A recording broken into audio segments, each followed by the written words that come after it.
What if the oldest pyramid on Earth lies hidden beneath Indonesian rainforest, its builders vanishing into legend 28,000 years before the first pharaoh drew breath? In the pre-dawn mist of West Java, where ancient volcanoes pierce the horizon like sleeping gods, Gunung Padang, the mountain of light, rises with deceptive simplicity from emerald rice paddies, yet ground-penetrating radar whispers of impossible truths. Massive stone columns, precisely arranged chambers, megalithic foundations stretching deep into the mountain's heart, all potentially predating Göbekli Tepe by 20 millennia. This single site, if verified, would shatter our linear understanding of human civilization, echoing flood myths from Sumerian tablets to Hopi prophecies, suggesting our ancestors navigated catastrophic sea level changes that drowned entire continents. Tonight, we embark not merely on an archaeological investigation, but a philosophical journey into deep time itself, one that challenges us to reconsider what we believe possible about human consciousness, environmental wisdom, and the cyclical nature of knowledge gained and lost. Before we descend into this ancient mystery together, take a moment to like this video and subscribe to our channel, and please share in the comments. Where in the world are you joining us from, and what time is it as you listen to this tale unfold? Imagine standing where the Java Sea now churns, your feet on solid ground that stretched unbroken from modern Malaysia to the shores of Australia. 28,000 years ago, during the last glacial maximum when ice sheets locked vast oceans into frozen towers across the northern hemisphere, the Sunda Shelf lay exposed, a continental landmass larger than modern India, connecting what we now call Southeast Asia's scattered islands into a single vast territory. This was Sundaland, and it may have been humanity's first great maritime empire, its achievements now lying beneath 400 feet of water. The Sunda Shelf, stretching across 700,000 square miles of what is now ocean floor, reveals itself in bathymetric maps as a gentle rolling landscape punctuated by river valleys that once carried mountain snowmelt to distant shores. The Mekong, today emptying into the South China Sea, carved its ancient channel across hundreds of miles of exposed land before reaching the ocean's edge near modern-day Borneo. The great rivers of Sumatra, Java, and Borneo converged in vast deltas where herds of now-extinct megafauna giant orangutans, enormous pangolins, cave bears the size of small elephants roamed grasslands that knew no winter. What archaeological treasures lie buried beneath these drowned river valleys? Consider the implications. Every major early civilization we know arose along great river systems: the Nile, the Euphrates, the Indus, the Yellow River. The Sunda Shelf contained river networks that dwarfed any of these, flowing through landscapes rich in volcanic obsidian for tools, gold and copper for early metallurgy, and the wild ancestors of rice, bananas, and other crops that would later transform human nutrition.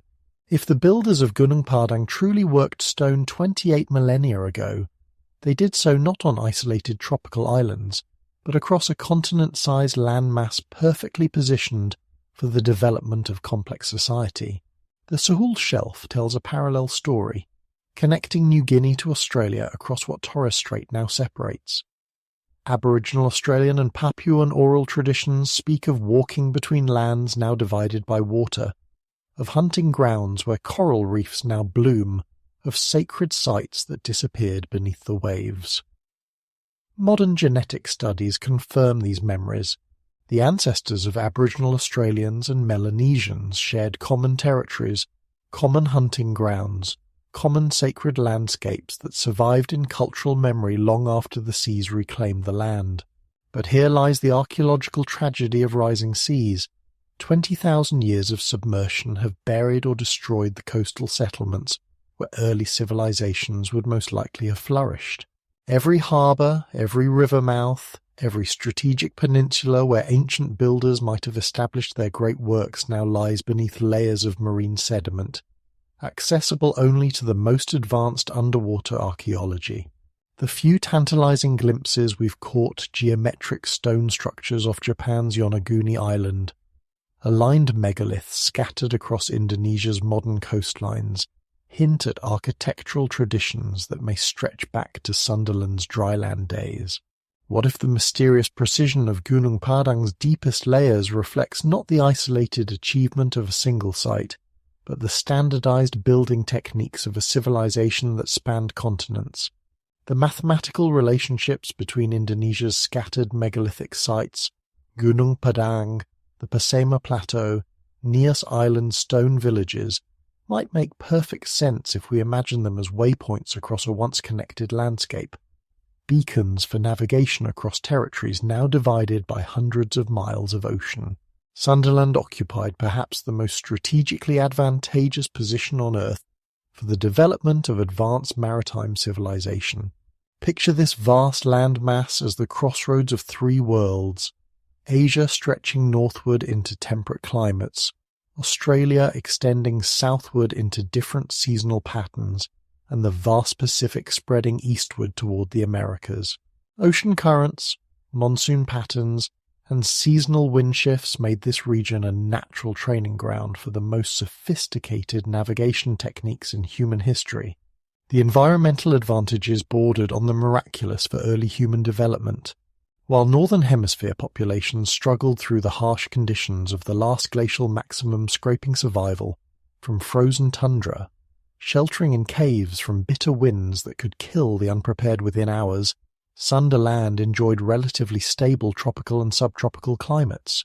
The massive ice sheets that locked up ocean water and created this continental bridge paradoxically provided protection from the extreme climate volatility that characterized glacial periods elsewhere. Volcanic activity across the region, while occasionally catastrophic, provided consistent access to obsidian for tools sharper than modern surgical steel, pumice for construction, and fertile volcanic soils that could support dense populations without the agricultural techniques we consider prerequisites for civilization. The island ark's position along the Pacific Ring of Fire meant regular exposure to geological forces that taught early inhabitants sophisticated understanding of earthquake engineering, volcanic prediction, and the deep structural principles necessary for building monuments designed to last millennia. The abundance of resources seems almost designed for technological innovation. Gold and copper occurred in easily accessible alluvial deposits throughout the region. Massive hardwood forests provided materials for shipbuilding on a scale that would challenge modern industrial capacity. Bamboo grows faster than almost any other construction material on Earth, reaching full size within a single season, providing instant scaffolding, tools, and building components. The region's incredible biodiversity meant exposure to natural models for engineering solutions, the geometry of honeycombs, the structural principles visible in large tree root systems, the acoustic properties of certain shell formations. But perhaps most crucial was Sundaland's relationship to the sea itself.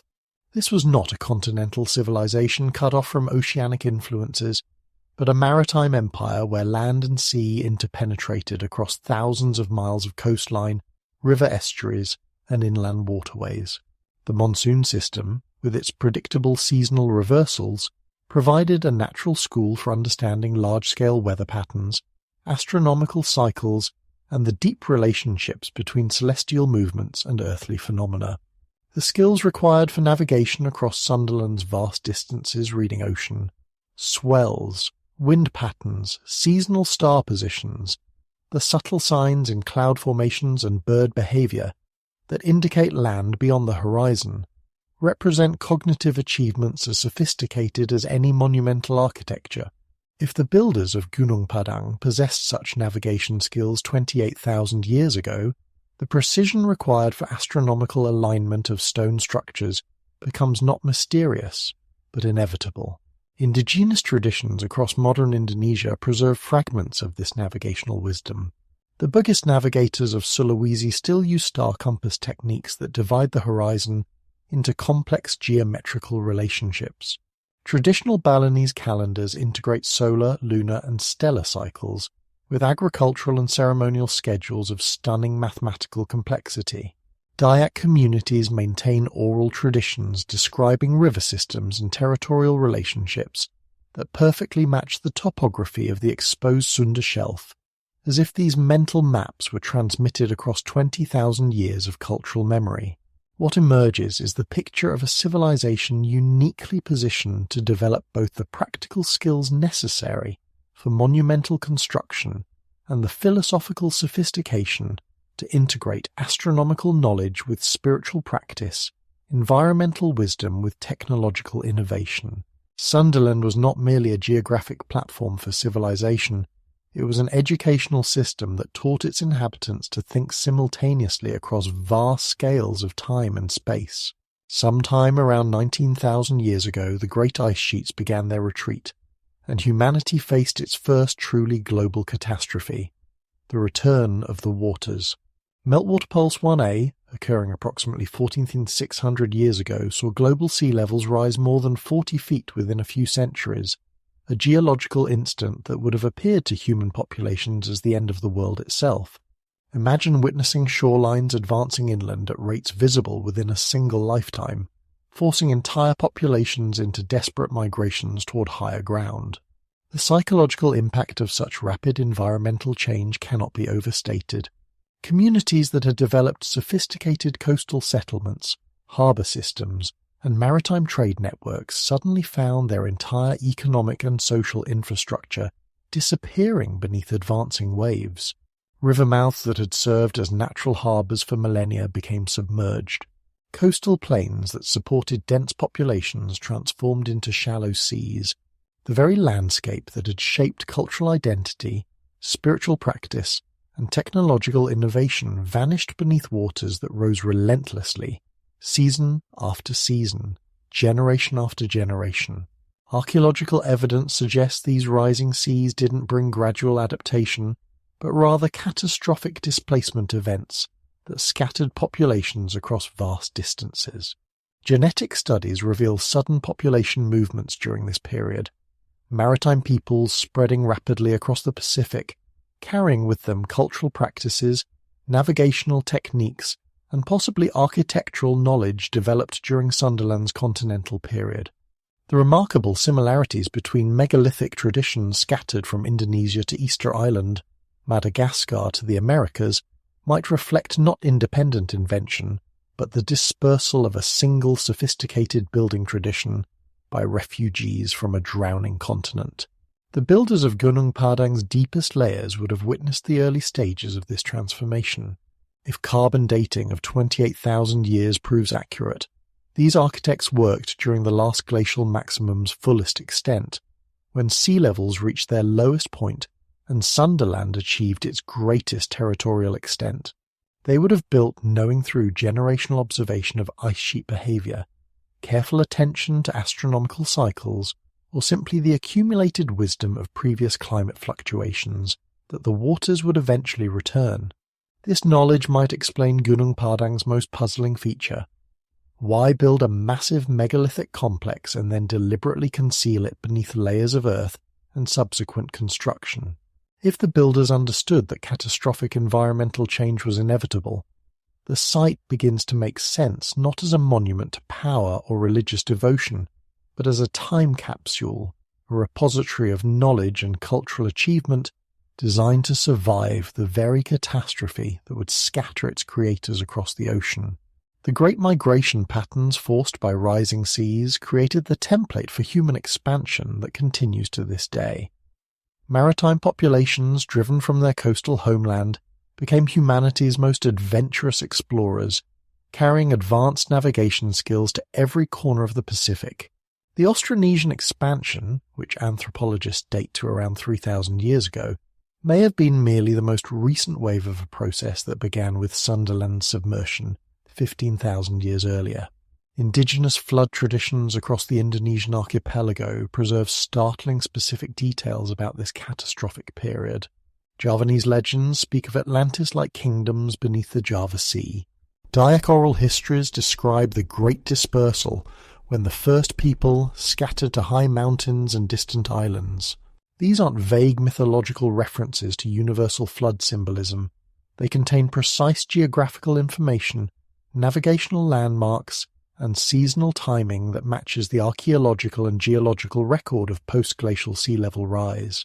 Perhaps what we call the dawn of civilization was actually its second act, the recovery and rebuilding phase following humanity's first great environmental catastrophe, the mysterious sophistication of sites like Göbekli Tepe, the Sphinx's possible older age, the astronomical precision of megalithic observatories worldwide might all reflect not the emergence of human capability, but its resurrection following a period when the most advanced early civilization lay drowning beneath 400 feet of rising water.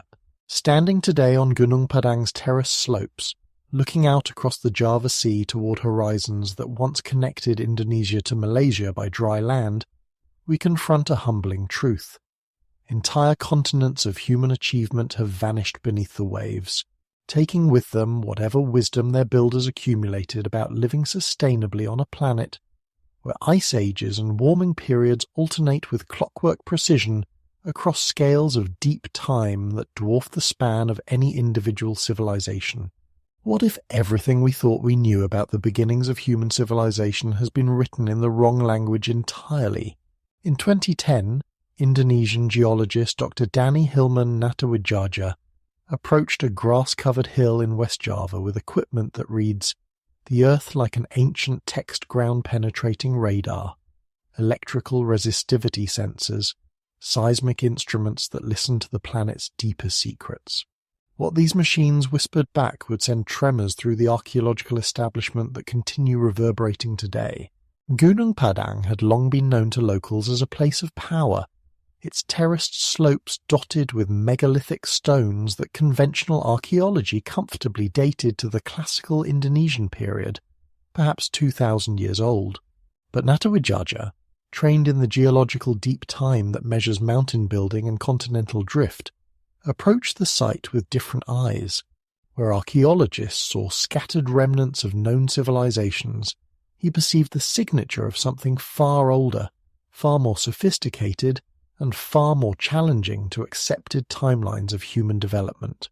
The initial ground-penetrating radar scans revealed what appeared impossible. Beneath the known megalithic surface lay not random geological formations, but precisely organized structures extending deep into the hill's core, layer upon layer of worked stone, arranged in complex geometrical patterns, connected by what appeared to be deliberate passageways and chambers. The electromagnetic signatures suggested not just one construction phase, but multiple building periods separated by thousands of years, each more sophisticated than conventional theory suggested possible for its supposed age. But it was the carbon dating results that transformed controversial hypothesis into academic earthquake. Organic materials, charcoal, wood fragments, soil samples, trapped between construction layers yielded dates that pushed back human monumental architecture by staggering millennia. The deepest samples, extracted from drill cores that penetrated the hill's foundation levels, returned radiocarbon dates of 25,000 to 28,000 years before present. If verified, these dates would place advanced stone construction in the middle of the last glacial maximum, when conventional archaeology places humanity in small, struggling hunter-gatherer bands, barely capable of surviving Ice Age conditions, let alone creating monumental architecture that rivals anything built in recorded history. The academic resistance arrived with a predictable fury of institutions protecting foundational assumptions. Mainstream archaeology, built upon carefully constructed timelines of human development, could not accommodate evidence of sophisticated construction, predating the supposed invention of agriculture by 20,000 years. The objections came in familiar forms: contamination of samples, misinterpretation of natural geological processes, the impossibility of complex society existing before the Neolithic Revolution. Yet each attempted debunking only seemed to strengthen the evidence, as follow-up investigations with more sophisticated equipment confirmed and expanded the original findings. What threatens established chronologies so deeply about Gunung Padang is not merely its age, but its implications for understanding human capability itself. If anatomically modern humans could organize complex construction projects 28,000 years ago, what other achievements might lie buried beneath our assumptions about prehistoric limitations? The site suggests that the linear progression from primitive to advanced, the foundational narrative of human development, might be not just incomplete, but fundamentally wrong. Consider the broader context that makes such ancient sophistication possible. Modern genetic studies confirm that anatomically modern humans reached Southeast Asia at least 73,000 years ago, surviving the massive Toba supervolcanic eruption that may have reduced global human populations to fewer than 10,000 individuals. These survivors would have developed extraordinary adaptability, environmental knowledge, and possibly technological capabilities born of necessity in one of Earth's most geologically active regions. The 45,000 years between Toba and Gunung Padang's earliest construction phases provided ample time for the development of sophisticated culture, astronomical knowledge, and engineering skills. Yet the resistance persists, rooted in more than scientific conservatism. Academic careers, institutional funding, published textbooks, and entire university departments rest upon specific timelines of human development. To acknowledge 28,000-year-old monumental architecture would require rewriting not just Indonesian prehistory, but the entire story of human civilization. It would suggest that our species achieved architectural sophistication, astronomical knowledge, and social organization millennia before we supposedly learned to grow crops or domesticate animals. Dr. Natawijaja's work continues despite academic isolation and limited funding, driven by the recognition that some discoveries are too important to abandon to institutional comfort. His team's patient accumulation of evidence geological surveys, electromagnetic analysis, careful stratigraphic documentation builds toward a revelation that challenges us to expand our conception of human potential across deep time scales that dwarf individual ambition or academic politics. What if Gunung Padang functions not as a single monument, but as a palimpsest of human achievement layers of construction spanning nearly 30 millennia, each generation building upon the wisdom of their predecessors while adapting to changing environmental and cultural conditions? The stratigraphic analysis reveals 5 distinct construction phases, each separated by thousands of years, suggesting not continuous occupation, but rather cyclical return to a site deemed perpetually sacred across epochs of human development. The surface layer, most familiar to conventional archaeology, displays the sophisticated stonework typical of Indonesia's classical period between 2,000 and 4,000 years ago. Here we find the megalithic terraces visible today, precisely cut andesite columns arranged in geometric patterns, megalithic walls of fitted stones, and ceremonial platforms that demonstrate advanced understanding of both structural engineering and astronomical alignment. This uppermost construction phase connects Gunung Padang to the well-documented megalithic traditions found throughout Indonesia, from the stone calendars of central Java to the ancestor statues of Sumba Island. Yet even this recent construction displays puzzling sophistication. The megalithic columns weigh up to several tons each, quarried from andesite outcrops miles away and transported uphill using techniques that remain mysterious. The precision of their placement, revealed through laser measurement, achieves tolerances that challenge modern construction capabilities. More intriguingly, the acoustic properties of these stone arrangements create resonance chambers that amplify human voices in specific frequency ranges, suggesting the builders understood principles of sound engineering that we're only beginning to rediscover in megalithic sites worldwide. Beneath this known layer, ground-penetrating radar reveals the second construction phase, dating to 8,000, 10,000 years ago, during the early Holocene period when rising seas were transforming the Indonesian landscape. This layer displays even more sophisticated engineering. Larger stones, more complex geometric arrangements, and what appears to be an integrated water management system that channeled mountain springs through precisely designed stone conduits. The construction techniques suggest builders who understood hydraulic engineering, geological stability, and long-term architectural planning on scales that dwarf most modern projects. The third layer, dating to 15,000, 20,000 years ago during the late Pleistocene, represents construction during the period when rising seas were beginning to drown Sundaland's coastal civilizations. Here the radar signatures become truly extraordinary. Massive stone columns arranged in perfect geometric relationships, large internal chambers, and what appears to be a sophisticated foundation system that extends deep into the hill's bedrock. The scale of construction suggests not just advanced engineering capability, but social organization capable of mobilizing large workforces for projects spanning multiple generations. It's the fourth layer, dating to 20,000–25,000 years ago during the last glacial maximum, that begins to challenge our fundamental assumptions about human capability during Ice Age conditions. This construction phase occurred when global sea levels reached their lowest point and Sundaland achieved its greatest territorial extent. The electromagnetic signatures suggest construction on a truly monumental scale. Vast underground chambers, precisely engineered stone foundations, and architectural relationships that integrate astronomical alignments with geological features in ways that demonstrate sophisticated understanding of both celestial mechanics and earth sciences.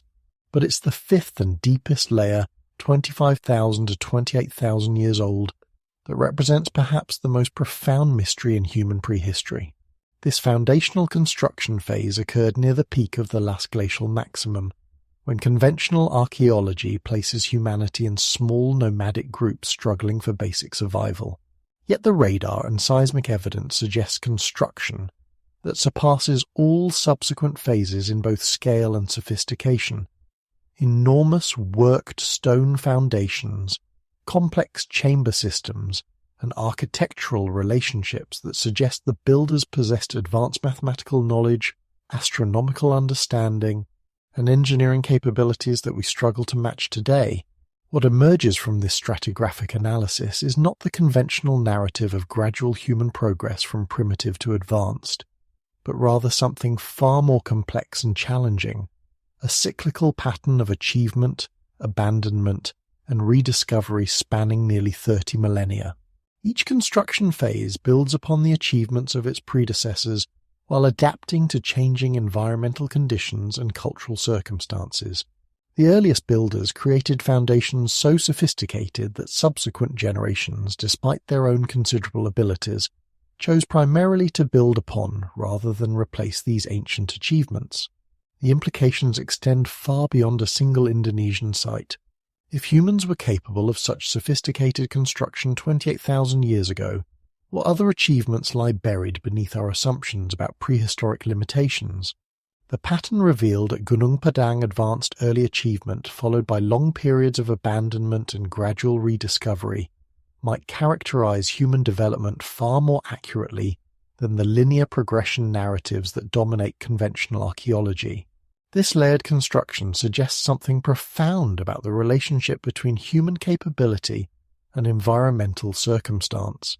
The most sophisticated early phases occurred during periods of greatest environmental stability and territorial extent, while later phases represent adaptation to changing conditions rather than advancement beyond earlier achievements. It's as if the builders of the deepest layers possessed knowledge and capabilities that subsequent generations preserved but could not fully replicate, adapting ancient wisdom to new circumstances across vast scales of geological and climatic change. What sophisticated knowledge would be required to create structures designed to survive not just centuries or millennia, but tens of thousands of years of geological upheaval, volcanic activity, and climate change? The engineering analysis of Gunung Padang reveals construction techniques that demonstrate mastery of principles we consider advanced achievements of modern engineering. Geological stability assessment, seismic resistance design, precision stoneworking, acoustic engineering, and hydrological systems that channel water flows with mathematical precision. The precision of column placement throughout all construction phases defies easy explanation. Laser measurements reveal that massive andesite columns, some weighing several tons, are positioned with tolerances measured in millimeters rather than centimeters. This precision extends not just to individual stones, but to the geometric relationships between multiple elements across vast distances. Stone columns separated by hundreds of meters aligned to astronomical phenomena with accuracy that requires not just sophisticated surveying techniques, but deep understanding of celestial mechanics and the long-term changes in stellar positions caused by Earth's axial precession. Even more remarkable is the evidence for advanced understanding of geological stability. The site's location on the slopes of an active volcanic region requires construction techniques that account for periodic seismic activity, ground settlement, and the gradual effects of tropical weathering. Core samples reveal that the ancient builders didn't simply place stones on the surface, but created deep foundation systems that extend far into bedrock, distributing structural loads through carefully engineered relationships between worked stone and natural geological formations. This represents engineering knowledge that we associate with modern earthquake-resistant construction, applied by builders working thousands of years before the supposed development of advanced mathematics or engineering principles. The internal chamber systems revealed by subsurface imaging present equally sophisticated design challenges. Ground-penetrating radar and electrical resistivity surveys detect large artificial cavities within the hill's structure, connected by what appear to be deliberately constructed passageways. These chambers maintain structural integrity despite being surrounded by tons of overlying stone and earth, suggesting mastery of principles we recognize in advanced architecture, load distribution, arch construction, and possibly even early forms of reinforcement techniques. But perhaps most intriguing are the acoustic properties discovered throughout the megalithic structures. Detailed acoustic analysis reveals that the stone arrangements create resonance chambers that amplify human voices in specific frequency ranges while dampening others. This isn't accidental. The positioning of stones, the dimensions of spaces between megaliths, and the relationships between different stone groupings all contribute to carefully designed acoustic effects.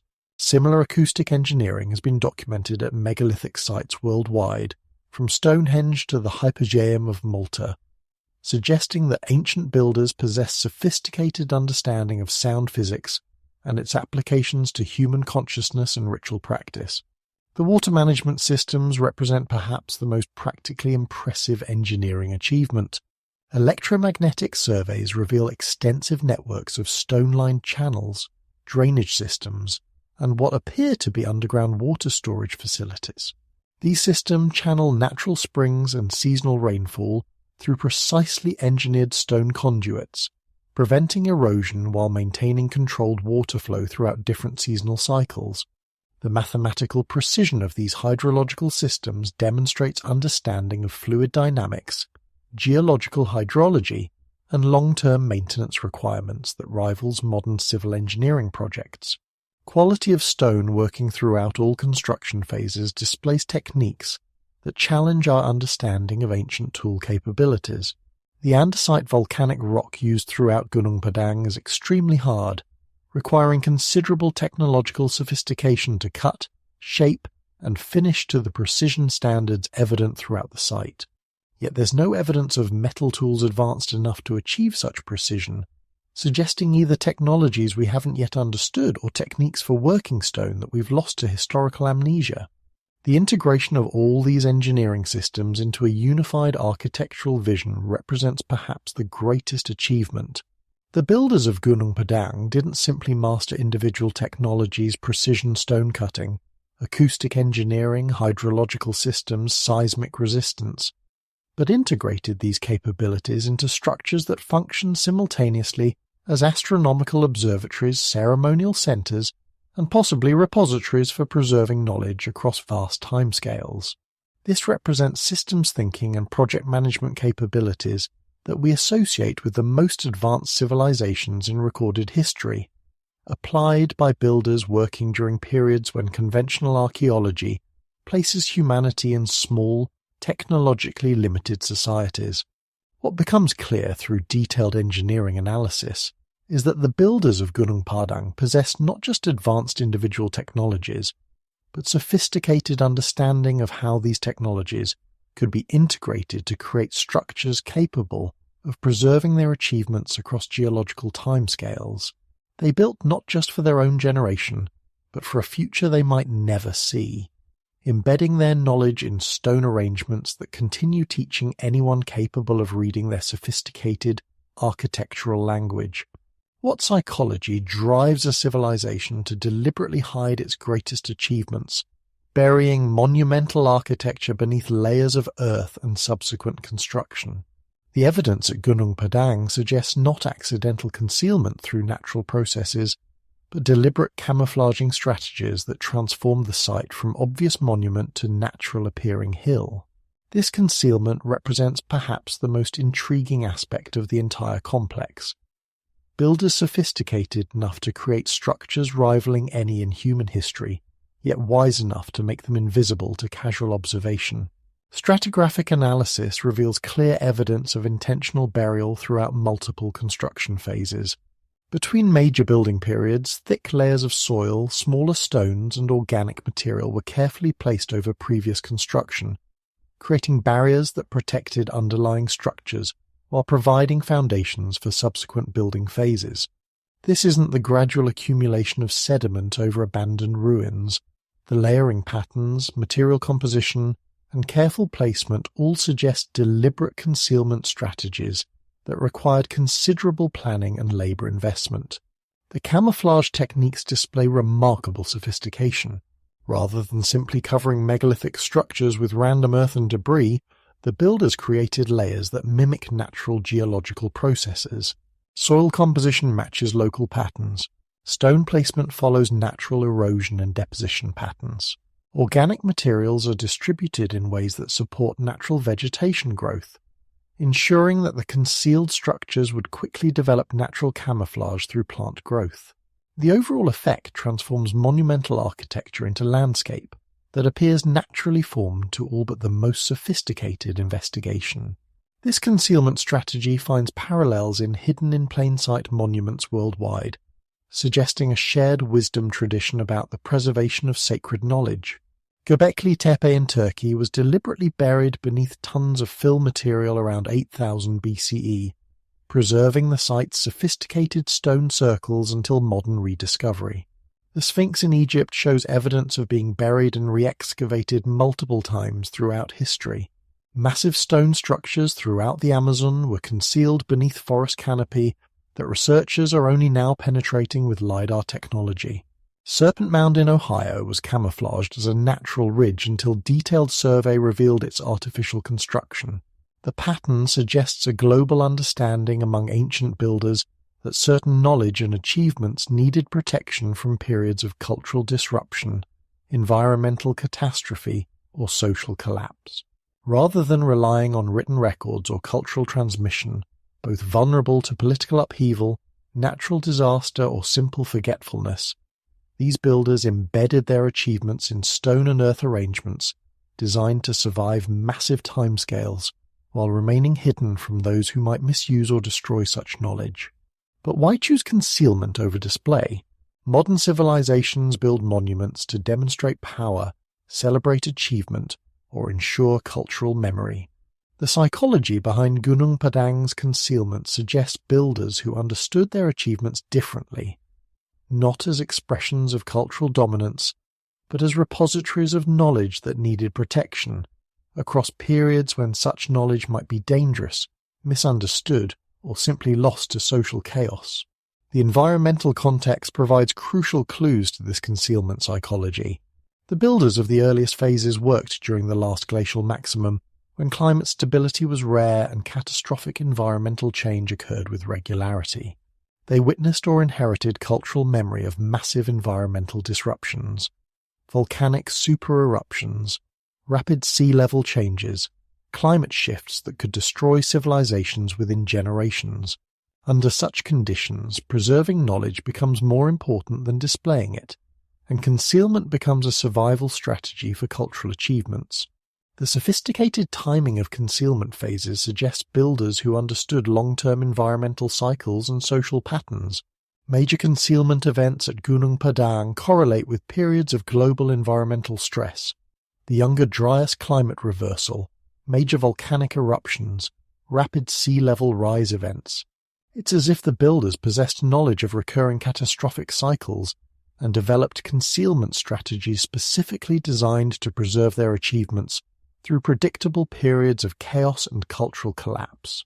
This preservation strategy required remarkable social organization and cultural continuity. Deliberate concealment of monumental architecture represents a community decision that prioritizes long-term knowledge preservation over short-term cultural display. It requires cultural institutions capable of maintaining responsibility for hidden sites across multiple generations, preserving not just the physical locations but the knowledge necessary for eventual rediscovery and interpretation. The concealment strategy at Gunung Padang ultimately suggests builders who understood themselves as temporary custodians of knowledge that transcended their individual civilization. They built not for glory, but for preservation, creating time capsules designed to survive whatever catastrophes might destroy their society, while ensuring that their achievements could be rediscovered when humanity was ready to understand and apply such knowledge responsibly. In choosing concealment over display, they demonstrated a wisdom that few civilizations in recorded history have matched.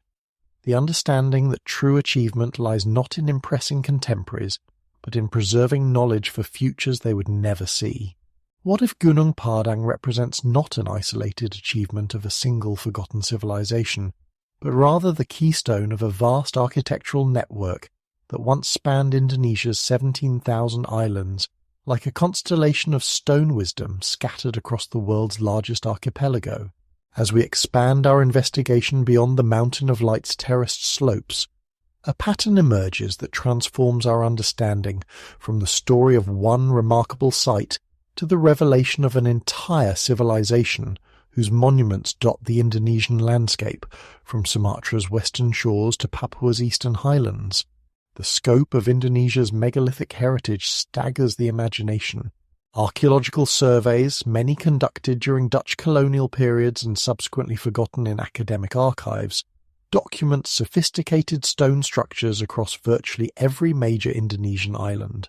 These aren't crude stone circles or simple burial markers, but precisely engineered monuments that demonstrate consistent architectural principles, shared astronomical knowledge, and construction techniques that required advanced mathematical understanding and sophisticated social organization.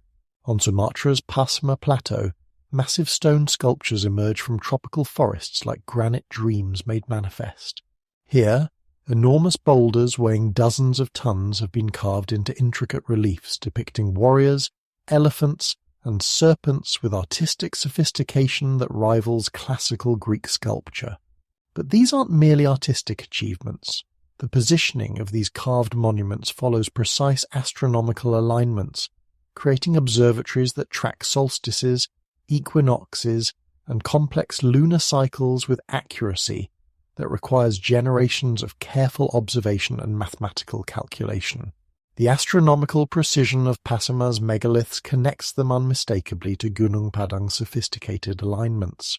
Both sites demonstrate intimate knowledge of celestial mechanics, not just the obvious solar and lunar cycles, but the subtle 26,000-year precession of Earth's axis that causes gradual shifts in stellar positions. This knowledge requires not just careful observation, but cultural institutions capable of preserving and transmitting extremely complex astronomical data across hundreds of generations. Nias Island, lying off Sumatra's western coast in the Indian Ocean, preserves perhaps the most remarkable living connection to this ancient megalithic tradition. Here, traditional communities still practice stone-leaping ceremonies, spectacular athletic rituals where young men vault over massive stone pillars up to 6 feet high. But these aren't mere displays of physical prowess. The stone pillars themselves are precisely positioned megalithic monuments that demonstrate the same construction techniques and astronomical alignments found at Pasma and Gunung Padang. The stone-leaping tradition preserves cultural memory of relationships between human achievement and megalithic architecture that may stretch back to the archipelago's earliest builders. Oral traditions surrounding these ceremonies speak of ancestors who could speak with stones, who understood the language of placement that connected earthly monuments to celestial movements. The physical skills required for stone leaping precise timing, perfect balance, absolute commitment mirror the precision and dedication required for megalithic construction itself. Java reveals perhaps the densest concentration of megalithic sites, from the massive stone calendars of central Java to the precisely engineered dolmens scattered throughout the island's mountainous regions. These structures display consistent architectural features: massive capstones balanced on multiple support pillars, internal chambers aligned to specific stellar positions, and foundation systems that demonstrate sophisticated understanding of geological stability in seismically active regions. The Dieng Plateau, high in Java's central mountains, contains megalithic complexes that integrate natural volcanic features with precisely engineered stone structures in ways that suggest the builders understood both geological processes and astronomical cycles as aspects of a unified natural system. Here, ancient stone monuments are positioned to frame sunrise observations through specific mountain passes at crucial times of year, creating calendrical systems that integrate celestial observation with local geographical features. Eastern Indonesia reveals equally sophisticated megalithic traditions adapted to different environmental conditions. The megalithic sites of Flores demonstrate architectural techniques specifically designed for tropical island conditions. Elevated stone platforms that protect structures from seasonal flooding, foundation systems that account for coral limestone geology, and water management systems that channel monsoon rains through carefully engineered stone channels. Sumba Island's massive stone tombs, some requiring hundreds of people to position single capstones weighing over 30 tons, demonstrate social organization capabilities and construction technologies that challenge conventional assumptions about prehistoric Indonesian societies. The mathematics required for moving, positioning, and balancing such massive stones without modern machinery represents engineering knowledge that we struggle to replicate today. What emerges from this archipelago-wide survey is not random distribution of isolated monuments, but clear evidence of shared architectural traditions, consistent astronomical knowledge, and construction techniques that span thousands of miles and thousands of years. The megalithic builders of Indonesia possessed not just advanced individual technologies, but shared cultural systems for transmitting complex knowledge across vast distances and long time periods. The consistency of construction techniques across such geographic and temporal spans suggests more than cultural diffusion or independent invention. It points toward a sophisticated civilization that understood Indonesia's archipelago geography as a unified cultural territory, using advanced navigation techniques to maintain communication and knowledge exchange across distances that challenge modern transportation systems. This megalithic network transforms our understanding of Gunung Padang from remarkable anomaly to representative example of a civilization whose achievements we're only beginning to comprehend. If builders 28,000 years ago could create the sophisticated foundations discovered at the Mountain of Light, what other achievements lie hidden beneath Indonesia's tropical landscapes, waiting for investigation with the tools and perspectives necessary to recognize their true significance? What mathematical principles guided ancient architects who could position monuments across thousands of miles of ocean with precision that creates geometric relationships visible only from perspectives the builders could never have physically attained? The megalithic sites scattered across Indonesia's vast archipelago reveal mathematical relationships so precise, so complex, and so consistently applied that they suggest shared knowledge systems operating on scales that dwarf individual monuments or even regional building traditions. The distances between major Indonesian megalithic sites follow mathematical ratios that echo the most sophisticated architectural achievements in recorded history. The spacing between Gunung Padang, the Persema Plateau megaliths, and the stone monuments of central Java creates geometric relationships based on the golden ratio, the mathematical constant that appears throughout natural systems from spiral galaxies to nautilus shells to the proportions of human bodies. But these aren't approximate relationships. The precision of positioning suggests surveying capabilities and mathematical knowledge that we associate with advanced civilizations, possessing sophisticated measurement systems and long-distance communication technologies. Even more remarkable are the connections that emerge when Indonesian megalithic sites are analysed within global networks of ancient monuments. The distance from Gunung Padang to Easter Island creates mathematical relationships with the distance from Easter Island to Nan Madol in Micronesia that mirror the proportional relationships found in classical architectural systems, like those governing Greek temple construction or Gothic cathedral design. These aren't coincidences. The precision and consistency of mathematical relationships across such vast distances suggest coordinated planning by builders who understood both advanced mathematics and global geography on scales that challenge our assumptions about ancient capabilities. The role of volcanic activity in site selection reveals another layer of sophisticated planning that integrates geological knowledge with astronomical and mathematical principles. Indonesia's position along the Pacific Ring of Fire provides access to volcanic materials essential for advanced construction: obsidian for precision cutting tools, pumice for lightweight construction materials, andesite for durable foundation stones, but also creates ongoing seismic hazards that require sophisticated earthquake-resistant engineering. The megalithic builders didn't simply avoid volcanic hazards. They incorporated volcanic geography into their architectural systems in ways that suggest deep understanding of geological processes and their relationships to broader natural cycles. Major megalithic sites are positioned to take advantage of volcanic resources while avoiding the most dangerous volcanic zones, creating a distribution pattern that maximizes construction advantages while minimizing long-term risks from eruptions, earthquakes, and volcanic debris flows. This geological wisdom extends to the integration of natural and artificial features in ways that create unified architectural systems spanning entire landscapes.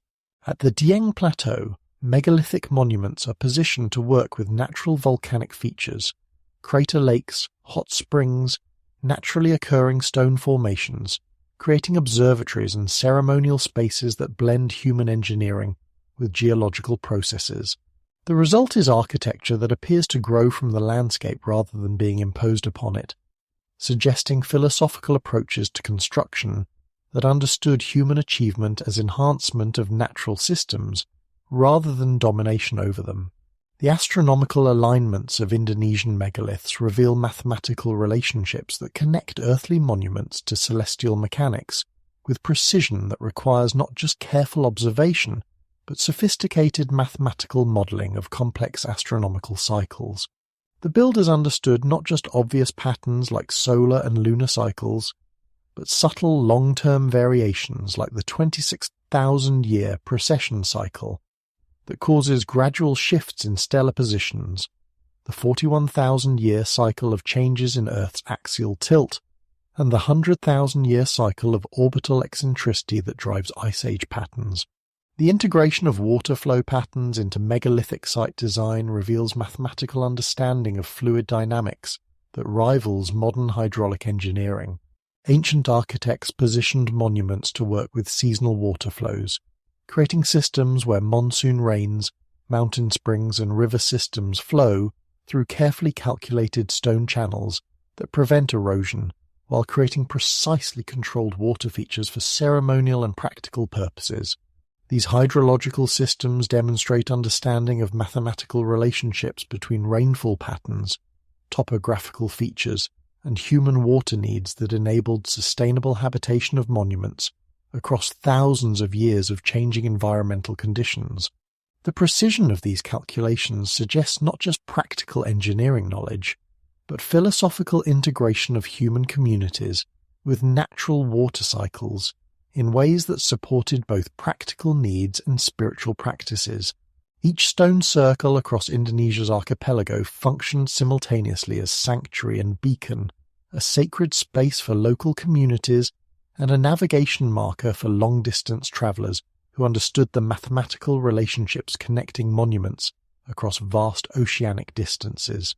This dual function required architectural design that integrated local ceremonial needs with global navigation systems, creating monuments that served both immediate community spiritual practices and the broader knowledge networks that connected Indonesian builders to maritime cultures across the Pacific and Indian Oceans. The mathematical sophistication of Indonesian megalithic networks ultimately reveals builders who understood their individual monuments as components of larger systems operating across scales of time and space that encompass geological processes, astronomical cycles, and human cultural development. They created not just individual architectural achievements, but integrated knowledge systems designed to preserve and transmit mathematical, astronomical, and environmental wisdom across periods of cultural and environmental change that could destroy less durable forms of knowledge preservation.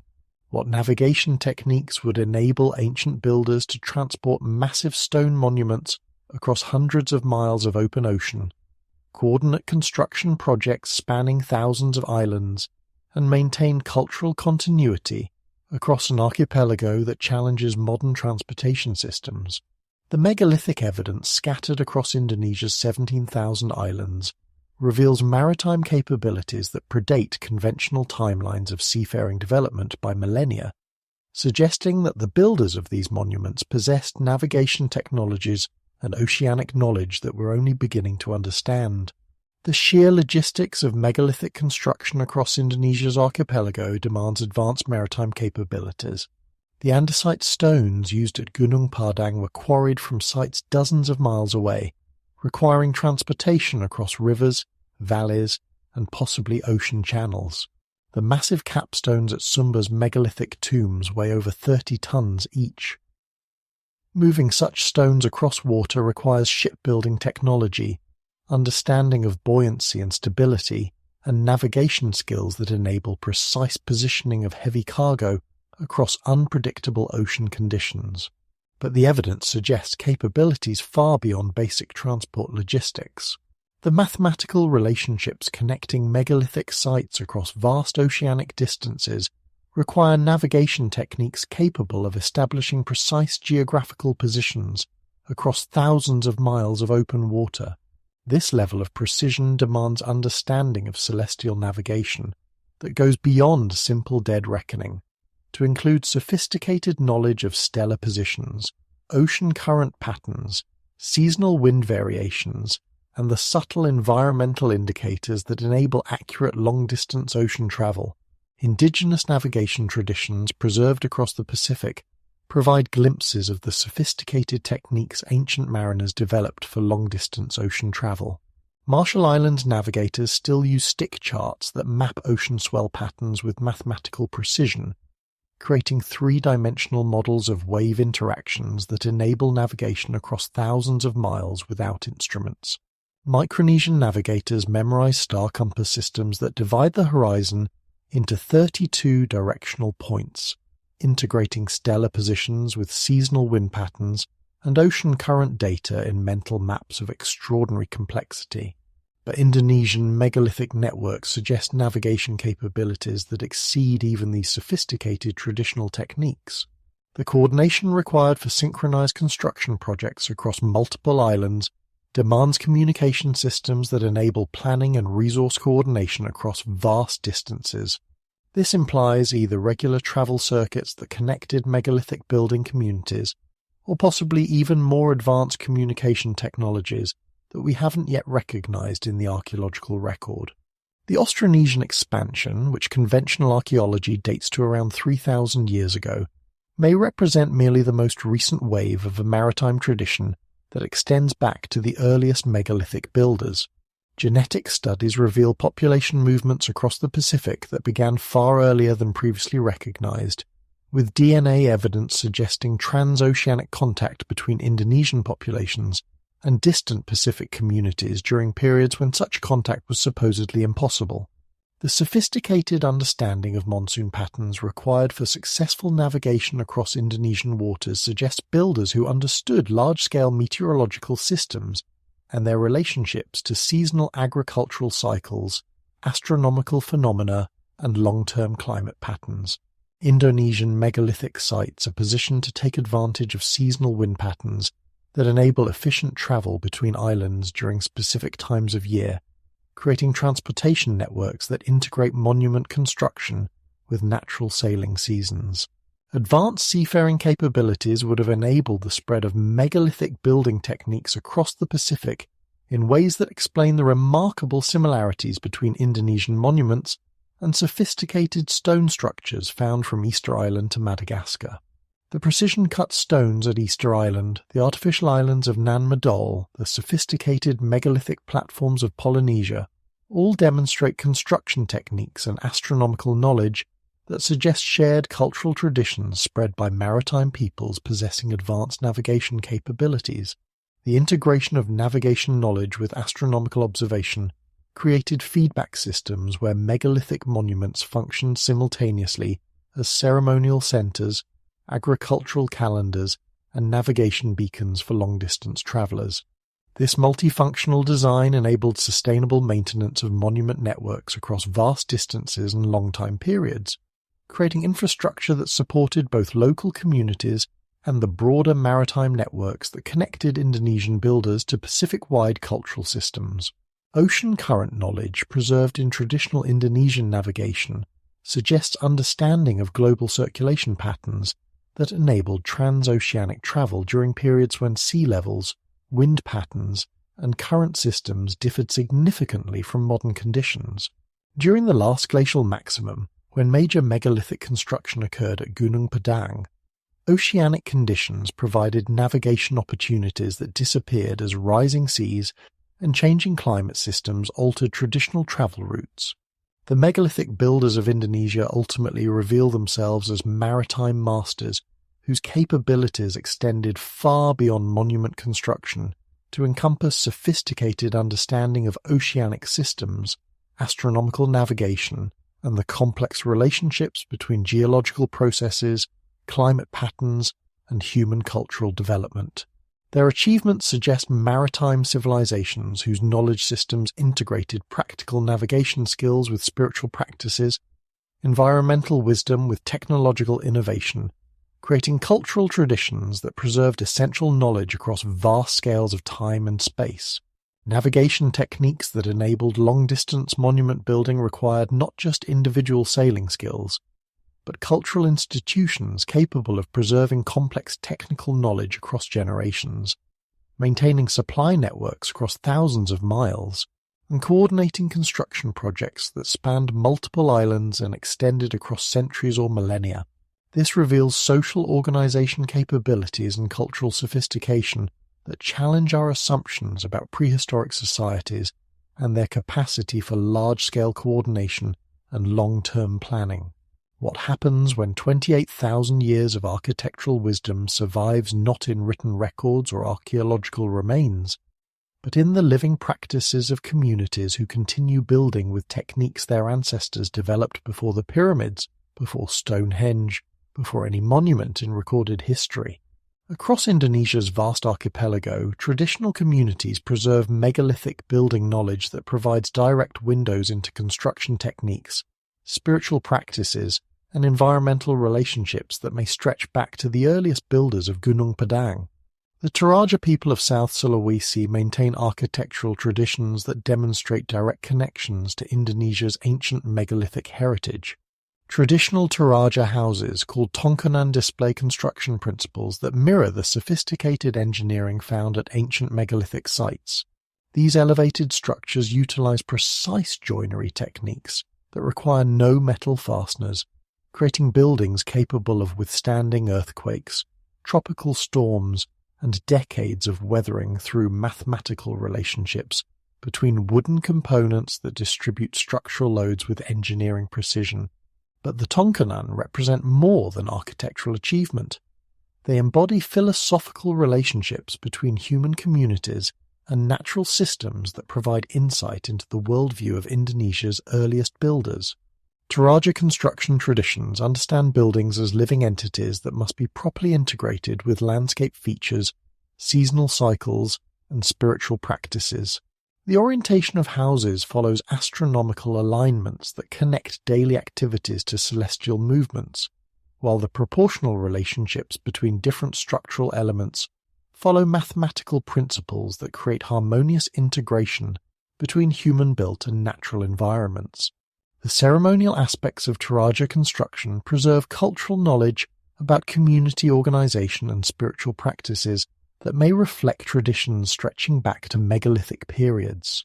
Building a tongkonan requires community participation that brings together specialized knowledge holders, master carpenters, who understand traditional proportional systems, spiritual leaders who determine proper astronomical alignments, and community elders who preserve oral traditions about proper relationships between human construction and natural systems. The Batak people of North Sumatra maintain stoneworking traditions that provide even more direct connections to ancient megalithic techniques. Traditional Batak stone chairs, elaborate ceremonial seats carved from single blocks of volcanic stone, demonstrate precision cutting and finishing techniques that mirror the sophisticated stone working found at ancient megalithic sites.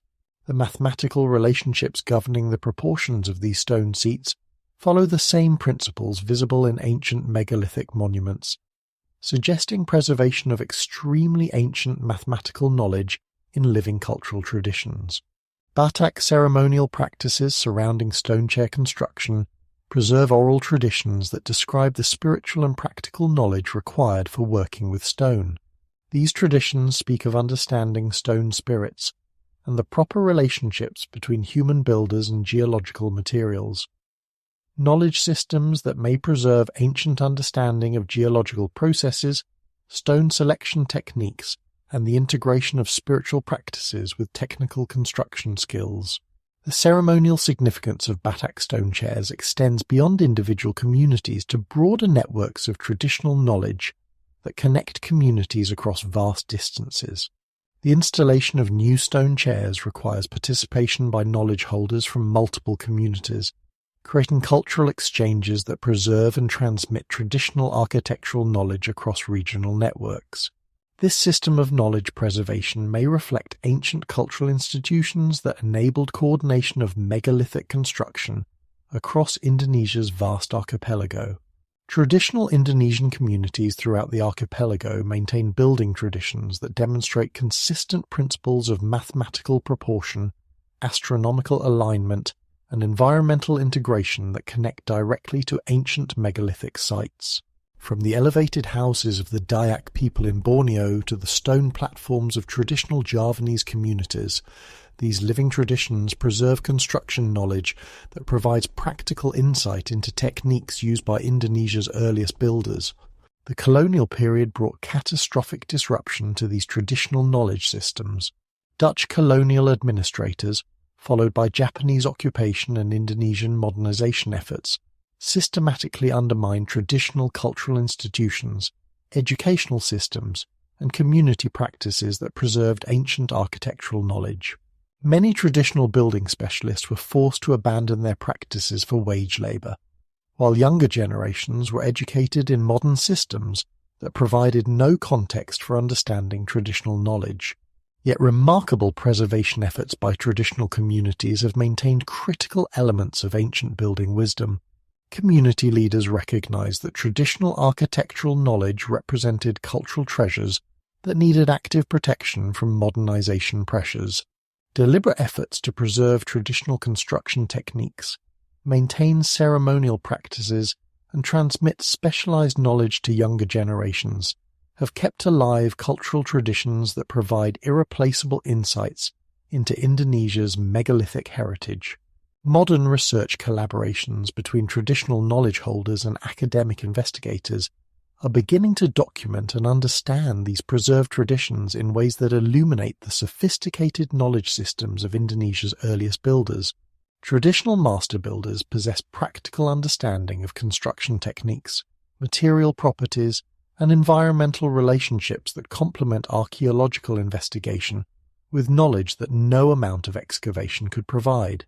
The integration of traditional knowledge with modern archaeological investigation reveals building traditions of extraordinary sophistication that have been preserved through cultural transmission across hundreds of generations. These traditions demonstrate that the builders of ancient megalithic sites possessed not just advanced technical capabilities, but philosophical understanding of relationships between human communities, natural environments, and cosmic patterns that enabled sustainable cultural development across vast timescales.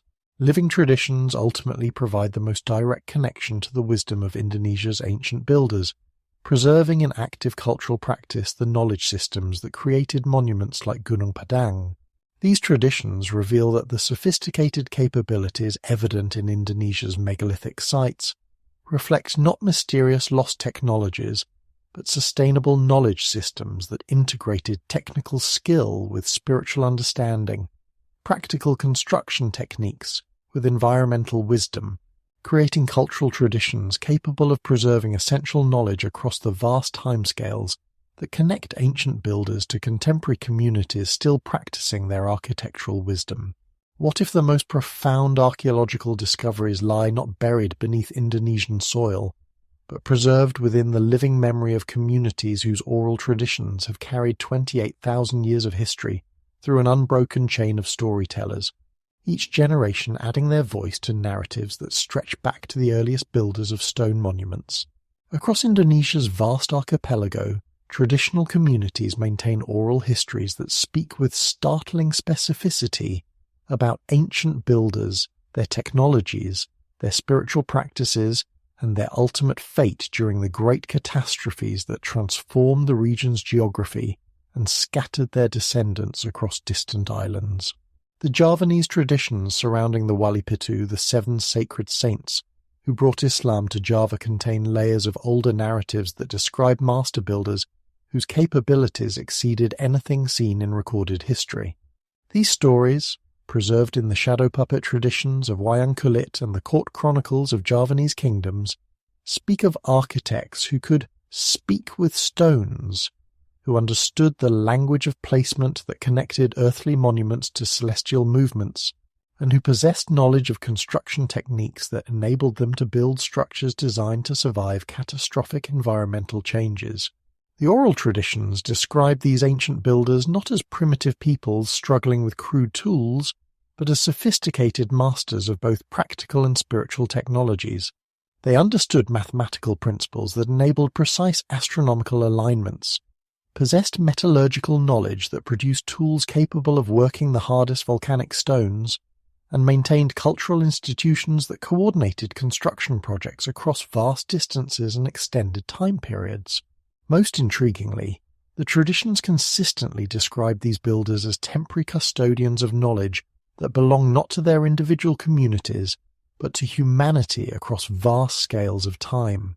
Dayak oral traditions from Borneo's interior tell even more specific stories about the sky people who descended from celestial realms to teach stone-shaping astronomical observation and the proper relationships between human communities and natural systems. These aren't vague mythological references, but detailed technical descriptions of construction techniques, tool-making processes, and architectural principles that mirror the sophisticated engineering evident at sites like Gunung Padang. The stories describe master builders who could calculate the precise positioning of massive stones, who understood the mathematical relationships that create structural stability in earthquake-prone regions, and who possessed surveying techniques that enabled accurate monument alignment across vast distances.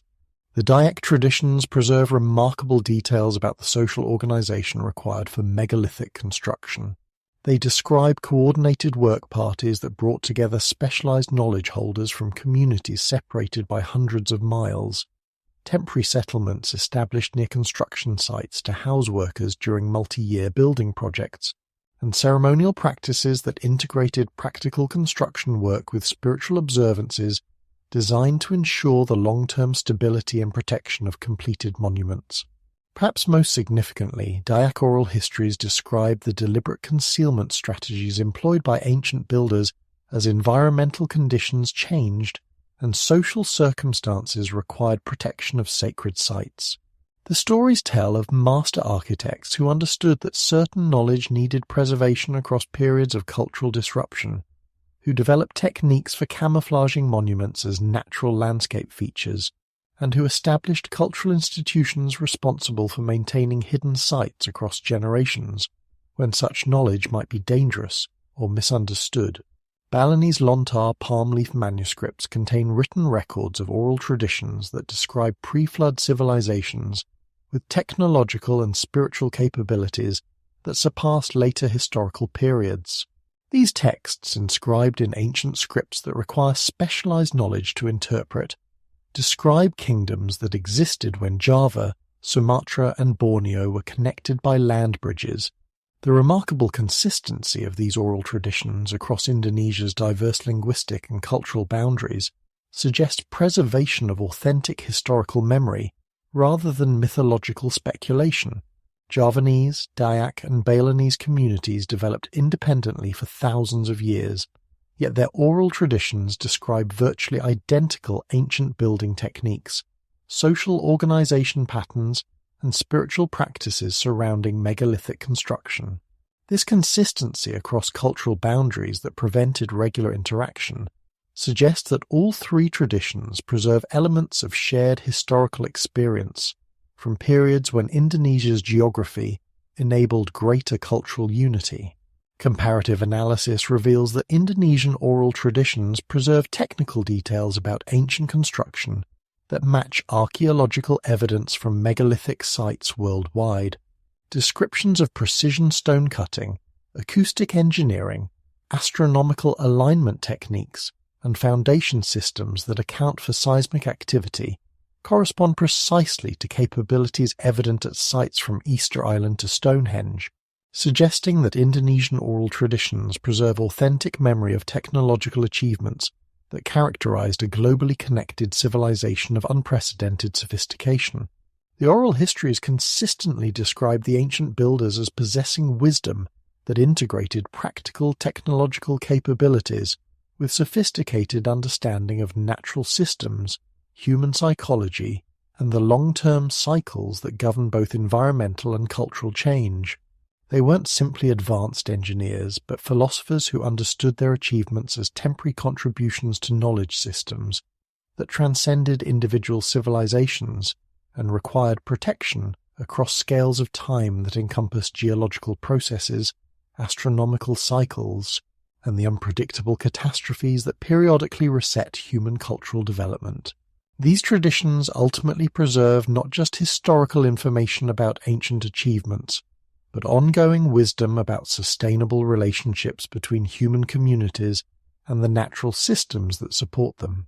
The stories describe builders who understood their monuments not as expressions of cultural dominance, but as repositories of knowledge designed to survive whatever catastrophes might destroy their immediate civilization, while ensuring that essential wisdom could be rediscovered when humanity was ready to understand and apply such knowledge responsibly. What geographic precision would be required for oral traditions to preserve accurate descriptions of landscapes submerged beneath 400 feet of ocean water for 15,000 years? Indonesian flood myths contain geographical details so specific, so consistent across diverse communities, and so precisely correlated with modern understanding of post-glacial sea level rise that they represent perhaps the most remarkable preservation of environmental memory in human cultural traditions. The Javanese Babad Tanah Jawi chronicles describe the great flooding that transformed the region's geography, with details that match geological reconstructions of post-glacial sea level rise with stunning accuracy. The texts describe vast plains stretching from Java to Sumatra, where coconut groves extended for days of walking, river systems that flowed hundreds of miles through territories now submerged, and mountain peaks that served as islands of refuge during the periods when the waters returned to reclaim the land that ice had given to humanity. But these aren't vague, poetic descriptions of universal flood symbolism. The chronicles contain specific navigational information that enables modern researchers to identify submerged river valleys, ancient coastlines, and elevated regions that served as refuges during rapid sea level rise events. The precision of geographical detail suggests preservation of authentic environmental memory transmitted through oral traditions across hundreds of generations. Sumatran flood myths describe the submersion of Sundaland with remarkable scientific accuracy, detailing the process by which rising seas gradually separated previously connected land masses and forced massive population relocations toward higher elevations. The stories describe the systematic flooding of river valleys, the gradual isolation of mountain ranges that became modern islands, and the desperate migrations of populations seeking refuge from waters that rose relentlessly season after season, year after year, across time periods that encompassed multiple human generations. The Batak traditions of North Sumatra preserve perhaps the most detailed geographical information about pre-flood landscapes. Oral histories describe river systems, mountain passes, and territorial relationships that perfectly match the topography of the exposed Sunda shelf, as reconstructed through modern bathymetric mapping. The stories describe hunting territories, trade routes, and sacred sites that correspond to underwater features identified through geological survey, suggesting these traditions preserve authentic memory of landscapes that disappeared beneath the waves 15,000 years ago. Dayak flood myths from Borneo's interior describe the Great Dispersal, when rising waters forced the separation of communities that had previously maintained regular contact across territories, now divided by hundreds of miles of ocean. The stories tell of the establishment of highland refuges, the development of new navigation techniques required for travel between increasingly isolated communities, and the cultural adaptations necessary for survival in archipelago conditions that replace the continental territories where their ancestors had developed their sophisticated megalithic building traditions. The recurring theme of mountains as refuges appears with remarkable consistency across Indonesian flood traditions. But these aren't abstract spiritual metaphors. The myths contain specific information about which elevations provided safety, which slopes offered the best conditions for establishing emergency settlements, and which geographic features enabled communities to maintain cultural continuity during periods of catastrophic environmental change. Modern geological analysis confirms that the elevations described in flood myths correspond precisely to regions that would have remained above water during the most rapid phases of post-glacial sea level rise. Flores Island traditions describe the submersion of extensive lowland territories with details that enable modern researchers to reconstruct ancient geographical relationships between islands now separated by deep ocean channels. The myths describe walking routes between territories that required careful timing to account for tidal variations, river crossings that became impossible as sea levels rose, and the gradual transformation of familiar landscapes into alien seascapes that challenged traditional navigation techniques and cultural practices. The Moluccan Spice Islands preserve flood traditions that describe the transformation of their region from extensive lowland territories to the scattered island chains that European explorers encountered. These stories contain remarkable details about the submersion of spice-growing regions, the establishment of new cultivation areas on higher elevations, and the adaptation of traditional agricultural practices to changed environmental conditions that required new understanding of soil types, drainage patterns, and seasonal weather variations. But perhaps most significantly, Indonesian flood myths consistently describe the deliberate preservation strategies employed by communities who understood that catastrophic environmental change was inevitable.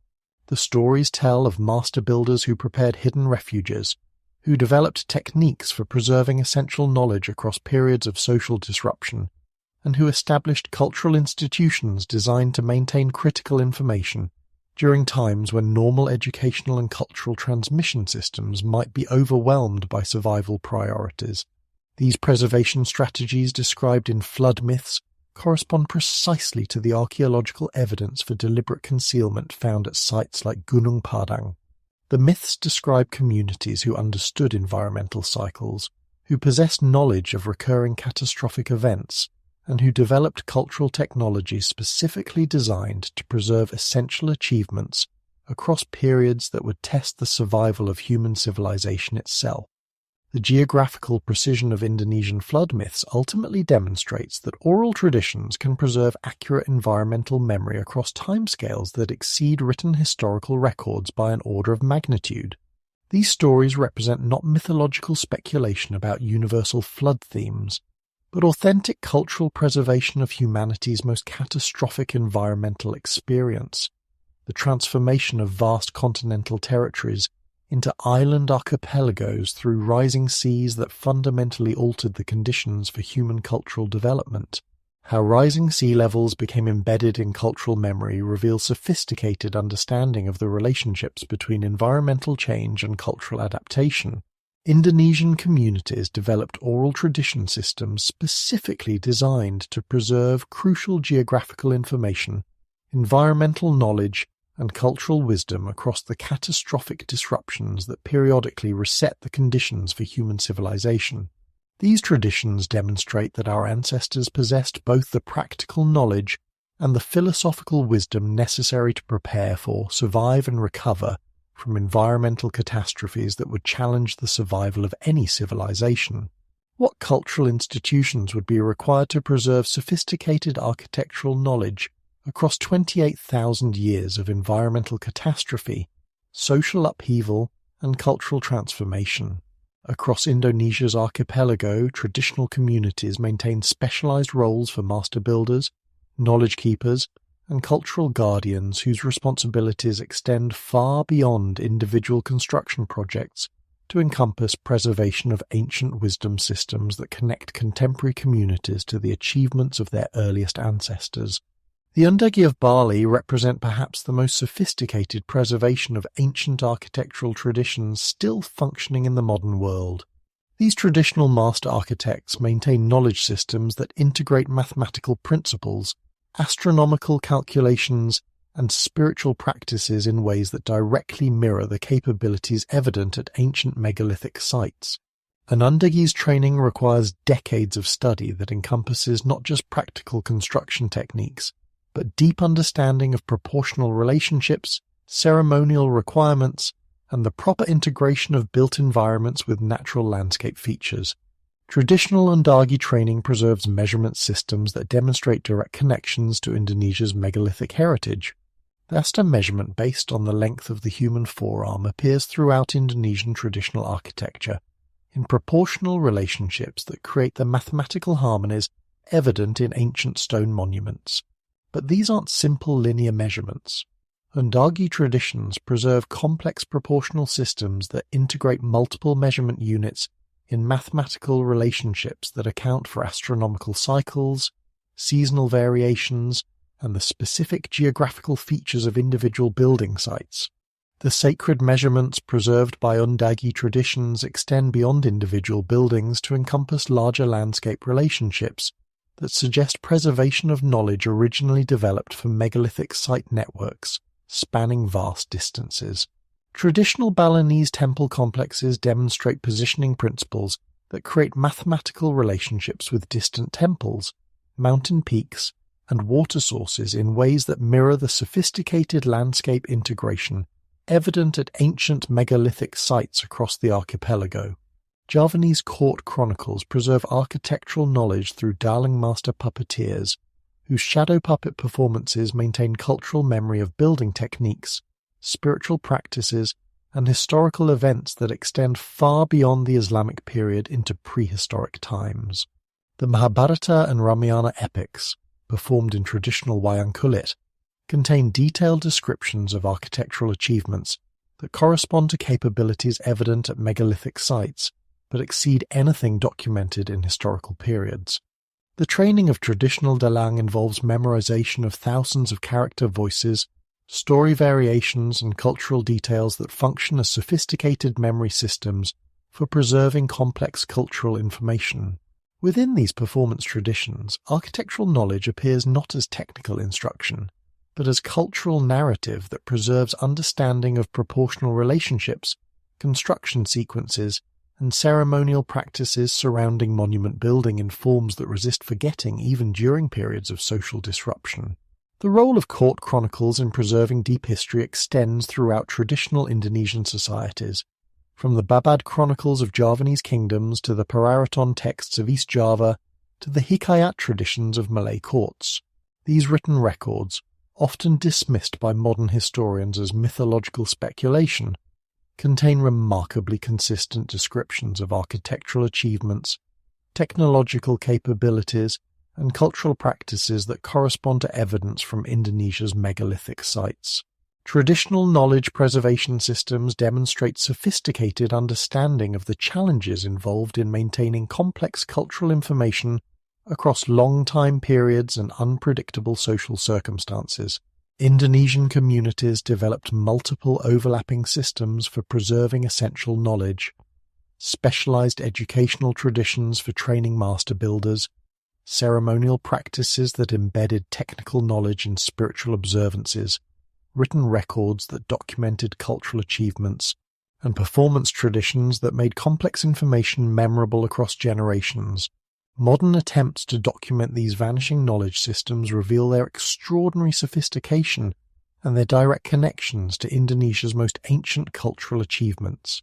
Academic collaborations with traditional knowledge holders demonstrate that Ndagi architectural principles, Dalang performance traditions, and court chronicle narratives preserve practical understanding of construction techniques, astronomical relationships, and environmental integration strategies that provide insight into the capabilities of Indonesia's earliest builders. The documentation efforts also reveal how close Indonesian traditional knowledge systems came to complete disappearance during the colonial period and subsequent modernization. Dutch colonial policies systematically undermined traditional educational institutions, while Japanese occupation and Indonesian modernization pressures forced many traditional knowledge holders to abandon their practices for wage labor. The knowledge systems that preserved 28,000 years of cultural achievement came within a generation of complete extinction. Yet remarkable preservation efforts by traditional communities, supported by recognition that this knowledge represents irreplaceable cultural treasures, have maintained critical elements of ancient wisdom systems. Master builders continue training apprentices in traditional techniques. Ceremonial leaders preserve ritual practices that embed architectural knowledge in spiritual observances, and community elders maintain oral traditions that connect contemporary practices to their deepest cultural roots. The integration of traditional knowledge with modern archaeological investigation reveals that Indonesia's ancient builders possessed not just advanced technical capabilities, but sophisticated cultural technologies for preserving and transmitting complex knowledge across vast timescales.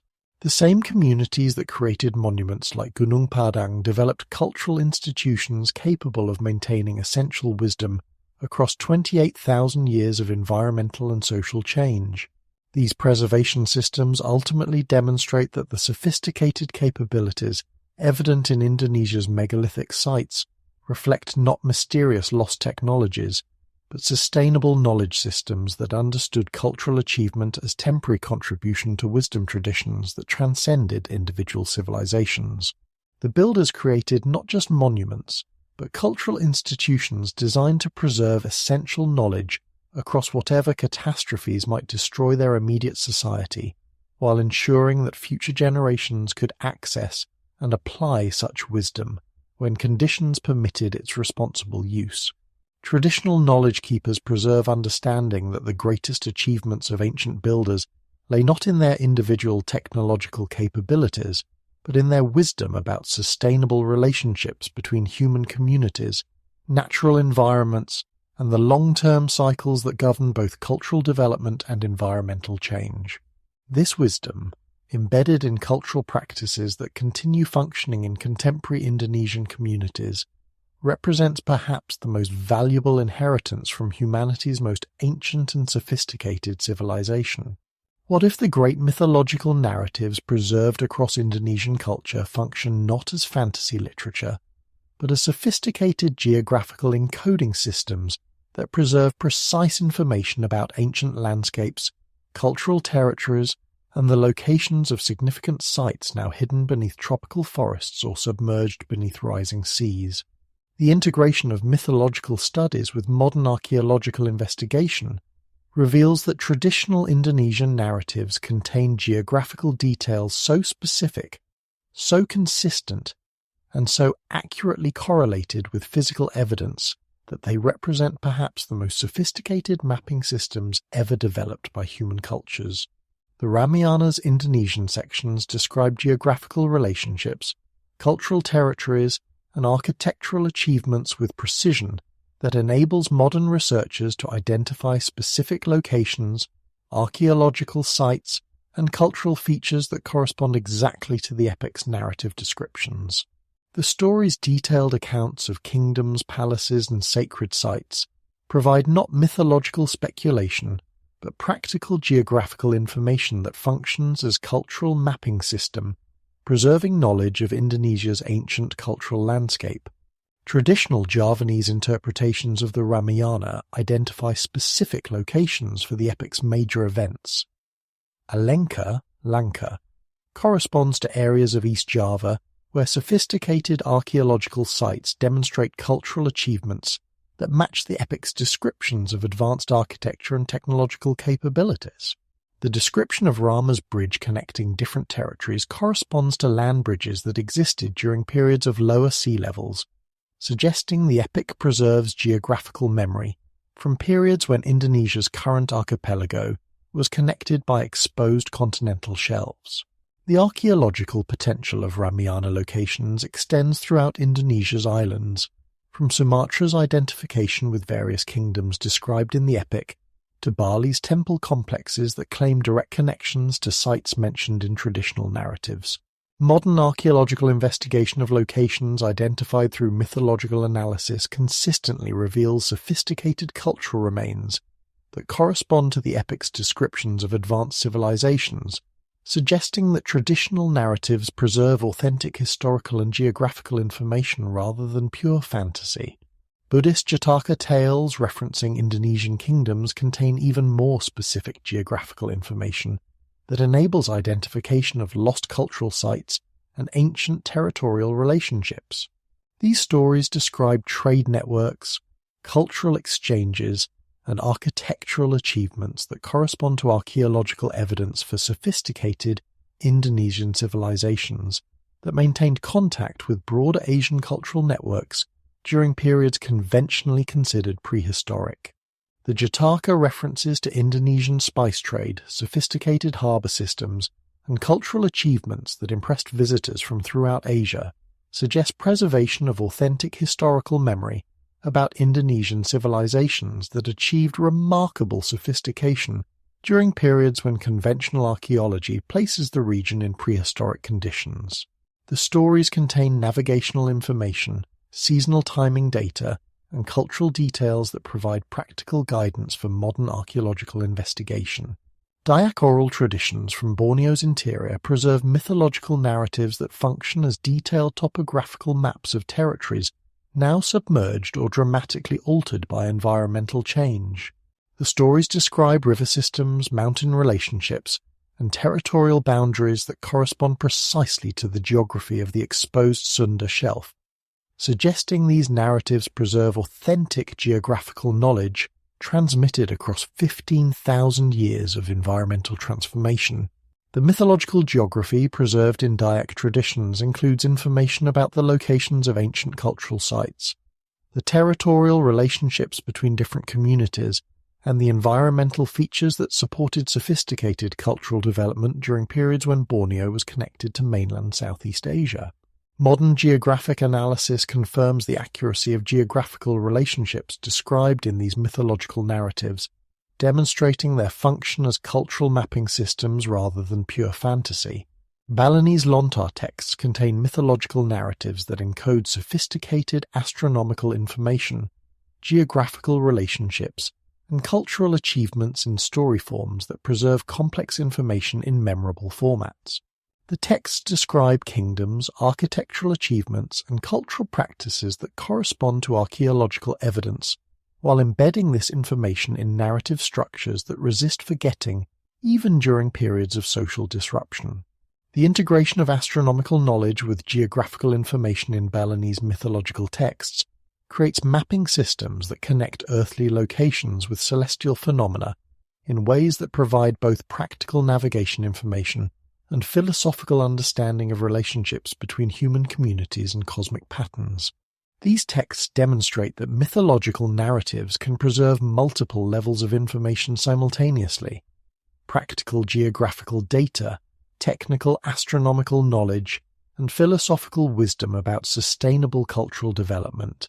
The myths function as maps, written in the language of memory that preserves essential information in forms resistant to the various catastrophes that periodically disrupt written records, destroy physical monuments, and scatter human communities across vast distances.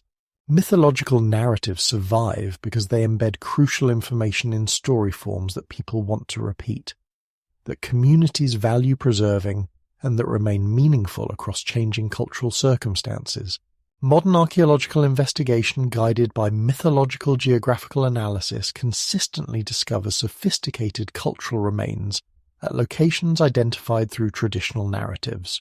The correlation between mythological descriptions and archaeological evidence demonstrates that Indonesian cultures developed remarkably effective systems for preserving geographical, historical, and cultural information across vast timescales through narrative traditions that function as sophisticated cultural mapping systems. The ultimate recognition that emerges from studying Indonesian mythological cartography is that our ancestors possessed both the practical knowledge and the cultural wisdom necessary to preserve essential information across the catastrophic disruptions that periodically reset human civilization. Traditional narratives preserve not just historical information about past achievements, but ongoing wisdom about geographical relationships, environmental patterns, and cultural possibilities that remain relevant for contemporary communities seeking sustainable approaches to territorial occupation and cultural development. These mythological mapping systems demonstrate that the builders of Indonesia's megalithic sites possessed not just advanced technological capabilities, but sophisticated understanding of cultural technologies for preserving essential knowledge across scales of time that encompass environmental catastrophes, social upheavals, and the various disruptions that challenge the continuity of human cultural achievement. The same wisdom that created monuments designed to survive 28,000 years developed narrative systems capable of preserving crucial information across equally vast periods of cultural and environmental change.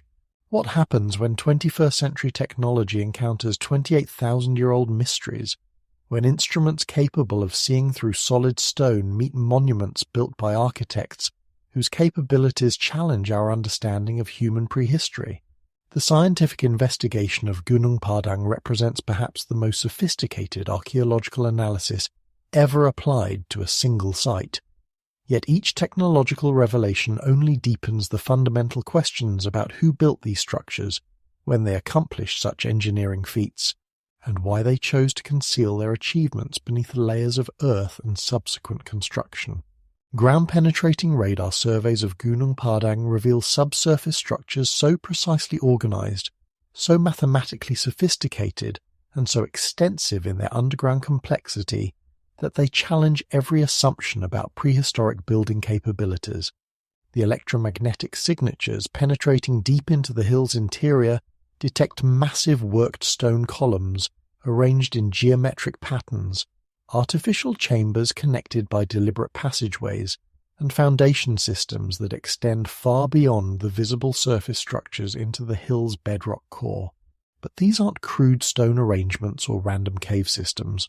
The radar data reveals architectural planning that demonstrates advanced understanding of structural engineering, geometric relationships, and long-term stability requirements. The subsurface chambers maintain precise orientations that align with astronomical phenomena, while the connecting passageways follow mathematical relationships that suggest sophisticated surveying techniques and architectural planning systems.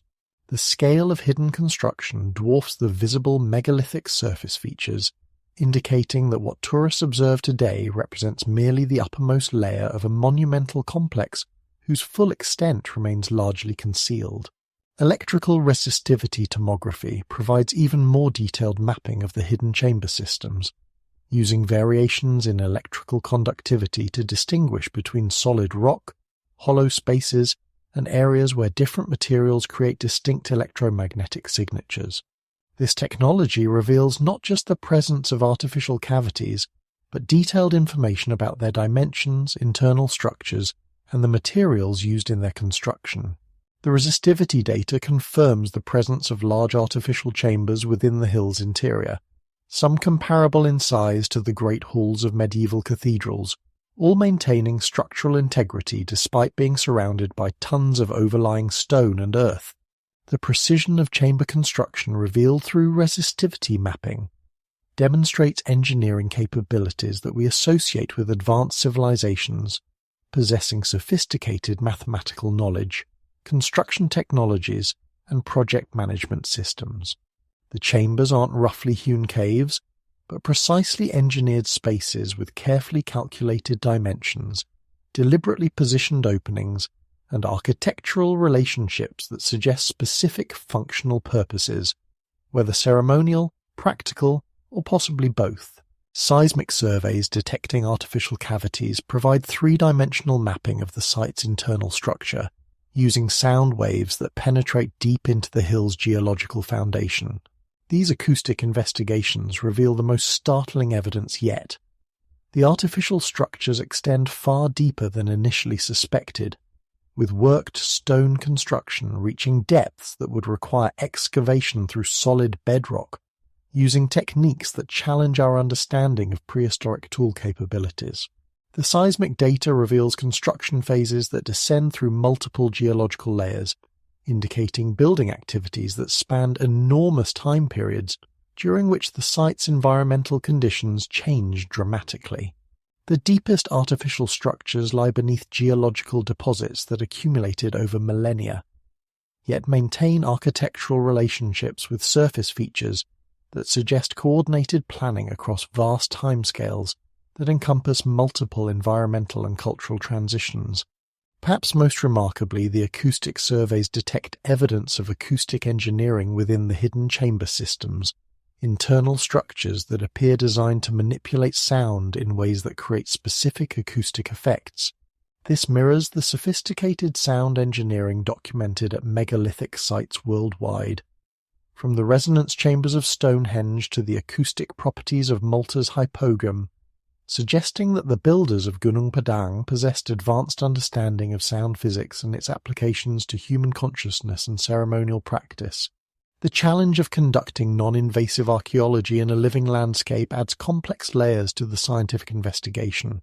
Gunung Padang functions not just as an archaeological site, but as a sacred location for contemporary Indonesian communities, whose spiritual practices, agricultural activities, and daily lives are intimately connected to the hill's physical and cultural landscape. Scientific investigation must proceed with sensitivity to ongoing cultural uses while avoiding damage to both ancient structures and contemporary community needs. This living landscape context provides unique opportunities for integrating scientific analysis with traditional knowledge systems. Local communities possess generations of accumulated observation about the site's properties, seasonal variations, and the subtle environmental indicators that might provide clues to understanding ancient construction techniques and cultural practices. The integration of traditional knowledge with modern scientific investigation reveals correlations between community observations and scientific measurements that neither approach could discover independently. Modern technological investigation ultimately confirms what Indonesian oral traditions have maintained across centuries. Gunung Padang conceals architectural achievements that represent some of humanity's most sophisticated prehistoric construction. Yet each scientific revelation raises more questions than it answers, transforming the site from a remarkable archaeological discovery into a fundamental challenge to our understanding of human cultural development, technological capability, and the complex relationships between human achievement and the environmental changes that periodically reshape the conditions for civilization itself. What timeline challenges emerge when radiocarbon dating suggests human monumental architecture during periods when conventional archaeology places our species in small hunting and gathering bands, barely surviving Ice Age conditions? The dating of Gunung Padang presents perhaps the most controversial chronological puzzle in modern archaeology, where multiple independent dating methods yield results that would revolutionize our understanding of human cultural development if verified, yet challenge fundamental assumptions about prehistoric limitations so directly that the scientific community struggles to accept the implications. carbon dating of organic materials trapped between construction phases yields dates that push back sophisticated stone architecture by staggering millennia. Charcoal fragments, wood remnants, and organic soil deposits extracted from drill cores through the site's deepest foundations return radiocarbon dates ranging from 25,000 to 28,000 years before present. If these dates accurately reflect the timing of construction activities, they would place advanced megalithic architecture in the middle of the last glacial maximum, when ice sheets covered much of the northern hemisphere and global climate conditions supposedly prevented the social organization and technological development necessary for monumental construction. But the challenge extends beyond simple chronological revision. Carbon dating organic materials provides information about when those materials were deposited, not necessarily when stone construction occurred. The organic samples might represent natural accumulation of plant debris, later disturbance of earlier deposits, or contamination from younger organic materials that infiltrated older geological layers. Distinguishing between organic materials that accurately date construction activities and organic materials that provide misleading chronological information requires sophisticated analysis of depositional context, sample associations, and the complex geological processes that can mix materials from different time periods. Thermoluminescence dating of heated stones and ceramics provides independent chronological evidence that supports the controversial radiocarbon dates. This technique measures the accumulated radiation damage in crystalline materials that were heated to high temperatures during human activities, providing direct dating of when stones were worked with fire-based tools or when ceramic materials were fired. Thermoluminescence analysis of stone samples from Gunung Padang's deepest construction layers yields dates that correspond closely to the radiocarbon evidence, suggesting that sophisticated stoneworking occurred during the proposed 25,000–28,000 year timeframe. The convergence of independent dating methods provides compelling evidence for extremely ancient human construction activities, yet raises equally challenging questions about the cultural context that would enable such achievements. Thermoluminescence dating confirms that stones were worked at high temperatures using techniques that require considerable technological sophistication, while radiocarbon dating confirms that these activities occurred during periods when conventional archaeology places human societies in supposedly primitive conditions. Stratigraphic analysis reveals the problem of mixed layers that complicates all dating efforts at Gunung Padang. The site displays 5 distinct construction phases separated by thousands of years, each involving considerable excavation, stone movement, and landscape modification that could disturb earlier deposits and create misleading associations between organic materials and construction activities. Later building phases might have incorporated stones from earlier phases, moved organic materials from their original depositional contexts, or created secondary deposits that combine materials from different time periods.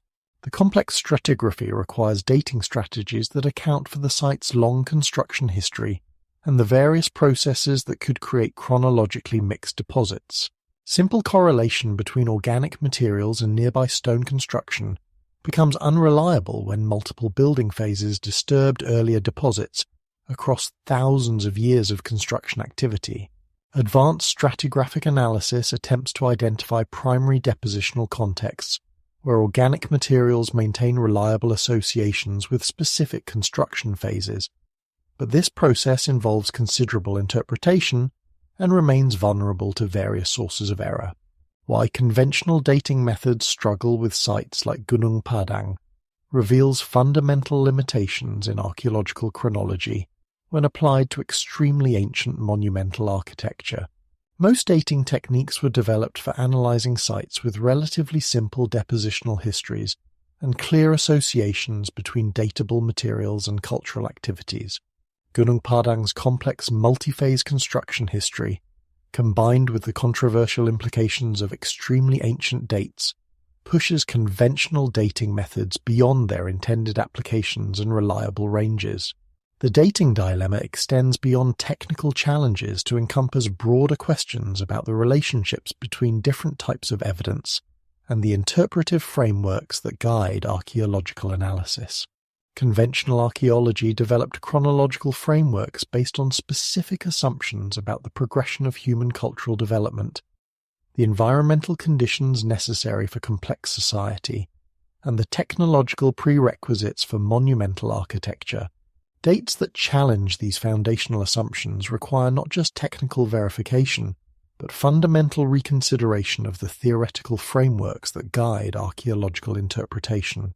Independent verification through multiple dating techniques provides the strongest approach to resolving chronological controversies, yet each additional dating method applied to Gunung Padang yields results that support, rather than resolve, the controversial ancient dates.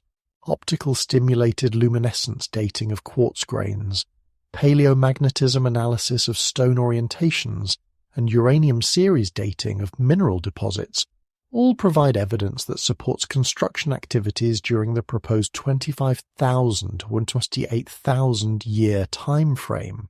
The convergence of multiple independent dating methods creates a compelling case for extremely ancient monumental architecture, yet the implications remain so challenging to conventional archaeological frameworks that the scientific community continues debating technical details rather than engaging with the broader questions that verified ancient dates would raise about human cultural development, environmental relationships, and the cyclical patterns that might characterize civilization development across vast timescales.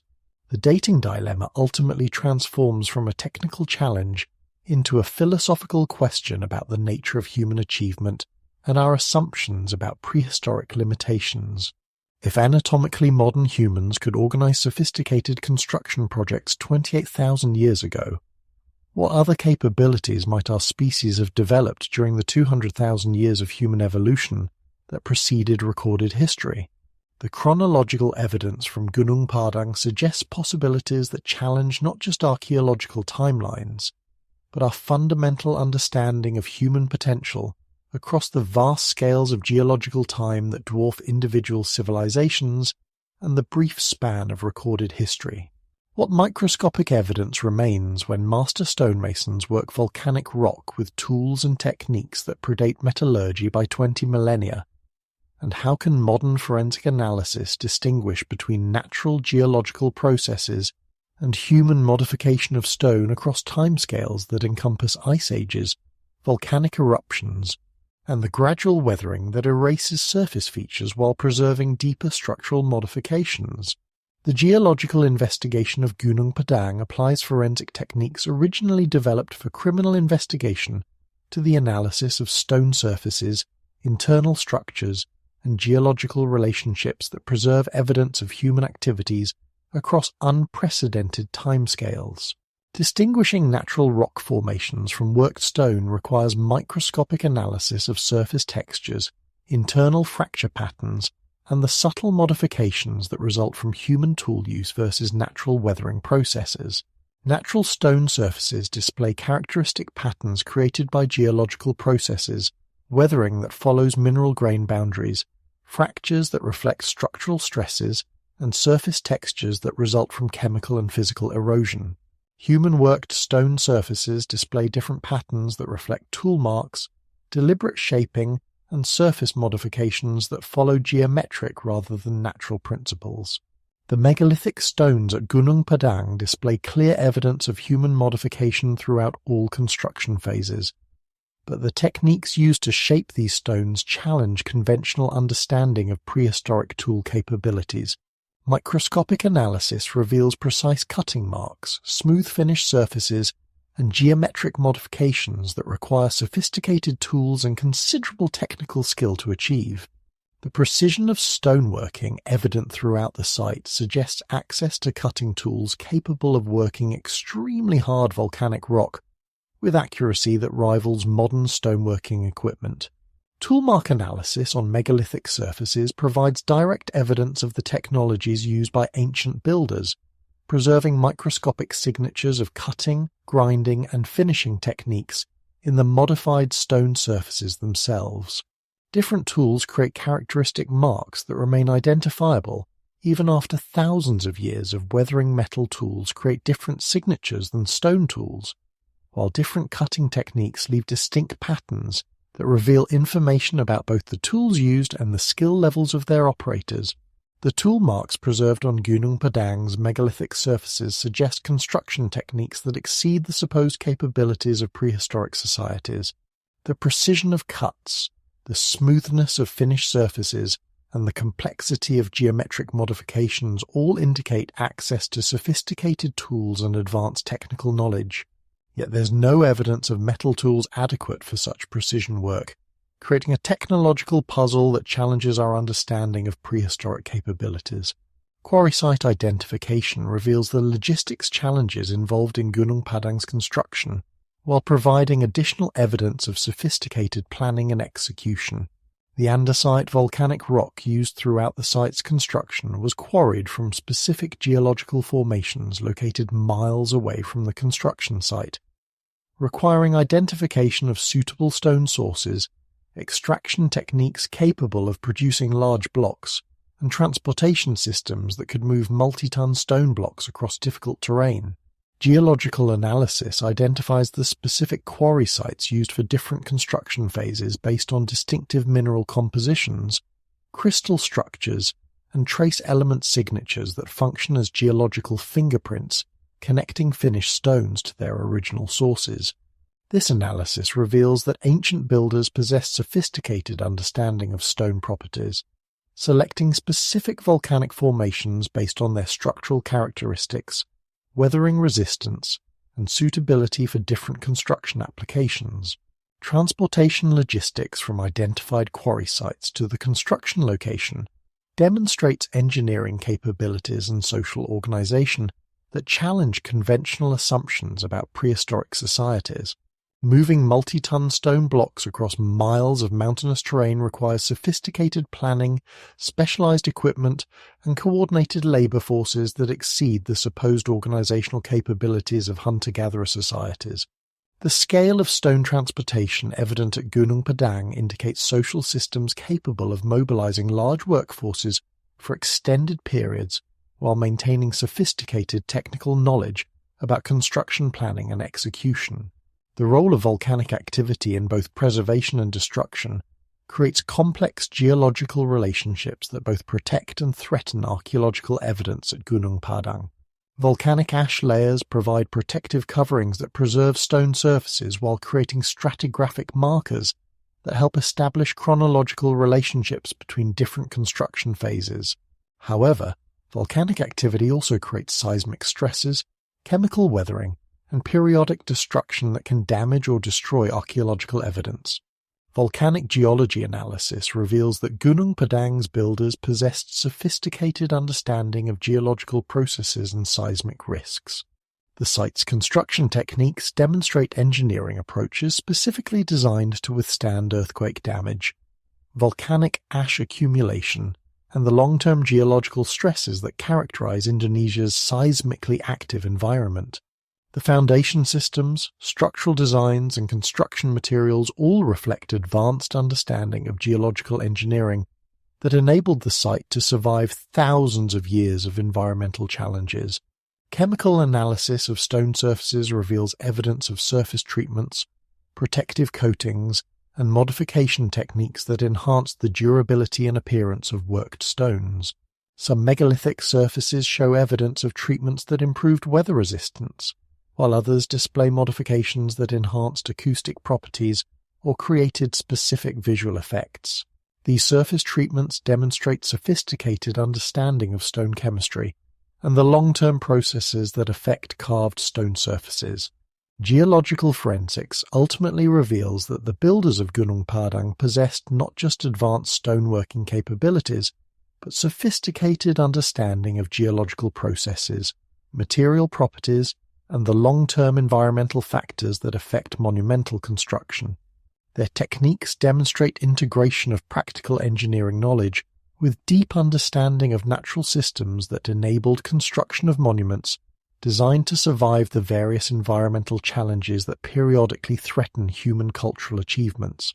The forensic evidence preserved in Gunung Padang's geological relationships provides direct testimony to human capabilities that challenge conventional archaeological timelines while demonstrating sophisticated integration of technological skill with environmental wisdom.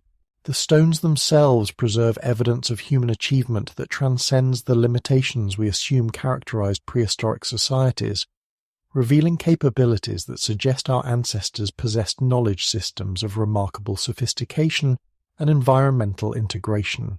What institutional forces mobilize when archaeological evidence challenges foundational assumptions about human development so directly that entire academic disciplines, educational systems, and cultural narratives require fundamental revision?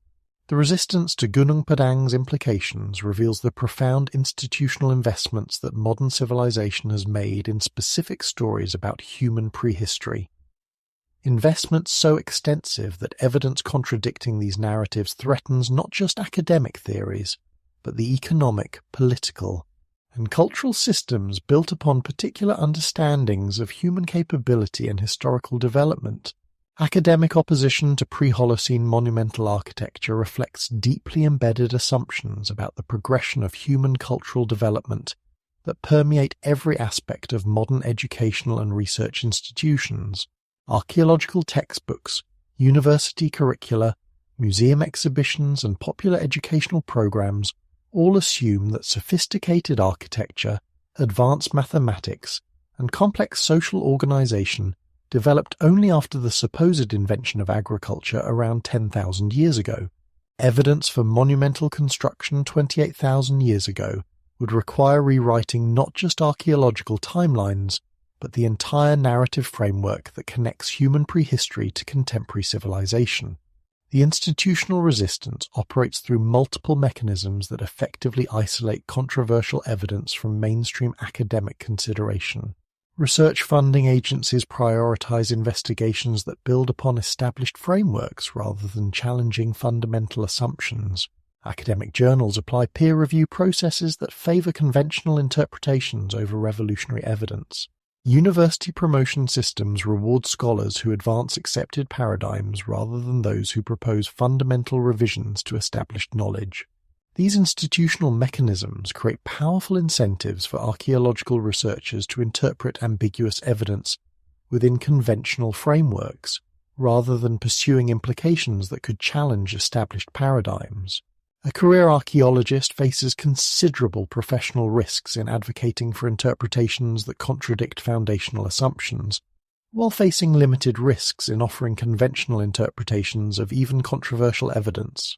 The political implications of rewriting Indonesian history extend far beyond academic debates to encompass questions of cultural identity, economic development, and international relationships that make Gunung Padang's implications controversial for reasons that have little to do with archaeological evidence. Indonesian nationalism has invested considerably in narratives that emphasize the archipelago's cultural achievements and historical importance, yet mainstream archaeological frameworks consistently marginalize Southeast Asian contributions to human cultural development. Evidence for sophisticated Indonesian civilization predating European achievements by tens of thousands of years could support Indonesian cultural pride and international status in ways that challenge established geopolitical relationships. Western academic institutions, international development organizations, and global economic systems all operate within frameworks that assume European and Middle Eastern origins for human technological and cultural advancement. Archaeological evidence that suggests Indonesian origins for sophisticated architecture, advanced mathematics, and complex social organization could disrupt these foundational assumptions in ways that threaten established institutional arrangements.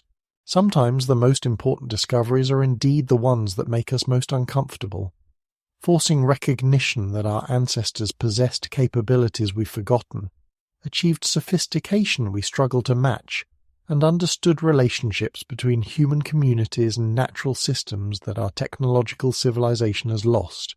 The resistance to Gunung Padang's implications reflects not just scientific conservatism, but profound discomfort with evidence that challenges modern assumptions about progress, development, and our species' relationship to both technological achievement and environmental sustainability.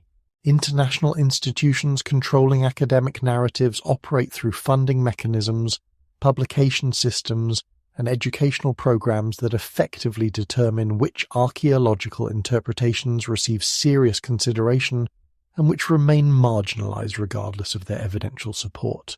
UNESCO, major research universities, and international archaeological organizations all have institutional investments in maintaining specific narratives about human cultural development that would require extensive revision if extremely ancient Indonesian achievements were acknowledged.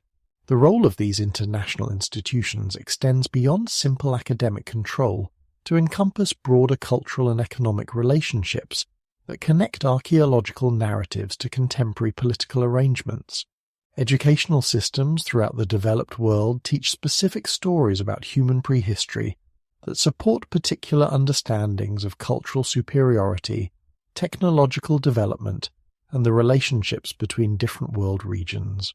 Archaeological evidence that challenges these stories threatens not just academic theories, but the cultural foundations that support contemporary international relationships. The institutional resistance ultimately reveals that archaeological interpretation operates within broader systems of cultural meaning, economic relationships, and political arrangements that extend far beyond the objective analysis of physical evidence. The interpretation of ancient achievements involves questions about contemporary identity, future possibilities, and the stories we tell about human potential that connect individual lives to broader patterns of cultural development across vast scales of historical time. Recognition of the institutional forces that shape archaeological interpretation provides essential context for understanding why evidence like that preserved at Gunung Padang faces resistance that has little to do with its scientific validity. The resistance reflects institutional investments in particular stories about human development that would require extensive economic, educational, and cultural reorganization if significantly revised based on archaeological evidence that challenges fundamental assumptions about prehistoric limitations and possibilities. The broader implications of Gunung Padang's evidence extend beyond archaeological revision to encompass questions about contemporary human potential, sustainable relationships with natural systems, and the possibilities for cultural development that might integrate technological capability with environmental wisdom in ways that our ancestors apparently achieved, but our contemporary civilization struggles to understand. The resistance to such evidence reflects not just academic conservatism, but profound questions about what kinds of human achievement we're willing to acknowledge and what such acknowledgement might require of contemporary cultural development. What if the builders of Gunung Padang's deepest foundations belong not to some mysterious vanished species, but to our own human lineage anatomically modern Homo sapiens, whose presence in Southeast Asia extends back at least 73,000 years, whose survival through catastrophic environmental events demonstrates remarkable adaptability, and whose cultural achievements during supposedly primitive periods challenge every assumption we've made about prehistoric human limitations. The genetic and archaeological evidence reveals that Indonesia's earliest inhabitants possessed not just the physical capabilities necessary for sophisticated construction, but the temporal depth, environmental experience, and cultural continuity that would enable development of the advanced knowledge systems evident at megalithic sites throughout the archipelago. The presence of anatomically modern humans in Indonesia dating to 73,000 years ago provides a crucial foundation for understanding how sophisticated architecture could emerge during periods when conventional archaeology assumes primitive cultural conditions. Recent archaeological discoveries at sites like Liang Bua Cave in Flores, combined with genetic studies of modern Indonesian populations, confirm that Homo sapiens reached Southeast Asia during the Middle Paleolithic period and established continuous populations that survived through multiple environmental catastrophes, ice age cycles, and the various challenges that tested human adaptability across tens of thousands of years. This temporal depth provides the essential context for understanding Gunung Padang's controversial dates. If anatomically modern humans inhabited Indonesia continuously for 73,000 years, the 45,000 years that elapsed between their arrival and the earliest construction phases at Gunung Padang represents ample time for cultural development, technological innovation, and the accumulation of environmental knowledge necessary for sophisticated monument construction.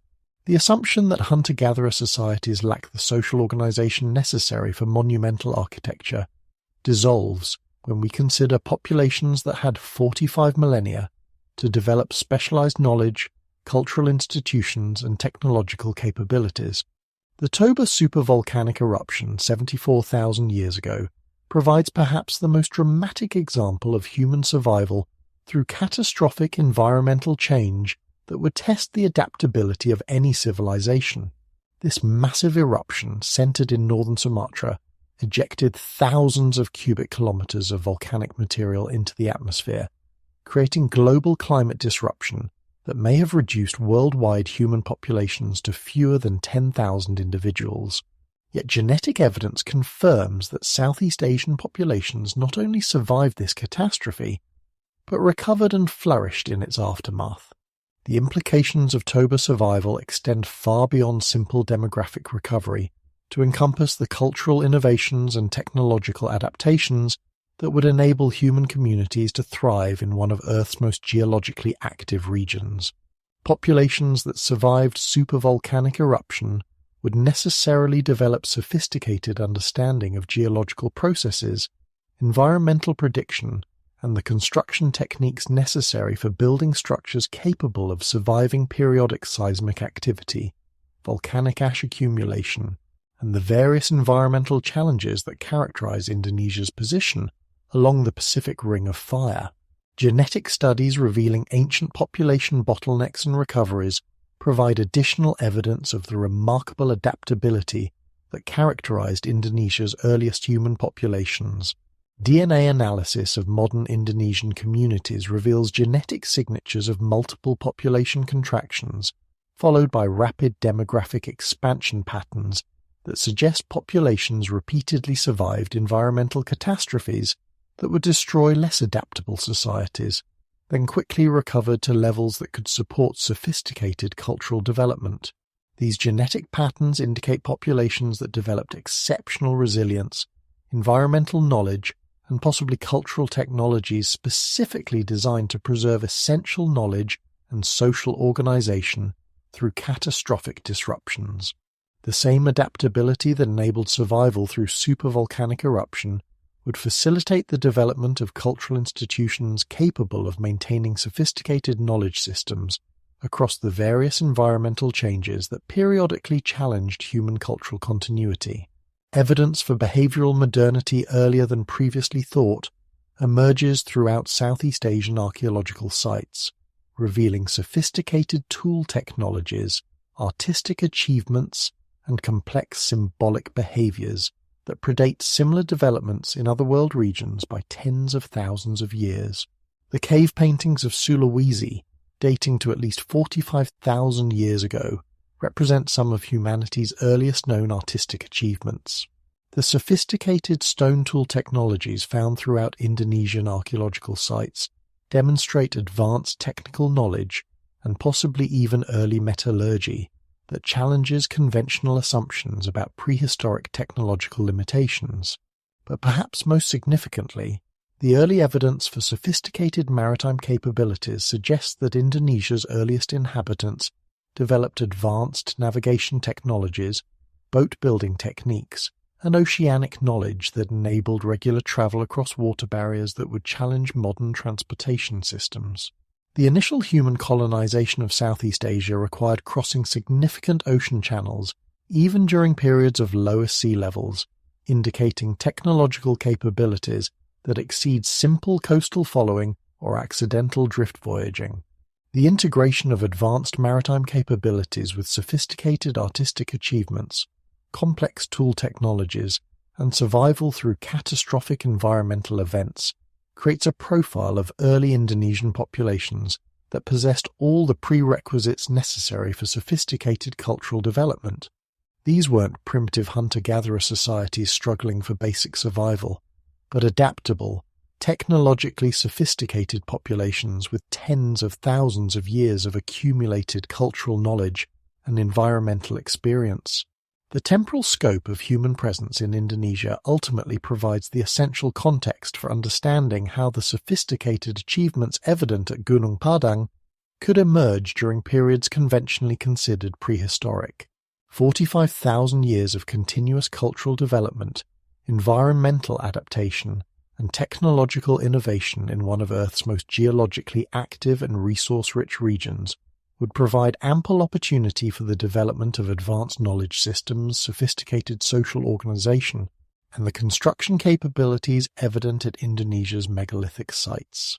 Recognition that Indonesia's megalithic builders belong to our own species, possessed the same cognitive capabilities as contemporary humans, and had vastly more time for cultural development than any civilization in recorded history transforms the question from how could prehistoric humans achieve such sophistication to what prevented similar achievements elsewhere, and what knowledge systems did our ancestors develop that we've forgotten in our brief span of recorded civilization? What genetic legacy flows through modern Indonesian populations from encounters with archaic human species whose cognitive capabilities, environmental adaptations, and technological achievements remain largely mysterious to contemporary science? Recent discoveries of Denisovan DNA in Southeast Asian populations, combined with the remarkable fossil evidence from sites like Liang Bua, reveal a complex prehistory of human evolution in Indonesia that involved interactions between multiple human species, each potentially contributing unique capabilities to the genetic and cultural heritage that shaped the builders of Gunung Padang and other megalithic sites throughout the archipelago. Recent discoveries of Denisovan DNA in modern Indonesian populations provide compelling evidence that the region's human evolutionary history involved sustained interactions between anatomically modern humans and archaic human populations, whose capabilities remain largely unknown to contemporary science.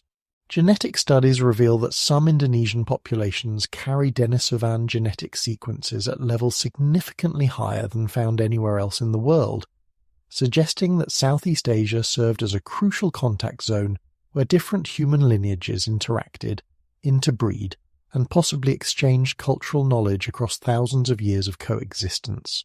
The Denisovans, known primarily through genetic analysis rather than extensive fossil remains, represent a human lineage that diverged from the common ancestor shared with Neanderthals and modern humans hundreds of thousands of years ago, then developed independently in Asia for sufficient time to acquire unique genetic adaptations and presumably cultural capabilities. The high levels of Denisovan ancestry in modern Indonesian populations suggest that these interactions were sustained and significant rather than brief encounters, indicating that Denisovan populations maintained substantial presence in Southeast Asia during periods when anatomically modern humans were establishing their own communities throughout the region. The Homo floresiensis discoveries on Flores Island provide direct fossil evidence of the complex human evolutionary landscape that characterized Indonesia during the periods when megalithic construction was occurring at sites like Gunung Padang. These diminutive humans, nicknamed hobbits by popular media, possessed brain sizes significantly smaller than modern humans, yet demonstrated sophisticated tool use, controlled fire, and organized hunting capabilities that challenged simple correlations between brain size and cognitive capability. The temporal overlap between Homo floresiensis populations and the earliest construction phases at Gunung Padang raises intriguing questions about possible interactions between different human species during periods of megalithic building activity. While there's no direct evidence that Homo floresiensis participated in monument construction, their demonstrated capabilities for sophisticated tool use and organized group activities suggest cognitive abilities that might have contributed to the complex knowledge systems evident in Indonesia's megalithic traditions. Possible interactions between archaic and modern human populations create scenarios where genetic admixture might have combined the environmental adaptations of long-established archaic populations with the cognitive capabilities of anatomically modern humans, producing hybrid populations with capabilities that exceeded either parent population. Denisovan populations had hundreds of thousands of years to develop specific adaptations to Southeast Asian environmental conditions, while Homo floresiensis demonstrated remarkable survival skills in challenging island environments that required sophisticated ecological knowledge and technological innovation. How interbreeding might have enhanced cognitive capabilities remains speculative but theoretically possible, given the complex relationships between genetic diversity, brain development, and cognitive performance that characterize human evolution. Hybrid vigor. The tendency for crossbred populations to exceed the capabilities of either parent population operates throughout biological systems and could potentially apply to cognitive capabilities as well as physical adaptations. The genetic evidence suggests that anatomically modern humans entering Southeast Asia encountered archaic populations that possessed unique genetic adaptations developed across hundreds of thousands of years of evolution in specific environmental conditions. Interbreeding with these populations would provide immediate access to genetic adaptations that enhance survival in tropical environments, resistance to local diseases, and possibly cognitive capabilities adapted to the complex environmental challenges that characterize Indonesia's geologically active archipelago. Neurological studies of modern populations with significant archaic human ancestry reveal subtle differences in brain structure, neurotransmitter systems, and cognitive processing that might reflect the ongoing influence of archaic genetic contributions.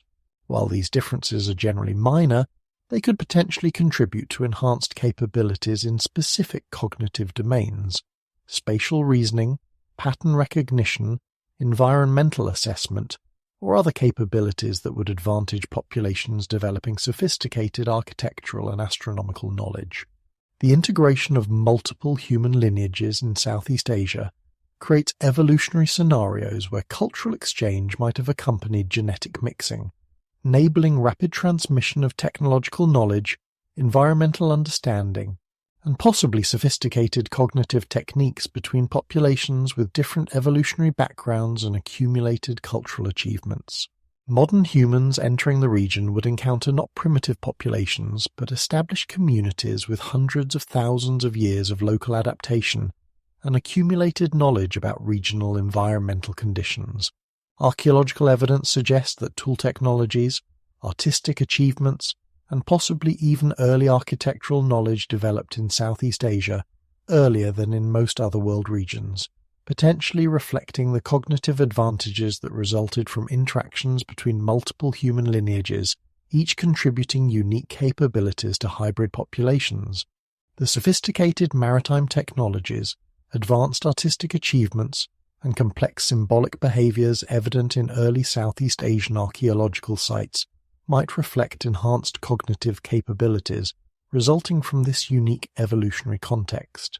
The Denisovan connection ultimately suggests that the builders of Gunung Padang inherited not just the cognitive capabilities of anatomically modern humans, but potentially enhanced abilities resulting from genetic and cultural interactions with archaic populations whose own capabilities remain largely mysterious.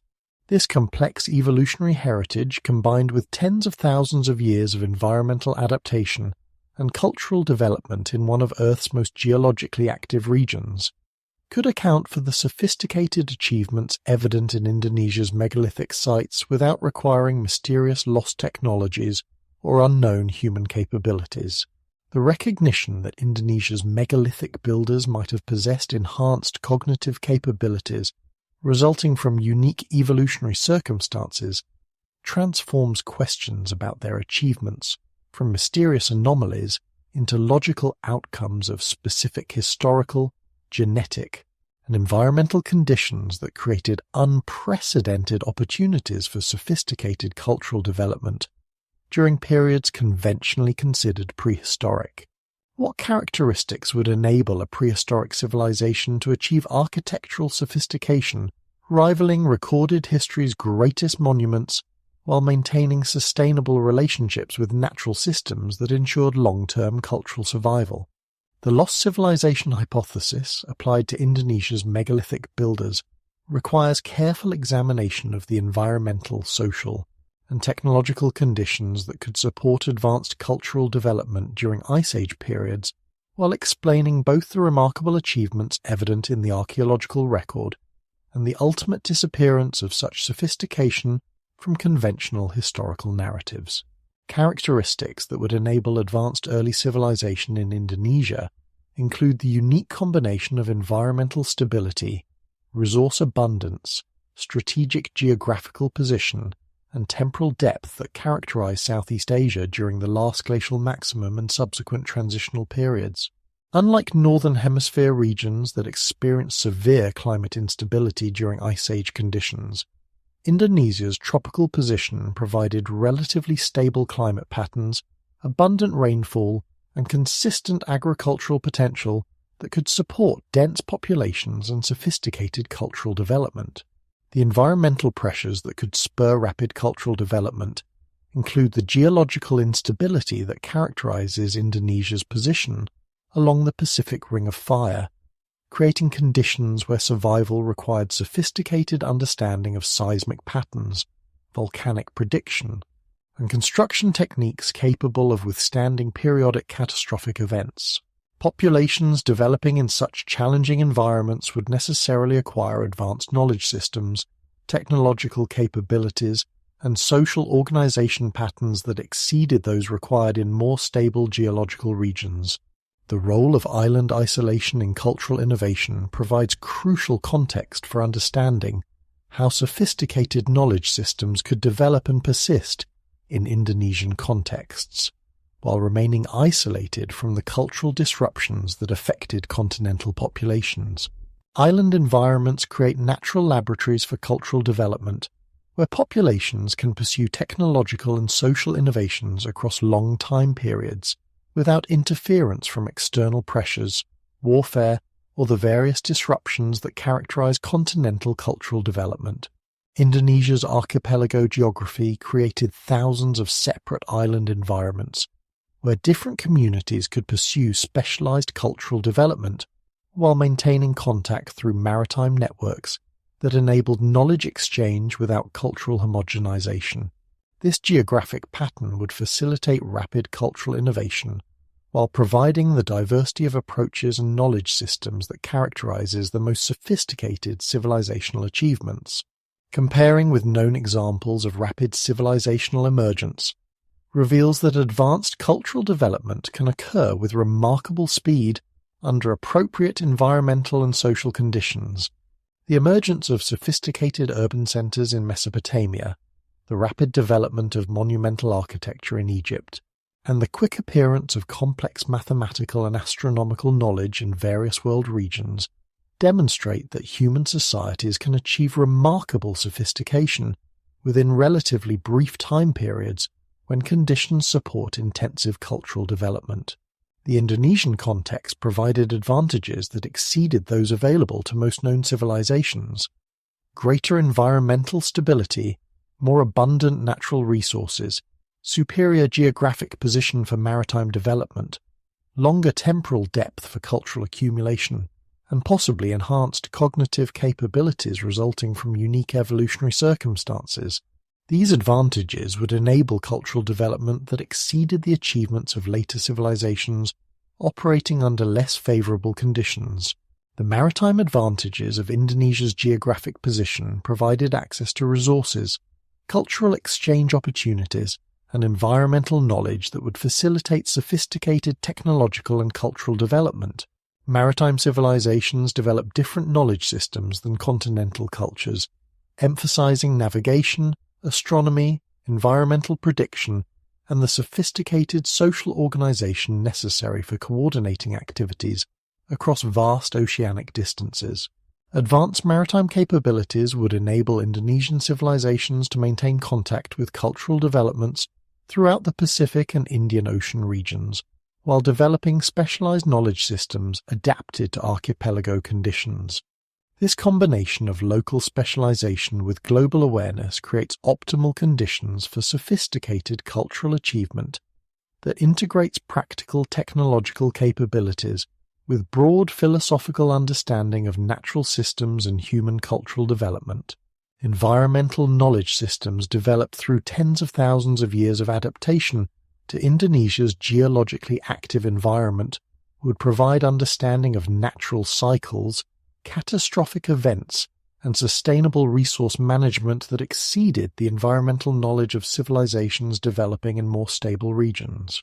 This knowledge would enable construction of monuments designed to survive environmental challenges that would destroy less sophisticated architecture while supporting cultural practices that maintain sustainable relationships with natural systems. The social organization necessary for megalithic construction would require cultural institutions capable of coordinating large workforces, maintaining specialized technical knowledge, and preserving essential information across generations and environmental disruptions.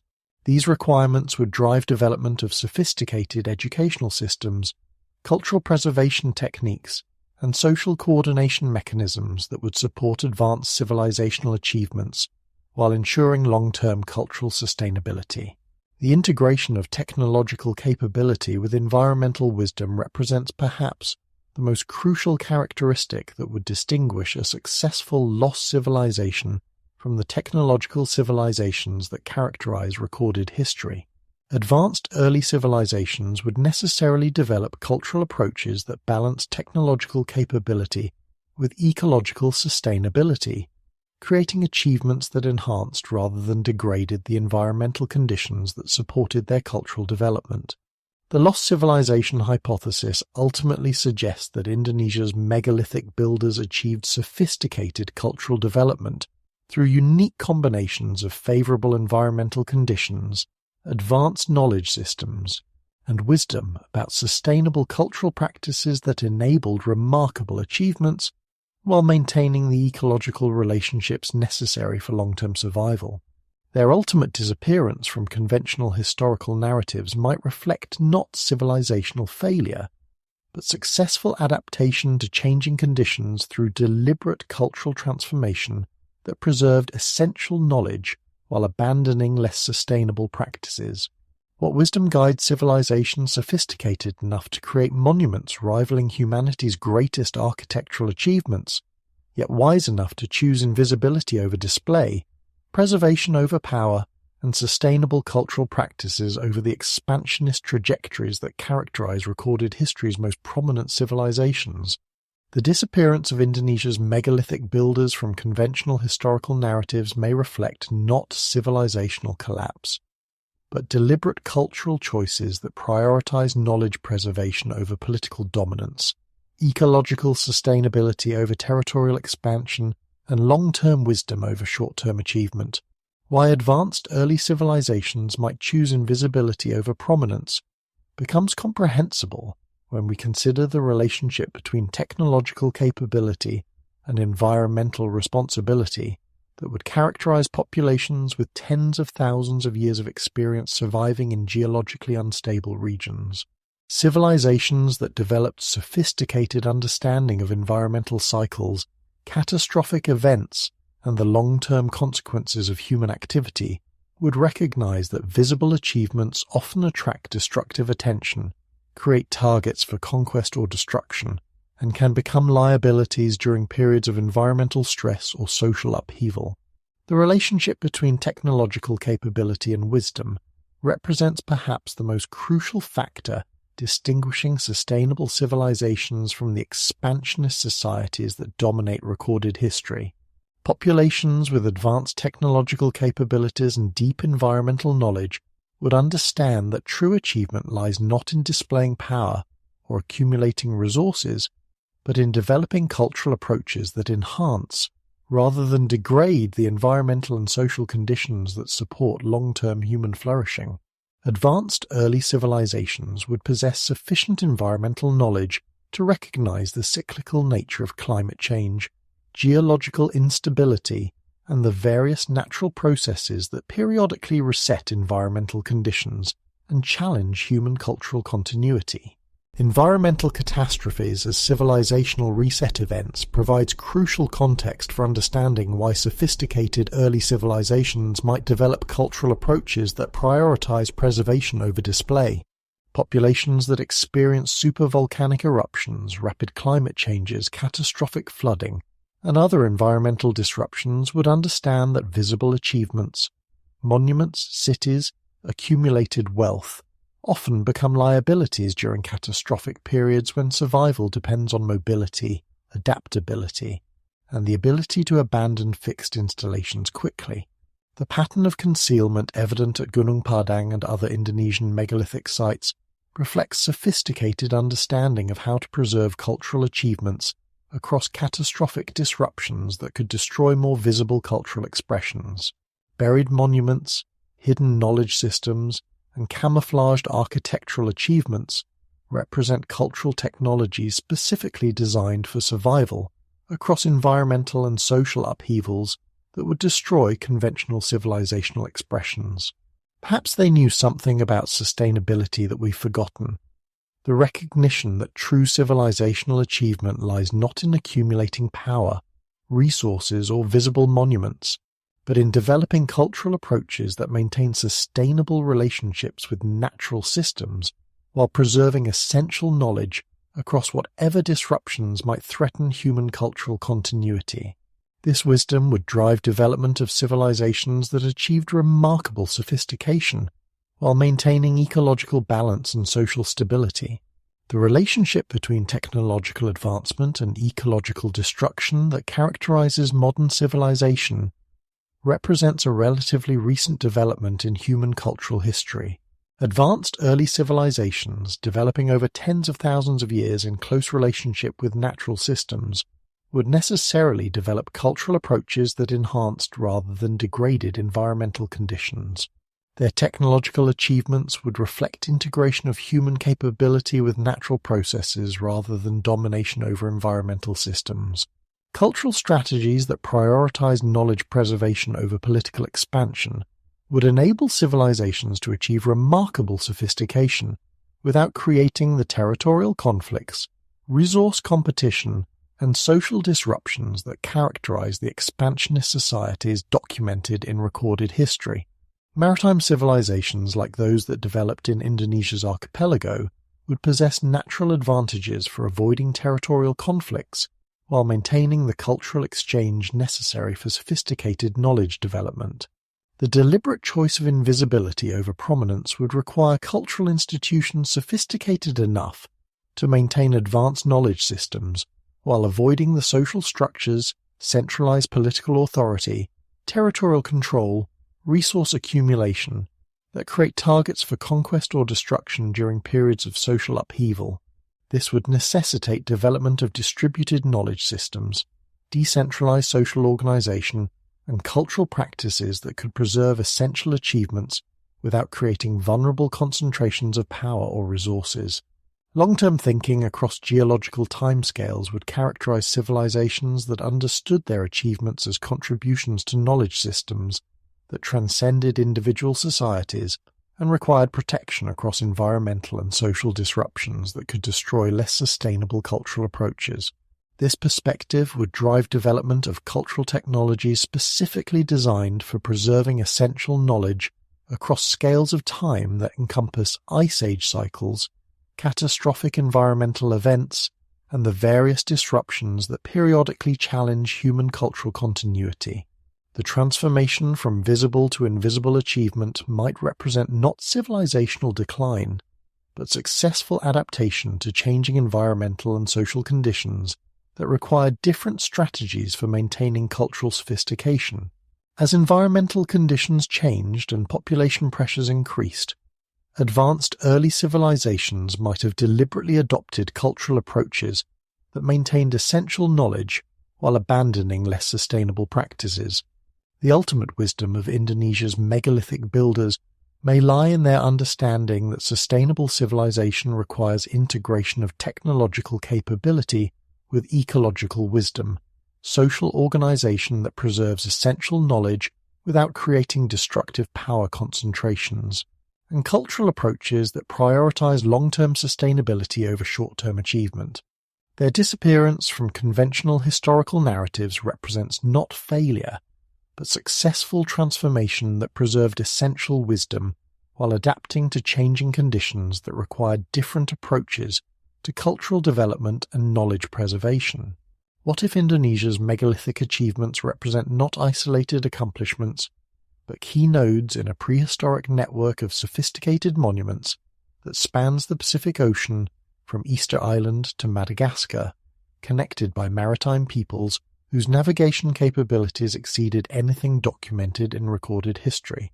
The patterns of megalithic construction, mathematical relationships, and astronomical knowledge that characterize monuments throughout the Pacific Basin suggest coordinated cultural development that integrated local innovations with shared knowledge systems transmitted across oceanic distances that challenge our understanding of prehistoric human capabilities. Connections between Indonesian sites and Easter Island reveal architectural relationships, astronomical alignments, and construction techniques that suggest direct cultural contact between populations separated by thousands of miles of open ocean. The precision-cut stones at Easter Island's ceremonial platforms, the sophisticated astronomical alignments of the moai, and the mathematical relationships governing the positioning of monuments all echo techniques and knowledge systems evident at Indonesian megalithic sites like Gunung Padang and the Pasma Plateau. The transportation and positioning of Easter Island's massive stone statues demonstrates engineering capabilities that mirror the sophisticated construction techniques evident throughout Indonesia's megalithic sites. The quarrying of volcanic stone, the precision of carving, and the mathematical relationships governing statue placement all suggest shared technological knowledge and possibly direct cultural exchange between Pacific maritime populations whose capabilities exceeded conventional assumptions about prehistoric seafaring and construction abilities. Nan Madol's megalithic architecture in Micronesia provides even more direct parallels to Indonesian construction techniques, creating artificial islands from massive basalt columns arranged in precisely engineered relationships that demonstrate advanced understanding of foundation systems, water management, and the integration of architectural achievements with oceanic environments. The scale of construction at Nan Madol rivals the most ambitious projects in recorded history, yet conventional archaeology places its achievement within prehistoric periods when such capabilities were supposedly impossible. The mathematical relationships connecting Nan Madol's construction to Indonesian megalithic sites suggest coordinated planning and shared knowledge systems that enabled architectural projects spanning vast oceanic distances. The precision of proportional relationships, the consistency of construction techniques, and the integration of astronomical alignments with practical engineering all point toward cultural networks that maintained sophisticated knowledge exchange across the Pacific Basin. The role of ocean currents in ancient navigation provides crucial context for understanding how sustained cultural contact could develop between Indonesian populations and distant Pacific communities. The Pacific's major current systems create natural highways for oceanic travel that enable efficient long-distance voyaging for navigators who understand seasonal patterns, wind relationships, and the environmental indicators that guide successful oceanic navigation. Indonesian maritime populations developing over tens of thousands of years in the world's most complex archipelago environment would possess navigation knowledge that exceeded capabilities developed in less challenging oceanic regions. This expertise would enable exploration and cultural contact throughout the Pacific Basin, creating networks of knowledge exchange that connected local innovations with global cultural development. Evidence for trans-Pacific contact in pre-Columbian times emerges throughout archaeological and genetic studies that reveal cultural and biological connections between Southeast Asian and American populations during periods when such contact was supposedly impossible. Sweet potato cultivation, certain tool technologies, and genetic markers all suggest sustained contact between Pacific populations that maintained cultural exchange across oceanic distances that challenge conventional timelines of human migration and cultural development. The botanical evidence for trans-Pacific contact includes crops that appear simultaneously in Southeast Asia and the Americas without clear pathways for natural transmission. Sweet potatoes, certain varieties of chickens, and specific cultivated plants all suggest human-mediated exchange between Pacific regions during prehistoric periods when conventional archaeology assumes populations remained isolated within continental or regional boundaries. Architectural techniques that appear simultaneously throughout the Pacific Basin precision stone cutting, sophisticated foundation systems, astronomical alignment capabilities, and advanced understanding of structural engineering in seismically active regions suggest shared knowledge systems rather than independent invention. The consistency of techniques across vast distances and diverse environmental conditions points toward coordinated cultural development that maintain technological and knowledge exchange through maritime networks of unprecedented sophistication. The integration of astronomical knowledge with practical navigation creates feedback systems where monument construction serves multiple functions: local ceremonial centers, agricultural calendars, and navigation beacons for long-distance oceanic travel. This multifunctional approach enables maintenance of monument networks across vast distances while supporting both local communities and the broader maritime cultures that connected Pacific populations through sustained cultural exchange. Ocean pattern analysis reveals that Pacific current systems, wind patterns, and seasonal cycles create natural navigation opportunities that change significantly during different climate periods. During the last glacial maximum and subsequent transitional periods when major megalithic construction occurred, oceanic conditions provided navigation advantages that disappeared as climate systems shifted toward modern patterns, potentially explaining why evidence for sophisticated trans-Pacific contact appears primarily in prehistoric rather than historical periods. The Pacific Ring of Mysteries ultimately reveals Indonesia's megalithic achievements as components of globally integrated cultural networks that achieved remarkable sophistication through maritime capabilities, astronomical knowledge, and navigation technologies that exceeded anything documented in recorded history. These networks maintained cultural and technological exchange across oceanic distances that challenge conventional assumptions about prehistoric limitations while demonstrating human capabilities for global cultural coordination that we struggle to match with contemporary technologies. What maritime networks connected Indonesia's megalithic builders to sophisticated monuments and cultural achievements throughout the Indian Ocean basin, creating webs of knowledge exchange that spanned from Madagascar to South Africa to the Maldives through navigation capabilities that integrated astronomical observation with understanding of monsoon patterns, ocean currents, and the seasonal cycles that govern sustainable long-distance travel. The evidence for cultural connections across the Indian Ocean reveals Indonesia's position as a crucial hub in prehistoric networks that achieved global cultural coordination through maritime technologies and knowledge systems of extraordinary sophistication. Madagascar's megalithic sites and their Indonesian echoes demonstrate cultural connections that span the entire Indian Ocean, linking Southeast Asian architectural techniques with African monument traditions through shared knowledge systems that suggest sustained contact between populations separated by thousands of miles of ocean. The precision stone working evident at Madagascar's ancient sites, the sophisticated astronomical alignments of ceremonial monuments, and the mathematical relationships governing site positioning all reflect techniques and knowledge that appear throughout Indonesian megalithic traditions. The linguistic evidence connecting Madagascar's Malagasy language to Southeast Asian language families provides additional support for sustained cultural contact between Indonesian populations and Indian Ocean communities. The preservation of Indonesian linguistic elements in Madagascar suggests not brief contact events, but extended cultural exchange that would enable transmission of sophisticated technological knowledge, astronomical understanding, and the complex cultural information necessary for megalithic construction.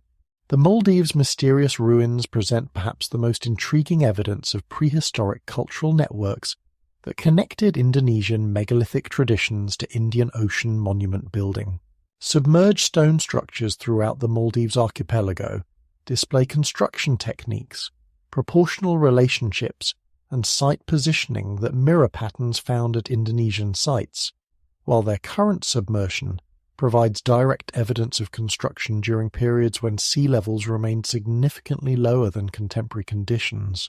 Sea level change analysis reveals that the Maldives' megalithic structures were built during glacial periods when exposed land area exceeded current territories by significant margins. The correlation between these construction periods and the major building phases at Indonesian sites like Gunung Padang suggests coordinated cultural development that adapted monument building to changing environmental conditions while maintaining architectural and astronomical knowledge across vast oceanic distances. South African stone circles and their potential connections to Indonesian megalithic traditions suggest Indian Ocean cultural networks that extended to the African continent through maritime routes that connected Southeast Asian populations to African communities via intermediate islands, coastal settlements, and the seasonal navigation opportunities provided by monsoon systems and ocean current patterns. The mathematical relationships evident in South African stone circle positioning, the astronomical alignments of major monuments, and the integration of natural landscape features with artificial structures all suggest knowledge systems that appear throughout Indonesian megalithic sites. While direct cultural contact remains speculative, the consistency of techniques and knowledge across such vast distances suggests either remarkable independent invention or sustained cultural exchange through maritime networks of unprecedented sophistication. How the monsoon system enabled vast maritime networks provides crucial context for understanding the navigation opportunities that could support sustained cultural contact throughout the Indian Ocean basin. The monsoon's predictable seasonal reversals create natural sailing seasons that enable efficient long-distance travel for navigators who understand wind patterns, current relationships, and the environmental indicators that guide successful oceanic voyaging. Indonesian maritime populations, developing sophisticated navigation knowledge through tens of thousands of years of archipelago sailing, would possess expertise that enabled expansion throughout the Indian Ocean region during appropriate seasonal conditions. The monsoon system provides natural highways for oceanic travel that connect Southeast Asia to Madagascar, the Arabian Peninsula, and the East African coast through predictable seasonal patterns that enabled regular cultural exchange. The preservation of navigation knowledge in contemporary Indonesian sailing traditions provides glimpses of the sophisticated techniques that enabled prehistoric oceanic travel. Traditional navigators still use star compass systems, ocean swell interpretation, and environmental pattern recognition that enable accurate long-distance navigation without modern instruments, suggesting preservation of ancient knowledge systems that could account for the cultural connections evident in Indian Ocean megalithic traditions. Spice trade archaeology reveals evidence for sophisticated maritime exchange networks that connected Indonesian producers to global consumers during periods conventionally considered prehistoric. The distribution of specific spices, cultivation techniques, and processing knowledge suggests sustained cultural contact that would enable transmission of architectural knowledge, astronomical understanding, and the sophisticated cultural information necessary for coordinated monument construction across vast oceanic distances. The integration of practical trade networks with cultural knowledge exchange creates scenarios where maritime populations maintained regular contact for economic purposes, while transmitting architectural techniques, astronomical knowledge, and cultural innovations that enabled sophisticated monument construction throughout the Indian Ocean region.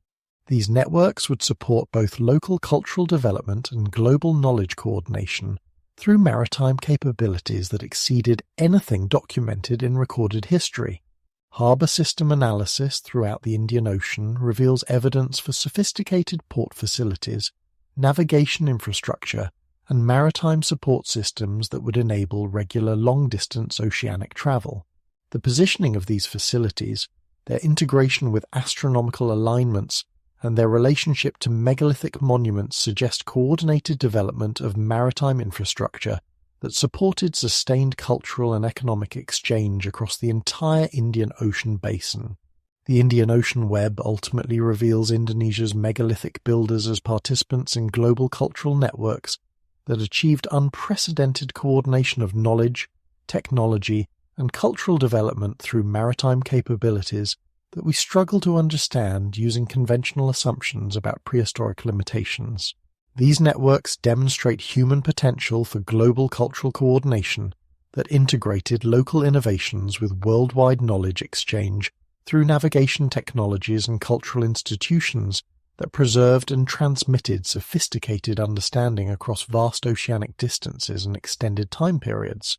What forgotten landscapes connected Indonesia's megalithic builders to global cultural networks through land routes that disappeared beneath rising seas, creating territorial relationships that enabled direct cultural exchange without the maritime capabilities we assume necessary for prehistoric long-distance contact? During glacial periods when sea levels remained 400 feet lower than contemporary conditions, exposed continental shelves created land bridges that connected Indonesian archipelago to mainland Asia, Australia, and possibly other regions, providing overland routes for cultural exchange that could account for the global similarities in megalithic traditions without requiring sophisticated maritime technologies. Land connections during glacial periods transformed the geographical relationships that governed cultural development throughout Southeast Asia and adjacent regions. The Sunda Shelf exposure connected Indonesia's modern islands to mainland Southeast Asia through vast territories that supported overland travel, cultural exchange, and the migration patterns that could distribute technological knowledge, architectural techniques, and cultural innovations across continental distances without requiring oceanic navigation capabilities. How the Bering Land Bridge parallels the Sunda Shelf exposure provides comparative context for understanding the cultural implications of exposed continental territories during glacial periods. Just as the Bering Bridge enabled human migration between Asia and the Americas, the Sunda Shelf exposure would facilitate cultural contact between Indonesian populations and mainland Asian communities, creating opportunities for knowledge exchange that could account for architectural similarities and shared cultural traditions across vast geographical regions. Migration routes enabled by exposed continental shelves would create opportunities for rapid transmission of cultural innovations, technological knowledge, and architectural techniques across territories that became separated by ocean barriers as sea levels rose during post-glacial periods. The megalithic traditions found throughout Southeast Asia, southern China, and other regions might reflect cultural exchange that occurred through overland routes during periods when such contact was geographically feasible. The spread of megalithic technology through continental connections would enable rapid transmission of construction techniques, astronomical knowledge, and the sophisticated cultural information necessary for monument building across populations separated by hundreds or thousands of miles of territory that remained accessible through overland travel during glacial periods when sea levels facilitated such extensive land exposure. The role of catastrophic flooding in breaking ancient connections provides crucial context for understanding why evidence for sophisticated cultural networks appears primarily in prehistoric rather than historical periods. The rapid sea level rise that occurred during post-glacial periods would permanently separate populations that previously maintained regular overland contact, isolating cultural achievements and limiting the cultural exchange that supported coordinated technological and architectural development. Archaeological evidence submerged by rising seas includes territorial relationships, cultural sites, and migration routes that connected Indonesian populations to broader networks of cultural development during glacial periods when geographical conditions supported sustained overland contact. The submersion of these connecting territories explains why Indonesian megalithic achievements appear isolated from global cultural networks when analyzed using contemporary geographical relationships. River system analysis reveals ancient drainage patterns that connected Indonesian territories to mainland Asian river networks during periods of continental shelf exposure. These river connections would provide natural highways for cultural exchange, technological transmission, and the migration patterns that could distribute sophisticated knowledge systems across continental territories that became separated by oceanic barriers as climate conditions changed. The Sahel Shelf connection to Australia and New Guinea creates additional possibilities for cultural exchange between Indonesian populations and the sophisticated cultures that developed in Australian and Melanesian regions. Aboriginal Australian traditions preserve remarkable knowledge of land management, astronomical observation, and sustainable cultural practices that might have contributed to the environmental wisdom evident in Indonesian megalithic traditions. Genetic evidence for prehistoric population movements supports the possibility of extensive cultural exchange through continental connections during glacial periods. DNA studies reveal migration patterns, population mixing, and cultural contact that suggest sustained interaction between populations across territories that became separated by rising seas, providing biological evidence for the cultural exchange opportunities that continental bridges would facilitate. And the synchronization of cultural developments across regions that became separated by oceanic barriers suggest coordinated development that occurred through overland contact during periods when geographical conditions supported such cultural exchange. The simultaneous appearance of sophisticated megalithic traditions, advanced astronomical knowledge, and complex social organization across regions now separated by oceans might reflect cultural coordination that occurred through continental connections rather than maritime contact. Tool technology distribution reveals patterns of technological exchange that correlate with proposed continental connections rather than maritime routes. The spread of specific tool types, manufacturing techniques, and technological innovations follows geographical patterns that suggest overland transmission during periods when continental shelves remained exposed, supporting the hypothesis that major cultural exchange occurred through land routes that disappeared beneath rising seas. Continental bridge analysis ultimately reveals that Indonesian megalithic builders participated in global cultural networks through geographical connections that we can no longer see using contemporary coastal boundaries. The submersion of connecting territories beneath hundreds of feet of ocean water has obscured the overland routes that enabled cultural exchange, technological transmission, and the coordinated development that accounts for global similarities in megalithic traditions, without requiring the sophisticated maritime capabilities that we assume necessary for prehistoric long-distance cultural contact. What global signal triggered simultaneous megalithic construction across multiple continents around 12,000 years ago, inspiring populations separated by vast oceanic distances to begin building sophisticated stone monuments during the same narrow time period when climate systems transitioned from Ice Age to modern conditions? The temporal clustering of megalithic construction worldwide suggests coordinated response to global environmental changes that affected human populations simultaneously across diverse geographical regions, creating conditions that spurred monument building as adaptation to changing climate patterns, rising sea levels, and the environmental disruptions that marked the transition from Pleistocene to Holocene conditions. Simultaneous megalithic developments worldwide appear throughout the archaeological record during the narrow time window between 10,000 and 12,000 years ago, when populations across Europe, Asia, Africa, and the Americas began constructing sophisticated stone monuments that demonstrate advanced astronomical knowledge, mathematical understanding, and engineering capabilities that conventional archaeology struggles to explain. The temporal synchronization of these developments across vast distances suggests global environmental or cultural triggers rather than independent invention.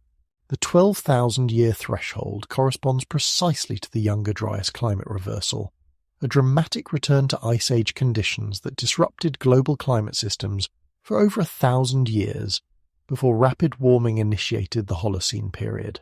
This climate catastrophe would affect human populations worldwide simultaneously, creating environmental pressures that could trigger similar cultural responses across diverse geographical regions and populations.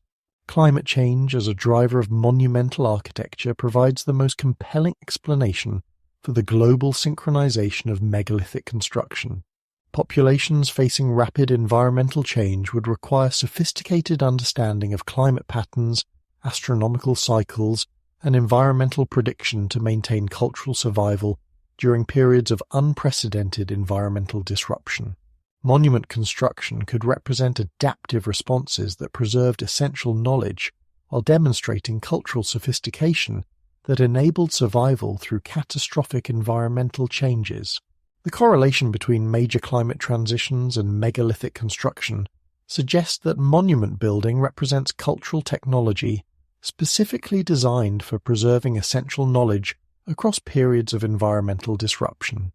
The astronomical alignments, mathematical relationships, and sophisticated engineering evident in megalithic sites worldwide all demonstrate knowledge systems that would enhance cultural survival during periods when environmental unpredictability threatened traditional cultural practices and knowledge preservation systems.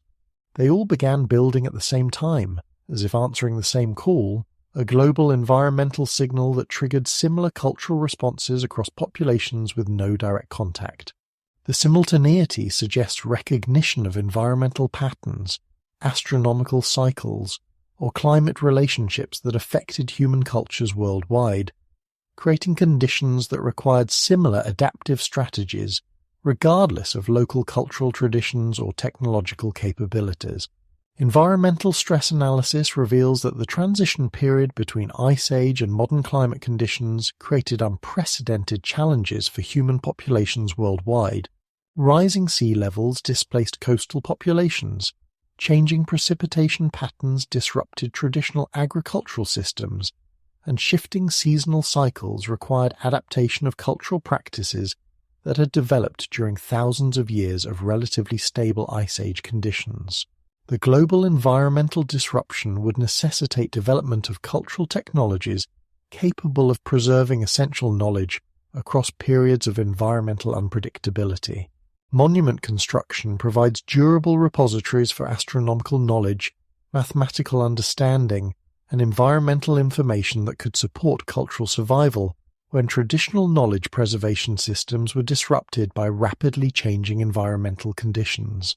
Astronomical pattern recognition during the climate transition period reveals that global environmental changes coincided with significant astronomical phenomena that would be visible to careful observers worldwide. The precession of equinoxes, changes in seasonal star patterns, and shifts in astronomical cycles could provide natural timing signals that triggered coordinated cultural responses across populations that maintained sophisticated astronomical observation capabilities. The integration of astronomical knowledge with environmental observation would enable prehistoric populations to recognize global patterns that connected local environmental changes to broader planetary cycles. Populations that understood these relationships would develop cultural strategies appropriate for navigating periods of global environmental transition, including monument construction that preserved essential knowledge while demonstrating cultural capabilities that supported community survival during catastrophic periods. Cultural response patterns to global environmental change suggest that sophisticated prehistoric populations possessed knowledge systems capable of recognizing and responding to planetary-scale environmental changes. The coordinated timing of megalithic construction worldwide indicates cultural sophistication that exceeded simple local adaptation to include understanding of global environmental relationships and appropriate cultural technologies for navigating periods of unprecedented environmental disruption. The preservation of astronomical and mathematical knowledge in megalithic monuments worldwide suggests that ancient populations understood their achievements as contributions to knowledge systems that transcended individual cultures and required protection across environmental disruptions that could destroy less durable forms of cultural expression. This understanding would drive coordinated cultural development that prioritized knowledge preservation over short-term cultural achievements. Monument distribution analysis reveals that megalithic construction occurred throughout regions that experienced the most severe environmental disruption during the climate transition period, supporting the hypothesis that monument building represents adaptive cultural technology rather than random cultural development. The correlation between environmental stress and monument construction suggests coordinated cultural response to global environmental challenges rather than independent cultural invention. The time synchronicities ultimately reveal that prehistoric populations possessed sophisticated understanding of global environmental patterns and developed appropriate cultural technologies for navigating periods of planetary environmental transition. The simultaneous appearance of megalithic traditions worldwide demonstrates human capabilities for recognizing and responding to global environmental changes through coordinated cultural development that preserved essential knowledge while adapting to changing conditions that challenged traditional cultural practices and survival strategies. What if the most catastrophic volcanic event in human memory created not the end of sophisticated culture in Southeast Asia, but the crucible that forged the environmental wisdom and survival capabilities that would eventually enable the builders of Gunung Padang to create monuments designed to survive any catastrophe Earth could unleash?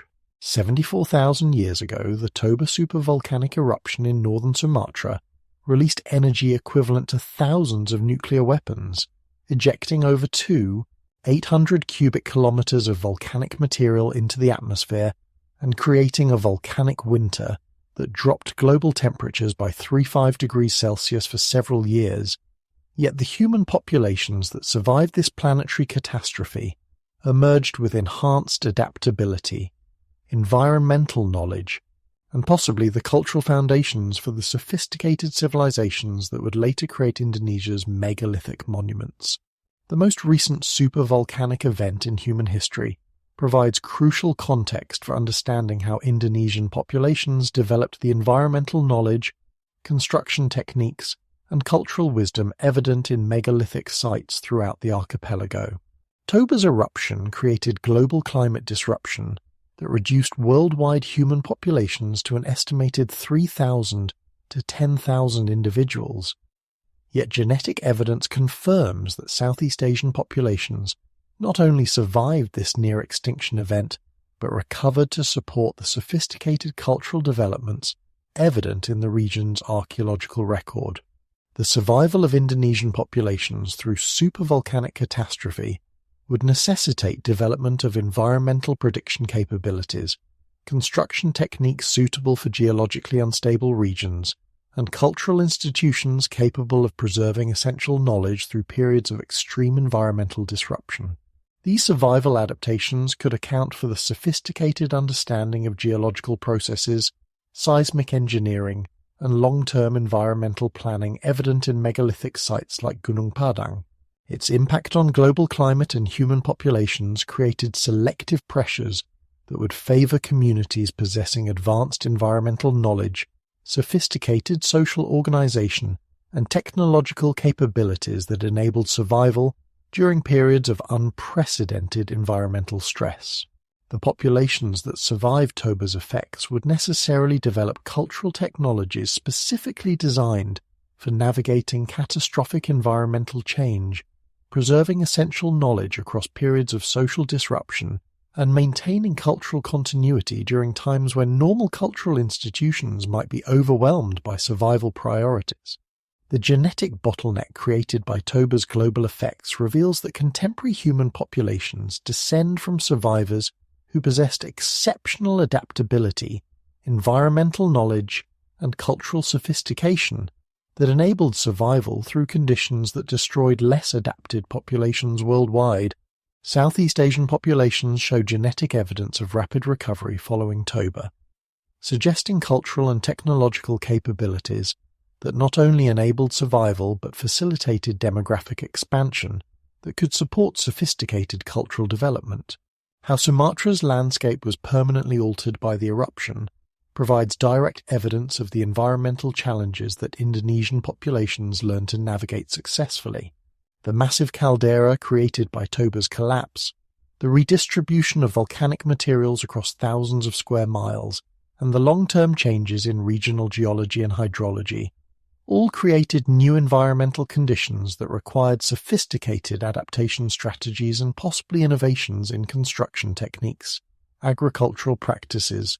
The volcanic transformation of Sumatra's landscape would require populations to develop advanced understanding of volcanic processes, geological stability assessment, and construction techniques suitable for environments subject to periodic seismic activity and volcanic ash accumulation. These capabilities would prove essential for the sophisticated construction techniques evident at megalithic sites throughout volcanically active Indonesia. Evidence for rapid cultural recovery and adaptation emerges throughout the archaeological record of post-Toba Southeast Asia, revealing populations that not only survived supervolcanic catastrophe, but quickly developed cultural achievements that exceeded pre-eruption capabilities. The sophisticated tool technologies, artistic achievements, and possibly early architectural developments that appear in Southeast Asian sites following Toba suggest that catastrophic environmental change can stimulate rather than suppress cultural innovation under appropriate circumstances. The rapid cultural recovery indicates populations that possess cultural technologies specifically designed for preserving essential knowledge through catastrophic disruptions, while adapting quickly to changed environmental conditions. The same cultural institutions that enabled Toba survival would provide foundations for the sophisticated achievements evident in later megalithic construction, astronomical knowledge, and environmental integration that characterizes Indonesian cultural development. Post-Toba populations would understand viscerally that environmental conditions can change catastrophically within individual lifetimes, that visible achievements can become liabilities during periods of environmental stress, and that cultural survival depends on preserving essential knowledge in forms resistant to the various disruptions that periodically reset human cultural development. This understanding would drive development of cultural approaches that prioritize knowledge preservation over conspicuous achievement, sustainability over expansion, and long-term wisdom over short-term power. The environmental lessons learned through Toba survival would include sophisticated understanding of climate systems, volcanic prediction, geological stability assessment, and the construction techniques necessary for creating structures capable of surviving whatever environmental challenges Earth might present. These lessons would prove essential for populations living in one of the world's most geologically active regions, while developing the sophisticated cultural achievements evident throughout Indonesian archaeological sites. Toba's legacy in Indonesian cultural development ultimately reveals populations that transformed catastrophic environmental experience into wisdom about sustainable cultural practices, environmental integration, and the preservation strategies necessary for maintaining sophisticated knowledge across scales of time that encompass ice age cycles, supervolcanic eruptions, and the various catastrophic events that periodically challenge human cultural continuity. What global catastrophe struck Earth 12,900 years ago with such devastating force that it snapped planetary climate systems back into ice age conditions within decades, destroyed emerging civilizations across multiple continents, and left traces in human cultural memory so profound that flood myths, catastrophe legends, and stories of vanished golden ages appear in oral traditions worldwide? The Younger Dryas event represents perhaps the most dramatic climate reversal in recent geological history, transforming Earth's environmental conditions so rapidly that advancing civilizations found their achievements suddenly threatened by returning glaciers, rising ocean levels, and environmental chaos that would test the survival of any culture, no matter how sophisticated. The sudden return to ice age conditions occurred with terrifying speed, dropping global temperatures by up to 8 degrees Celsius in some regions within periods measured in decades rather than centuries. This rapid climate reversal would force populations that had adapted to gradually warming conditions to suddenly confront environmental challenges that exceeded even ice age difficulties, not just cold temperatures, but the social chaos and resource scarcity created by rapid environmental change that disrupted established cultural patterns and survival strategies developed over thousands of years of relatively stable climate conditions. For populations throughout Southeast Asia, the Younger Dryas would bring unprecedented challenges that tested every aspect of cultural sophistication and environmental adaptation. While tropical regions experienced less extreme temperature changes than northern latitudes, the global disruption of ocean currents, precipitation patterns, and seasonal cycles would create environmental unpredictability that challenged traditional agricultural practices, maritime navigation, and the stable environmental conditions necessary for sophisticated cultural development. Impact on Indonesian climate and sea levels created complex environmental challenges that would require sophisticated adaptation strategies and possibly major cultural transitions. The climate reversal disrupted monsoon patterns that governed agricultural cycles throughout Southeast Asia, altered ocean current systems that supported maritime travel and trade, and created environmental unpredictability that would challenge populations accustomed to the relatively stable conditions that supported sophisticated cultural development during the preceding warm period. The environmental disruption would be particularly challenging for maritime civilizations that depended on predictable seasonal patterns for long-distance navigation, trade networks, and the cultural exchange that supported sophisticated technological and cultural development. The disruption of established climate patterns would force populations to develop new survival strategies while adapting cultural institutions and technological capabilities to environmental conditions that differed dramatically from those that shaped their cultural development. How rapid climate change could destroy civilizations becomes evident when we consider the environmental foundations that support sophisticated cultural achievements.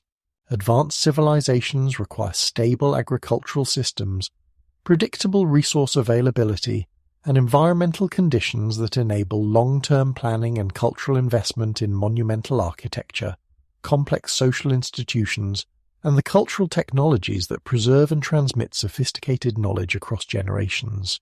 The Younger Dryas would disrupt all these foundational requirements simultaneously, forcing populations to prioritize immediate survival over cultural achievement while adapting to environmental conditions that challenged established cultural practices and survival strategies. Civilizations that had invested in fixed infrastructure, specialized social roles, and complex technological systems would face particular challenges during periods when environmental unpredictability required mobility, adaptability, and rapid cultural transformation.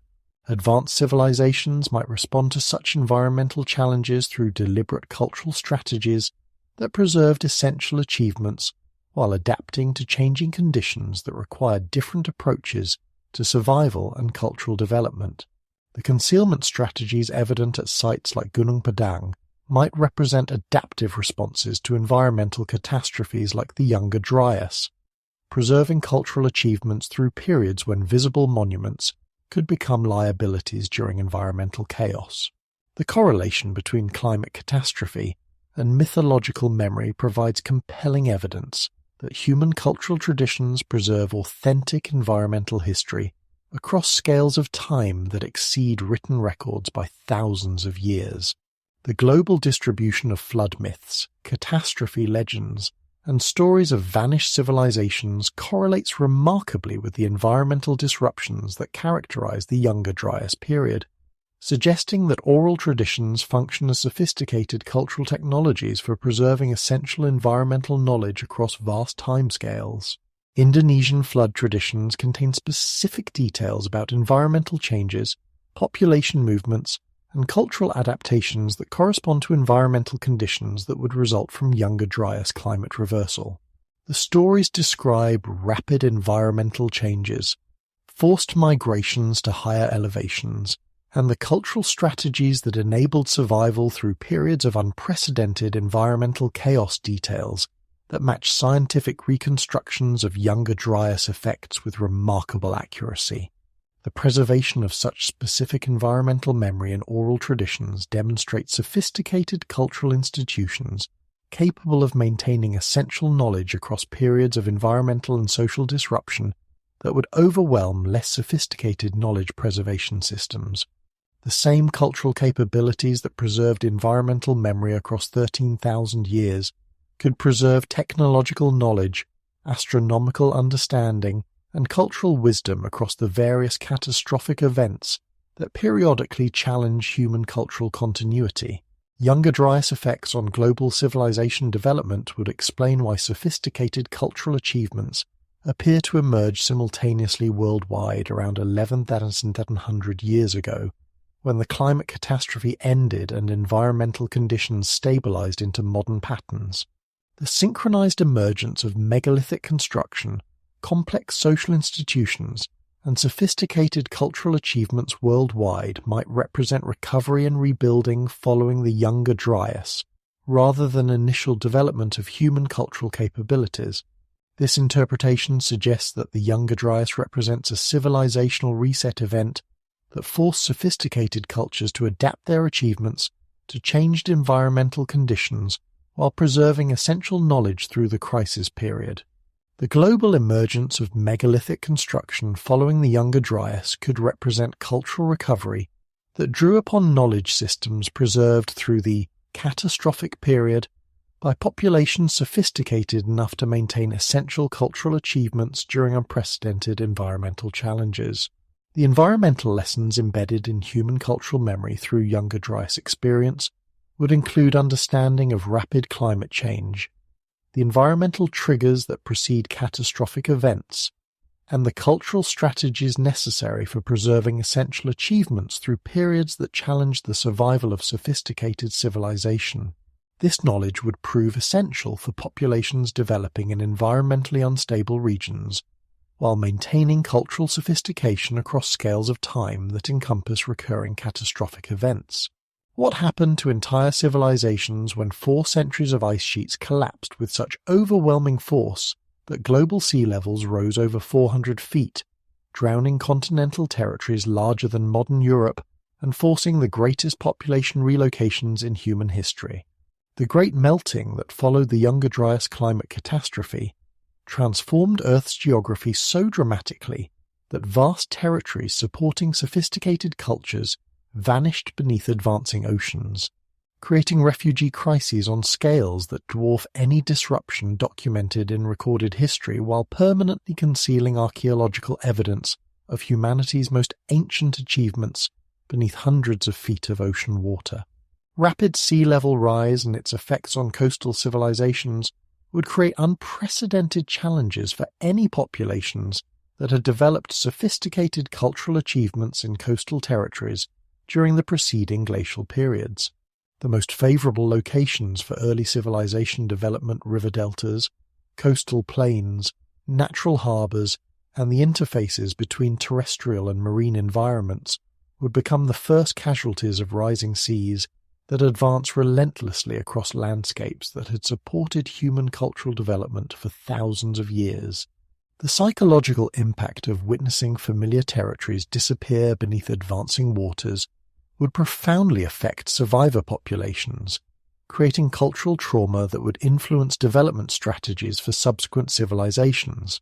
Populations that experienced the permanent loss of ancestral territories, sacred sites, and cultural achievements to rising seas would develop cultural approaches that prioritized preservation over display, concealment over visibility, and adaptation strategies specifically designed for surviving environmental changes that could destroy less flexible cultural approaches.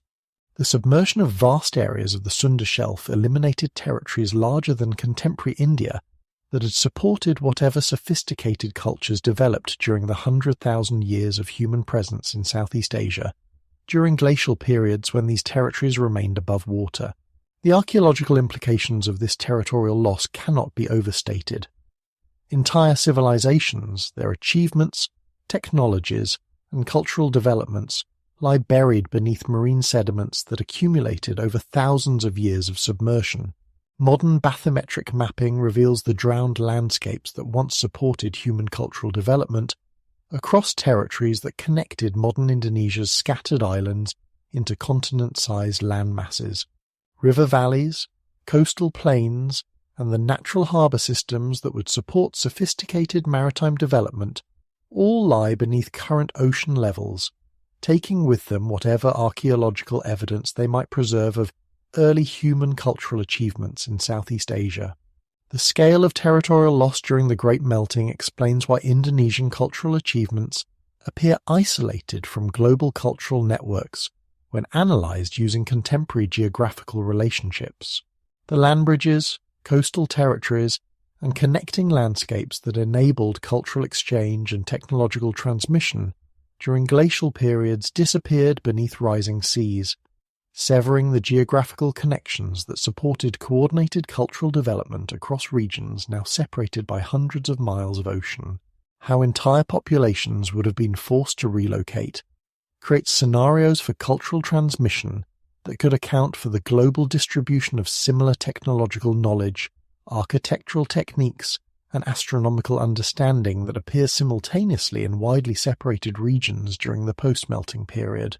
Refugee populations carrying sophisticated cultural knowledge would spread throughout available territories, potentially transmitting advanced knowledge systems to regions that had not previously developed such capabilities.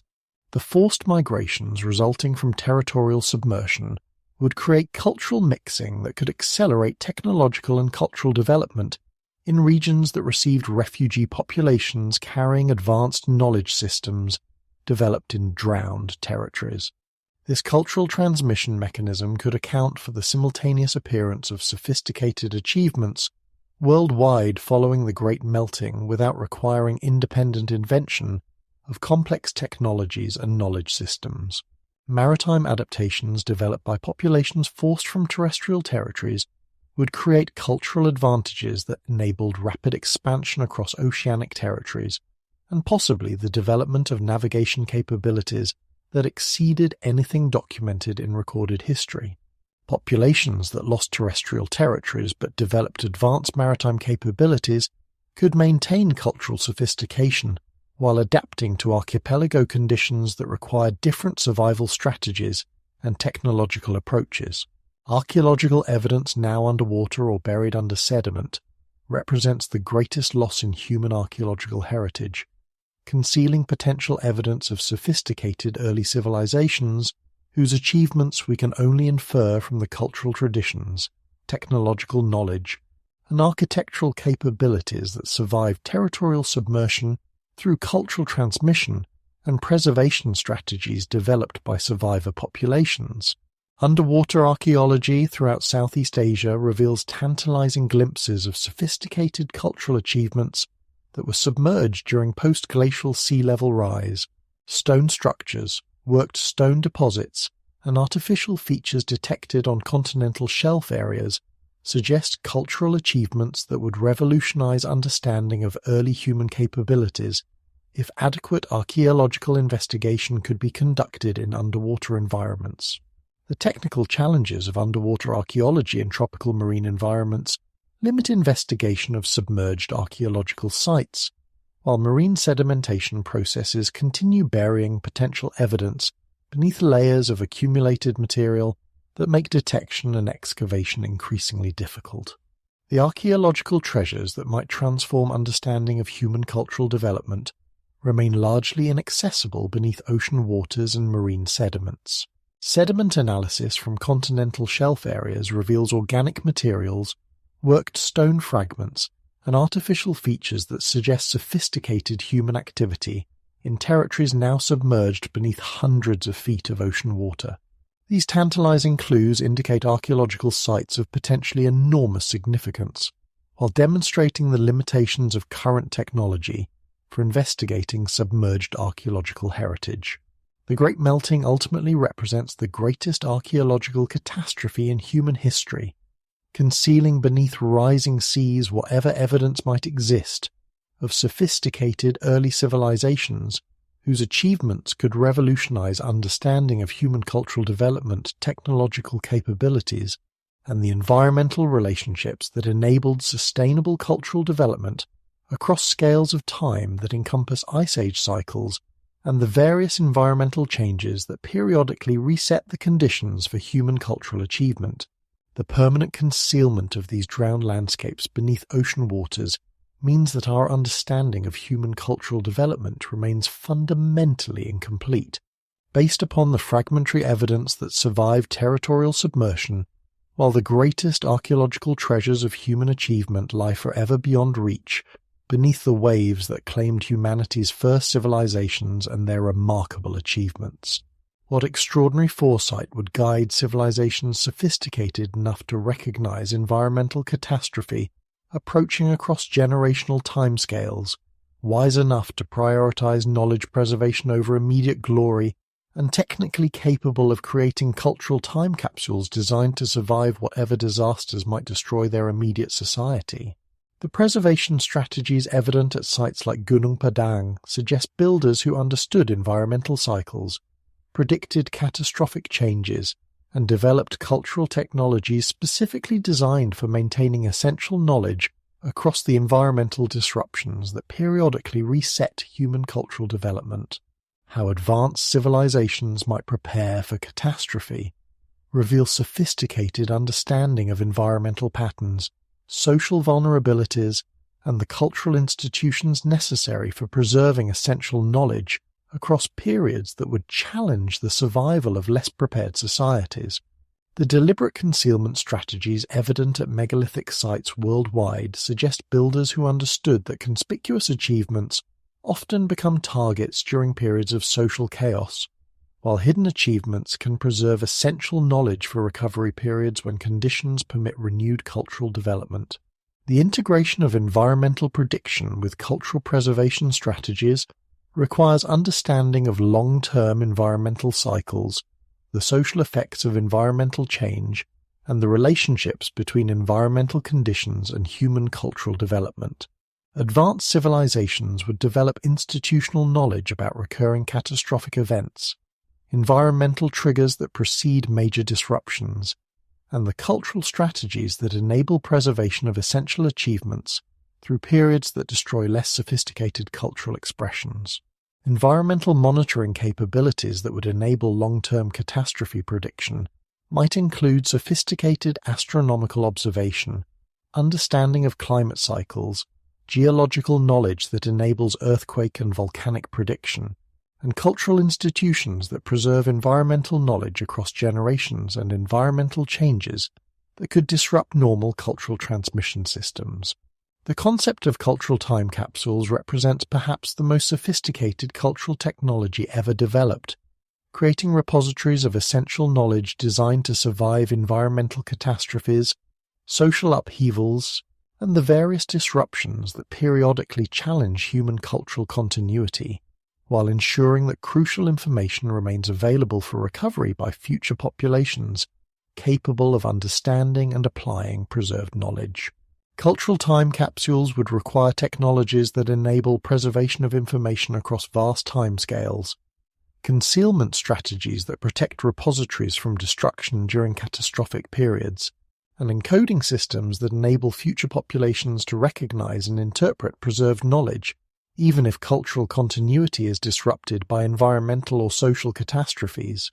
Megalithic monuments function as sophisticated cultural time capsules that preserve mathematical knowledge, astronomical understanding, engineering capabilities, and philosophical wisdom in stone arrangements that resist destruction, while encoding information in proportional relationships, geometric patterns, and astronomical alignments that remain comprehensible across cultural and linguistic changes that could disrupt other forms of knowledge transmission.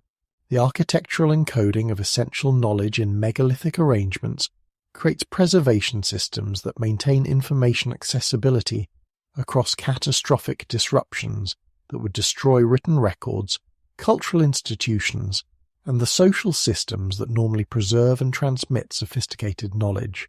Stone monuments preserve knowledge in physical relationships that survive environmental catastrophes while remaining interpretable by populations possessing appropriate mathematical and astronomical understanding. Deliberate burial versus natural concealment represents a crucial distinction for understanding the preservation strategies employed at sites like Gunung Padang. The stratigraphic evidence suggests intentional covering of monuments during periods when environmental conditions required concealment of cultural achievements, indicating sophisticated planning that anticipated environmental changes and developed appropriate protective strategies. The timing of concealment events at Gunung Padang correlates with major environmental disruptions, climate changes, volcanic events, and sea level fluctuations, suggesting builders who understood environmental patterns and developed preservation strategies appropriate for navigating specific types of environmental challenges. This correlation indicates cultural institutions capable of long-term environmental monitoring and planning that enabled appropriate responses to predicted environmental changes. Natural concealment through sediment accumulation, vegetation growth, and geological processes would provide additional protection for deliberately buried monuments while creating camouflage that concealed cultural achievements from populations that might not understand or appreciate their significance. The integration of deliberate and natural concealment creates preservation systems that maximize protection while minimizing visibility during periods when cultural achievements might attract destructive attention. They knew the waters were coming and chose what to save. This recognition transforms our understanding of ancient builders from primitive peoples reacting to environmental changes to sophisticated planners capable of long-term environmental prediction and cultural strategy development. The preservation strategies evident at megalithic sites worldwide suggest builders who understood their achievements as contributions to knowledge systems that transcended their individual civilizations and required protection across environmental disruptions that could destroy less durable cultural expressions. The selection of what to preserve and what to abandon during catastrophic periods would require sophisticated understanding of knowledge systems, cultural values, and the essential information necessary for cultural recovery following environmental disruptions. The preservation of mathematical, astronomical, and engineering knowledge in megalithic arrangements suggests builders who understood these knowledge domains as essential for any recovery of sophisticated cultural development. Cultural institutions responsible for maintaining preserved knowledge across catastrophic periods would require social organization that could survive environmental disruptions, educational systems that could transmit essential knowledge during periods of cultural stress, and cultural technologies that could preserve institutional memory across generations when normal cultural transmission systems might be overwhelmed by survival priorities. The preservation response ultimately reveals builders who understood themselves as temporary custodians of knowledge that belonged to humanity across vast scales of time, rather than achievements that belonged to their individual civilizations. This understanding would drive development of preservation strategies that prioritize long-term knowledge survival over short-term cultural recognition, creating cultural technologies designed to serve future generations rather than contemporary glory. What secrets lie entombed within Gunung Padang's stone heart, revealed only through electromagnetic whispers that penetrate ancient walls to map chambers sealed for millennia, waiting in perfect darkness for the moment when humanity develops both the technology to detect them and the wisdom to understand what their builders intended to preserve. The subsurface imaging data from ground-penetrating radar surveys reveals artificial cavities so precisely engineered, so mathematically sophisticated in their positioning, and so remarkably preserved after 28,000 years that they represent perhaps the most significant archaeological discovery in human history, sealed time capsules that could rewrite our understanding of prehistoric human achievement. Detailed analysis of subsurface imaging data reveals not random cavities or natural cave systems, but precisely engineered artificial chambers whose dimensions, orientations, and mathematical relationships demonstrate sophisticated architectural planning and construction capabilities that challenge every assumption about prehistoric human limitations. The electromagnetic signatures penetrating deep into Gunung Padang's interior detect multiple levels of artificial cavities, connected by deliberate passageways, arranged in geometric patterns that suggest specific functional purposes and architectural relationships designed by builders who understood both practical engineering and symbolic meaning. The chambers maintain structural integrity after millennia of geological stress, seasonal water infiltration, and the gradual settling that affects all buried structures, demonstrating construction techniques that account for long-term stability requirements and environmental challenges that would destroy less sophisticated architecture. The preservation of precise chamber dimensions and carefully planned internal features indicates construction quality that exceeds most historical building standards, while revealing engineering knowledge specifically adapted to Indonesia's geologically unstable environment. Large artificial cavities detected at multiple levels suggest construction that occurred in phases, with each building period adding new chambers while maintaining structural relationships with previously built features. This vertical integration of artificial spaces across different geological and construction levels indicates planning capabilities that encompassed multiple generations, while maintaining architectural coherence across vast timescales that few civilizations in recorded history have attempted to address. The size of detected chambers rivals the great halls of medieval cathedrals, yet their burial beneath tons of overlying stone and earth indicates concealment strategies that prioritize preservation over accessibility. Some chambers appear large enough to accommodate substantial gatherings, while maintaining acoustic properties that would enhance sound transmission, and possibly ceremonial activities that integrated human voices with the chamber's architectural features. The orientation and purpose of internal structures reveal astronomical alignments that connect underground chambers to celestial phenomena through precisely calculated relationships between underground spaces and surface openings that enable observation of specific stellar positions, solstices, equinoxes, and complex astronomical cycles that require sophisticated mathematical knowledge and long-term observational capabilities. The architectural integration of astronomical alignments with underground chamber systems suggests builders who understood relationships between earthly architecture and celestial mechanics in ways that enabled creation of observatories that functioned simultaneously as practical instruments for astronomical observation and ceremonial spaces that connected human activities to cosmic patterns and seasonal cycles.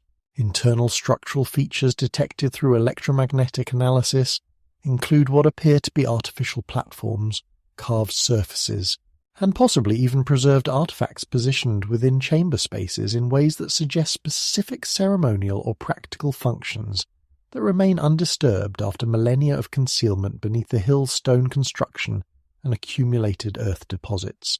Comparisons with other megalithic chamber systems worldwide reveal architectural principles and construction techniques that appear throughout prehistoric monuments from Malta's Hypogeum to Newgrange in Ireland, to the sophisticated underground complexes of Derinkuyu in Turkey.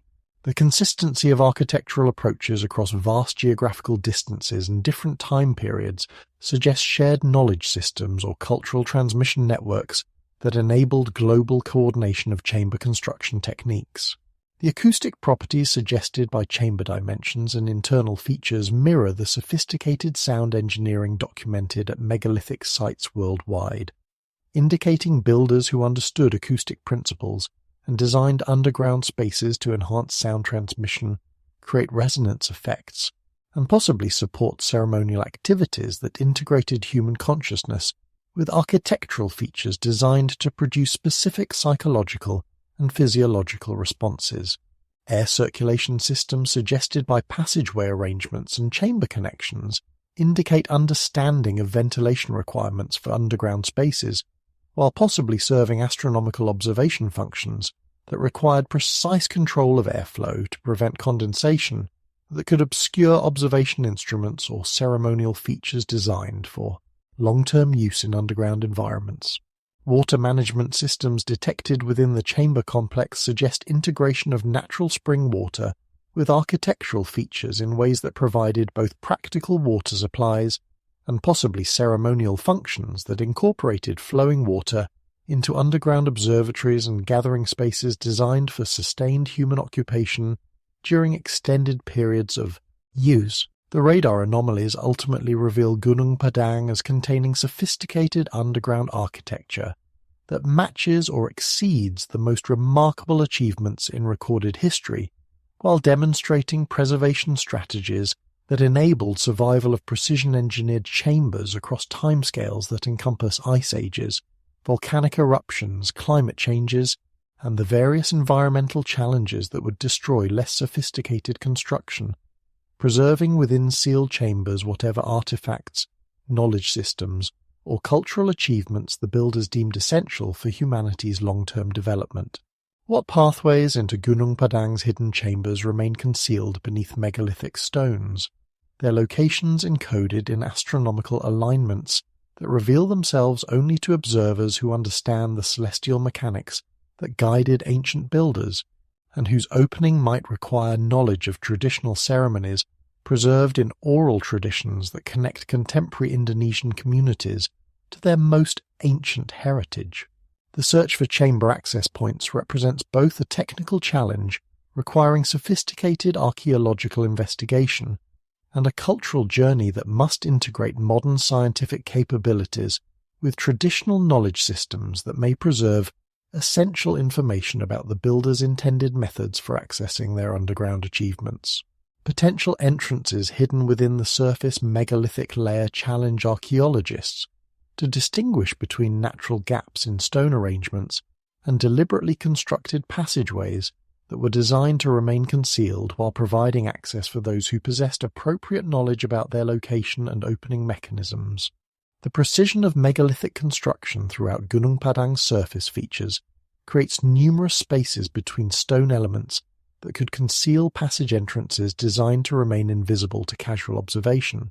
The integration of access points with surface megalithic arrangements would require architectural planning that coordinated underground chamber systems with surface monument construction, while maintaining structural integrity of both surface and subsurface features.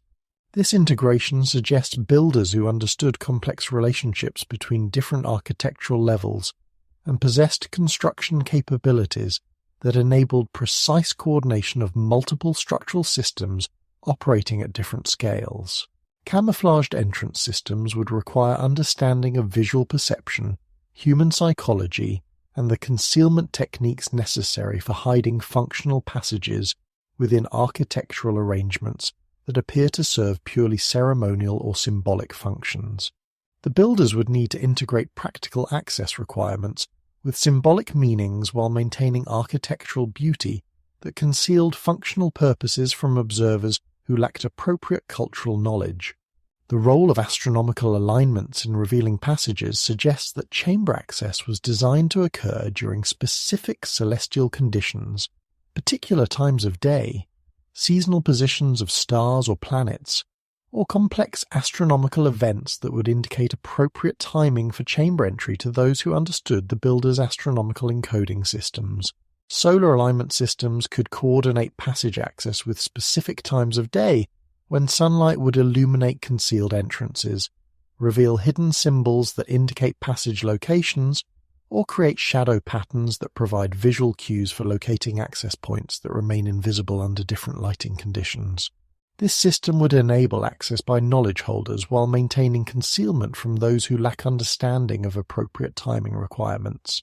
Stellar alignment systems could connect chamber access to specific star positions, constellation patterns, or complex astronomical cycles that require sophisticated knowledge of celestial mechanics and long-term astronomical observation capabilities. These systems would ensure that chamber access remains limited to populations possessing advanced astronomical knowledge, while providing reliable timing indicators for knowledge holders across vast timescales. Lunar cycle integration could coordinate chamber access with specific phases of lunar cycles, tidal patterns, or complex relationships between lunar positions and other astronomical phenomena that enable precise timing of access procedures while maintaining concealment systems that prevent inappropriate access by populations lacking sufficient astronomical understanding. Traditional ceremonies that may preserve knowledge of access procedures represent perhaps the most significant opportunity for understanding how the builders intended their chambers to be opened by appropriate knowledge holders while remaining concealed from populations that might misuse chamber contents or damage preserved artifacts through inappropriate handling. Indonesian communities maintain ceremonial traditions that include specific procedures for approaching sacred sites, timing requirements that coordinate human activities with astronomical cycles, and ritual practices that might preserve authentic knowledge about appropriate methods for accessing ancient chambers, while respecting the builder's intentions regarding who should gain access to preserved achievements. Oral traditions preserved in Indonesian communities contain remarkably specific information about underground spaces, hidden entrances, and the proper procedures for accessing sacred sites that correspond closely to the locations and characteristics of chambers detected through modern subsurface imaging. These traditions might preserve authentic instructions transmitted across hundreds of generations by communities that maintained responsibility for protecting ancient achievements. Cultural protocols surrounding sacred site access in Indonesian traditions include purification procedures, seasonal timing requirements, and community permission processes that might reflect ancient institutions designed to ensure that chamber access occurred only under appropriate circumstances, and by individuals prepared to understand and respect whatever achievements the builders preserved within their hidden repositories.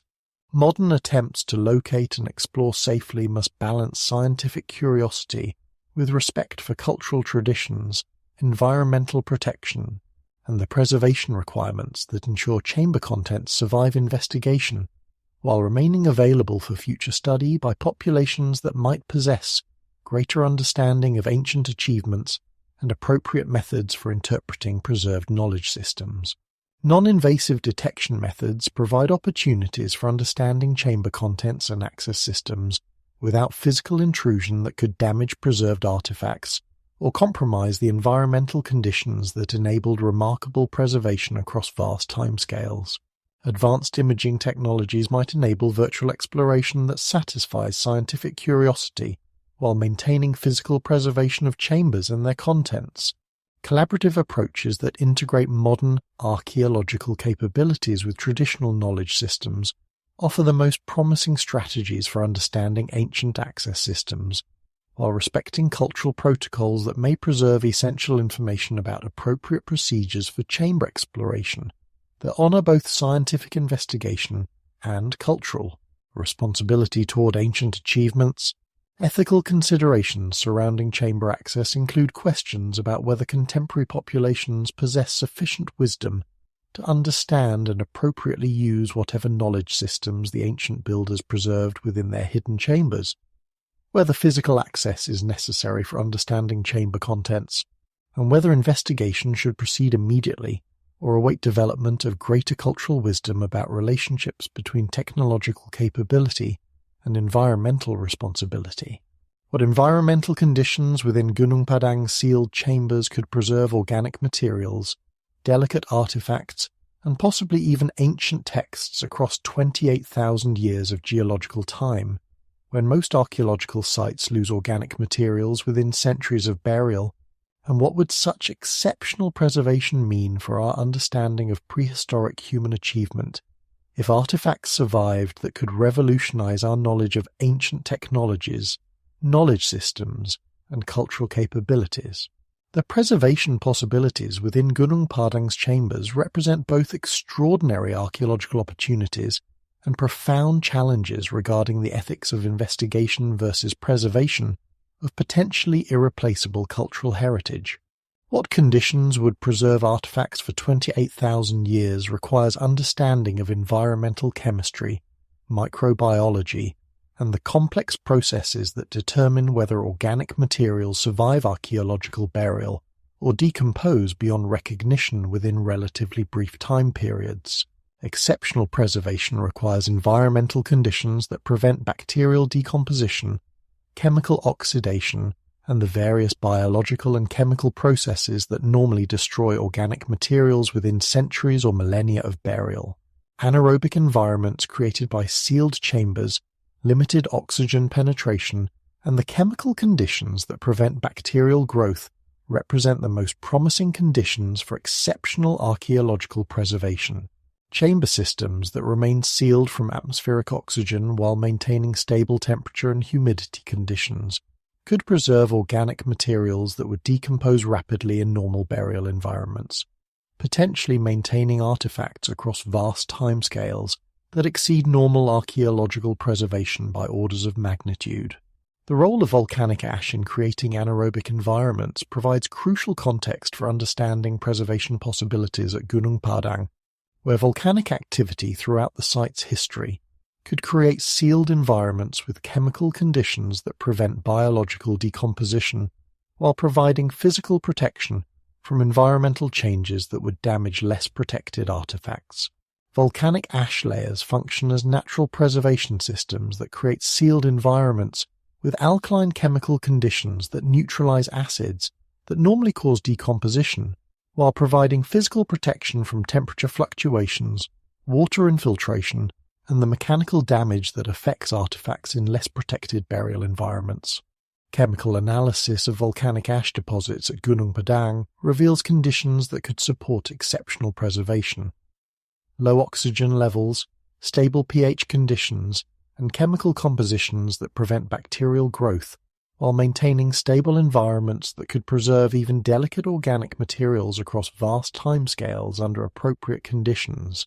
Examples of exceptional preservation in Indonesian contexts provide encouraging evidence that tropical environments can preserve organic materials under appropriate conditions, despite the high temperatures and humidity that normally accelerate decomposition in Southeast Asian archaeological sites.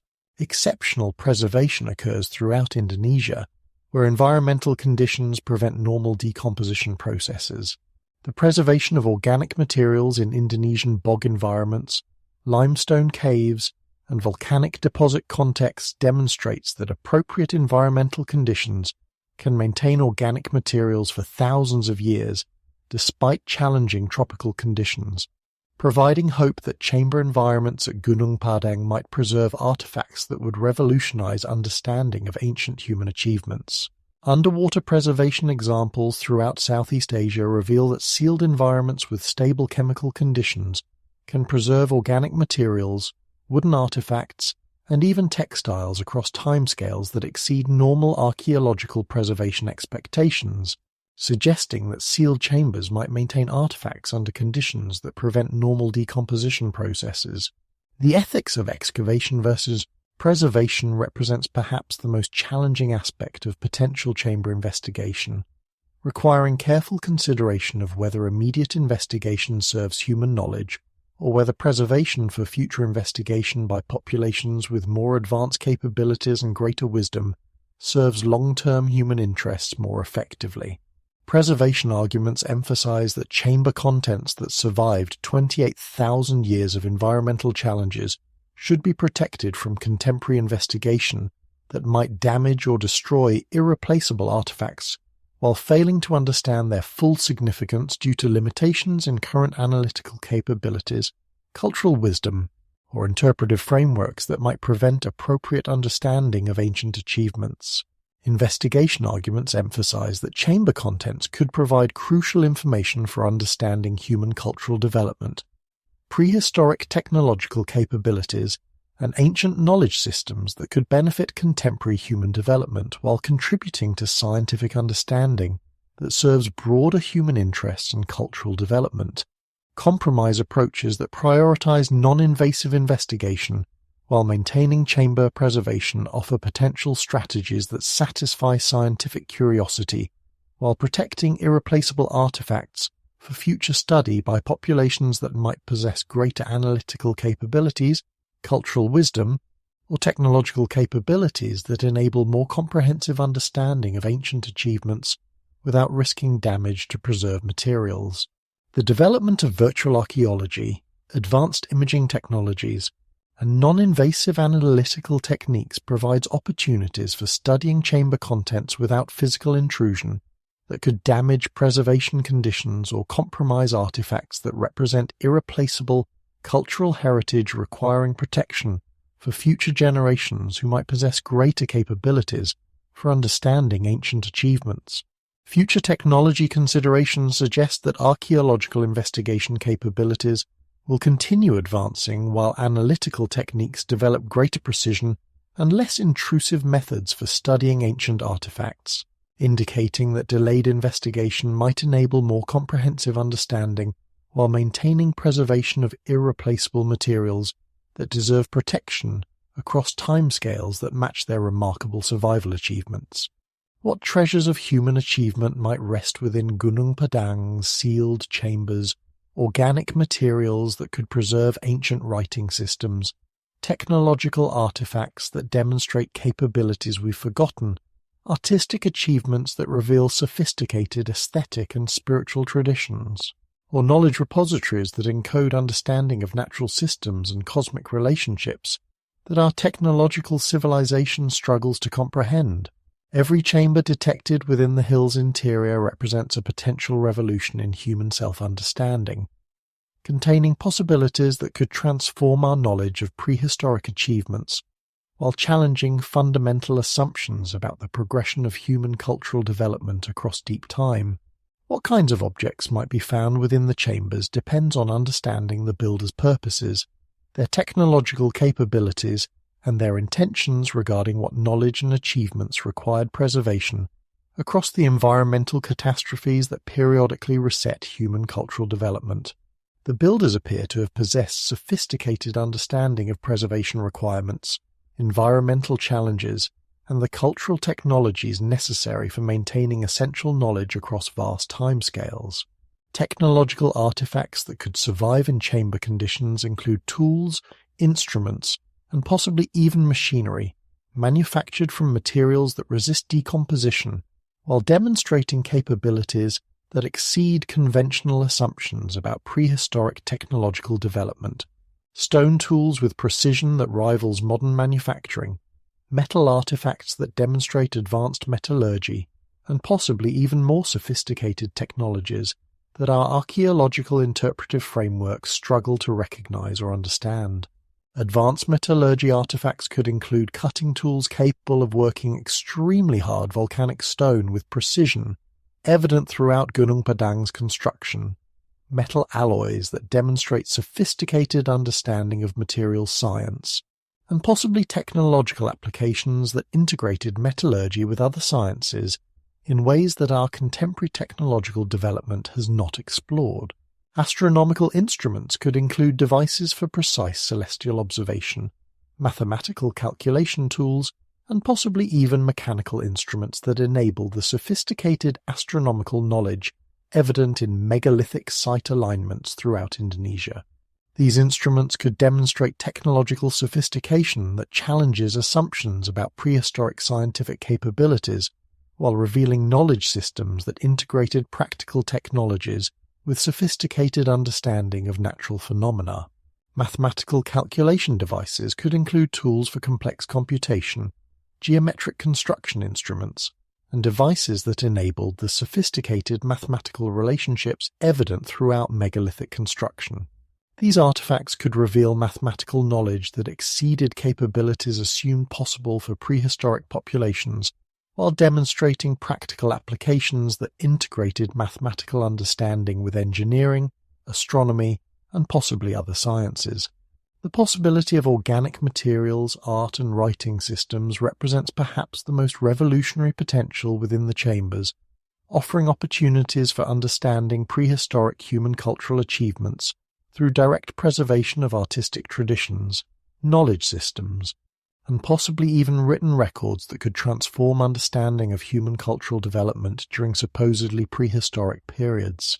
Preserved artistic materials could include textiles, wooden sculptures, decorated objects, and possibly even painted or carved artwork that demonstrates aesthetic sophistication and cultural achievements that challenge assumptions about prehistoric human artistic capabilities. These materials could reveal cultural traditions, spiritual practices, and artistic development that provide insight into the consciousness and philosophical sophistication of ancient builders. Writing system preservation represents the most revolutionary possibility, offering potential access to ancient knowledge systems, historical records, and cultural information that could revolutionize understanding of prehistoric human achievements. Written materials could include historical chronicles, technical instructions, astronomical observations, and cultural traditions that provide direct insight into ancient knowledge systems rather than archaeological inference about capabilities and achievements. Knowledge repositories could include comprehensive preservation of technological knowledge, scientific understanding, and cultural wisdom that the builders considered essential for human long-term development. These repositories could contain information about sustainable technologies, environmental relationships, and cultural practices that enabled sophisticated achievement while maintaining ecological balance across vast timescales. Scientific knowledge preservation could include understanding of natural systems, environmental relationships, and possibly even scientific disciplines that contemporary civilization has not developed. Ancient populations with tens of thousands of years of environmental observation might have developed scientific understanding that exceeds contemporary knowledge in specific domains, while demonstrating integration of scientific knowledge with cultural practices and environmental wisdom.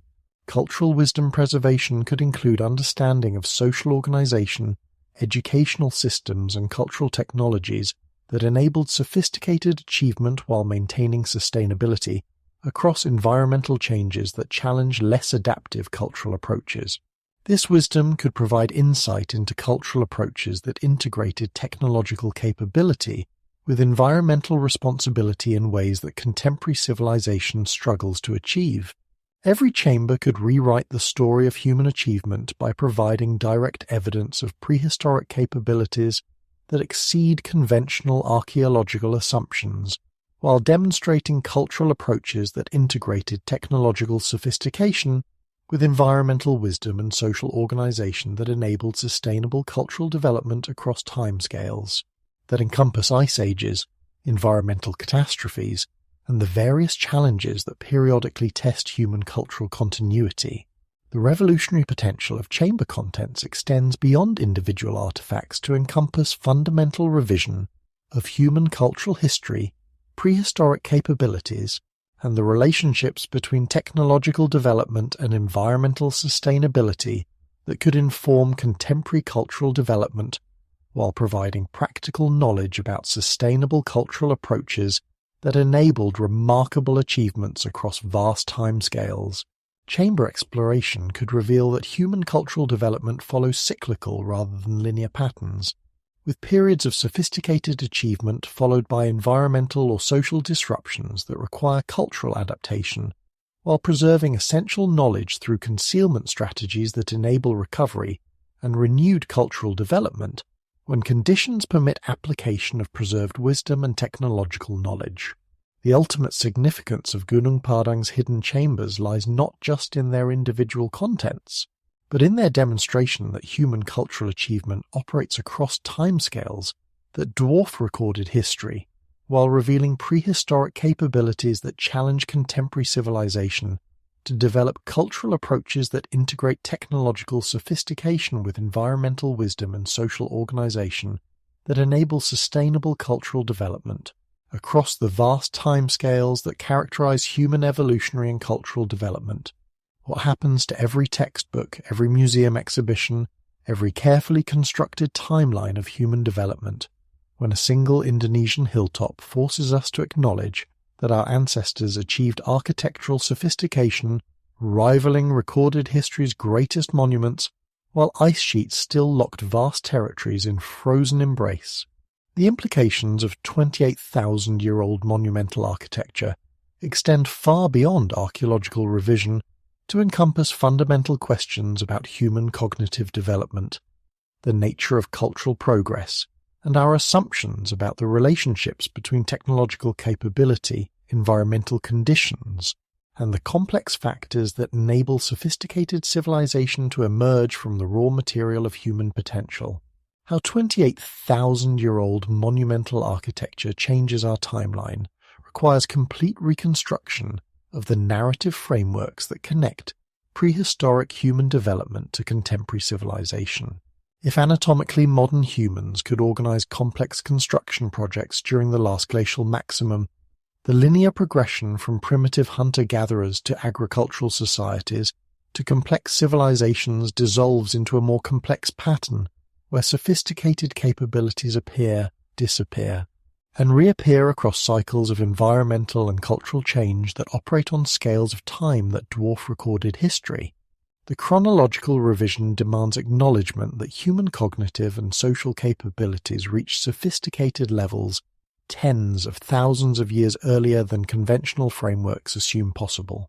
The mathematical knowledge required for Gunung Padang's astronomical alignments, the engineering capabilities evident in its construction techniques, and the social organization necessary for coordinating such projects across multiple generations all suggest that human potential for complex achievement appears much earlier in our species' development than educational systems, academic institutions, and cultural narratives currently recognize. The implications for understanding human cognitive development challenge fundamental assumptions about the relationships between brain evolution, cultural development, and the environmental conditions that enable sophisticated social organization. If humans 28,000 years ago possessed the cognitive capabilities necessary for advanced architecture, astronomical observation, and complex mathematical relationships, then human intelligence reached modern levels far earlier than conventional timelines suggest, raising questions about what environmental, social, or cultural factors prevented similar achievements from appearing more consistently throughout prehistoric periods. Neurological evidence suggests that anatomically modern human brains achieved their current capabilities at least 200,000 years ago, providing the cognitive foundation necessary for sophisticated cultural development across vast periods of human evolution that preceded any documented civilization. The gap between cognitive capability and documented cultural achievement might reflect not limitations in human intelligence, but environmental, social, or cultural factors that prevented consistent application of sophisticated capabilities across the various challenges that characterize human evolutionary development. The possibility of cyclical rather than linear civilization represents perhaps the most revolutionary implication of Gunung Padang's evidence, suggesting that human cultural development follows patterns of achievement, environmental disruption, cultural adaptation, and recovery that operate across scales of time that encompass ice age cycles, climate changes, and the various catastrophic events that periodically reset the conditions for human cultural development. Cyclical civilization patterns would explain the simultaneous appearance of sophisticated achievements worldwide following major environmental transitions, the consistent presence of advanced knowledge in oral traditions that claim extreme antiquity, and the archaeological anomalies that appear throughout the prehistoric record yet remain marginalized within conventional interpretive frameworks that assume linear cultural progression from primitive to advanced conditions. Environmental catastrophes as civilizational reset events would create recurring patterns where sophisticated cultures develop during favorable environmental periods, adapt to changing conditions through preservation strategies that maintain essential knowledge, then recover and rebuild when environmental conditions again support complex cultural development. This pattern would explain both the remarkable achievements evident at sites like Gunung Padang and their subsequent concealment during periods when environmental conditions required different cultural strategies. Academic and cultural resistance to paradigm shifts operates through institutional mechanisms that protect established interpretive frameworks, educational investments, and the cultural narratives that connect contemporary civilization to specific stories about human development that support particular understandings of progress, achievement, and the relationships between technological capability and cultural sophistication. The resistance reflects more than scientific conservatism. It encompasses economic investments in educational systems, museum exhibitions, and publishing industries that would require extensive revision if prehistoric human capabilities significantly exceeded conventional assumptions.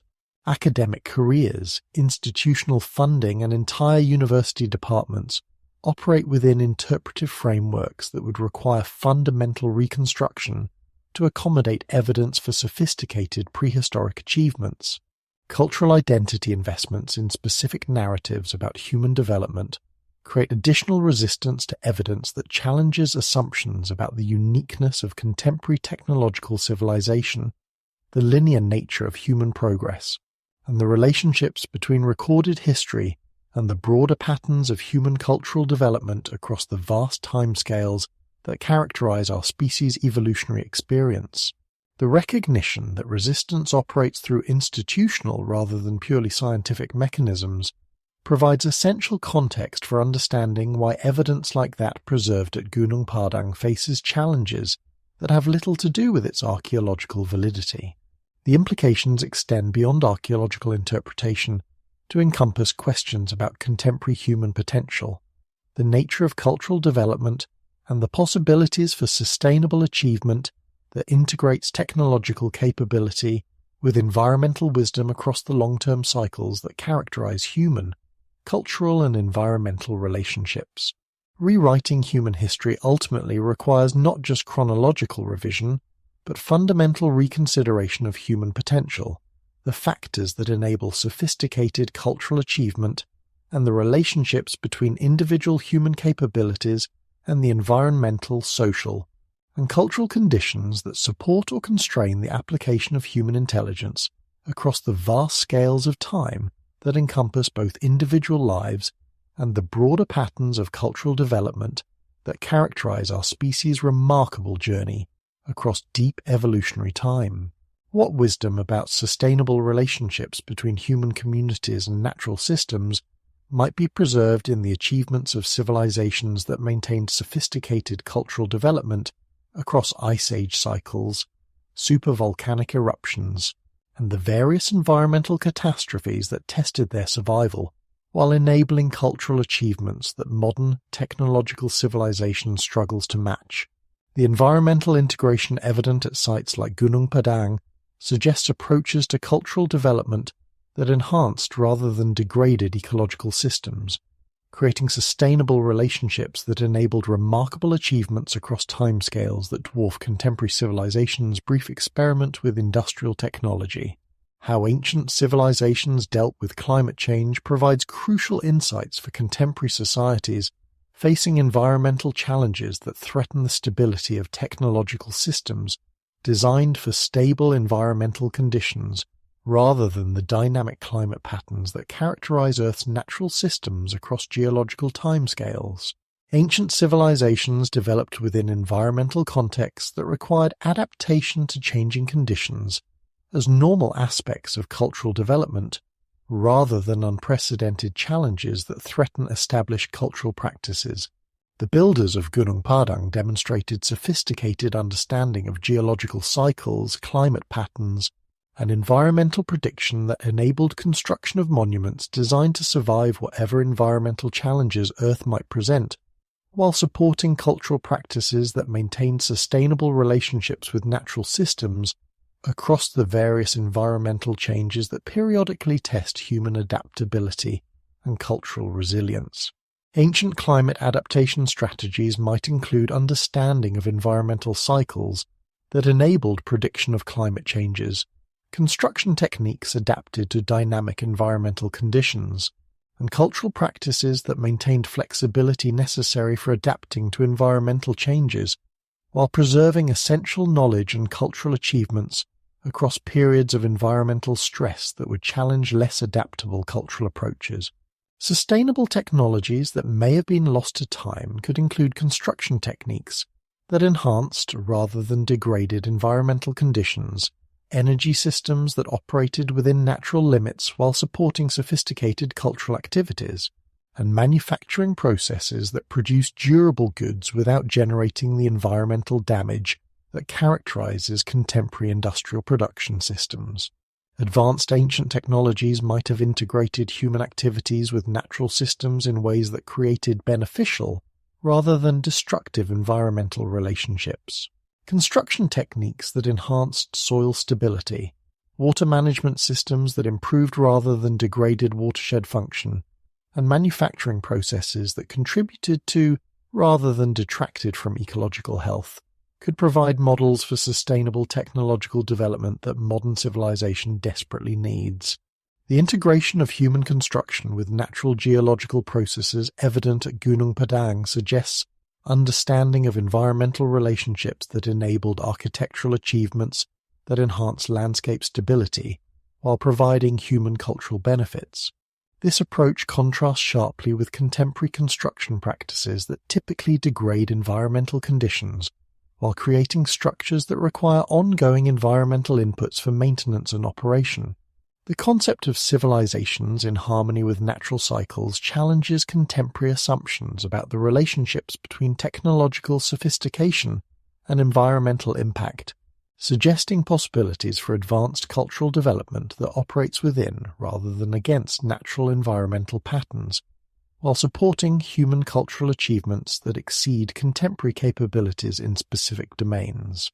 Harmony with natural cycles would require understanding of environmental relationships, seasonal patterns, and long-term ecological processes that enable human activities to enhance, rather than disrupt natural systems while supporting cultural development that remains sustainable across the environmental changes that characterize Earth's dynamic systems over geological timescales, agricultural systems that enhanced rather than depleted soil fertility, construction techniques that improved watershed function, and manufacturing processes that contributed to rather than detracted from biodiversity, could provide models for technological development that supports both human cultural achievement and long-term environmental health across the timescales necessary for sustainable cultural development.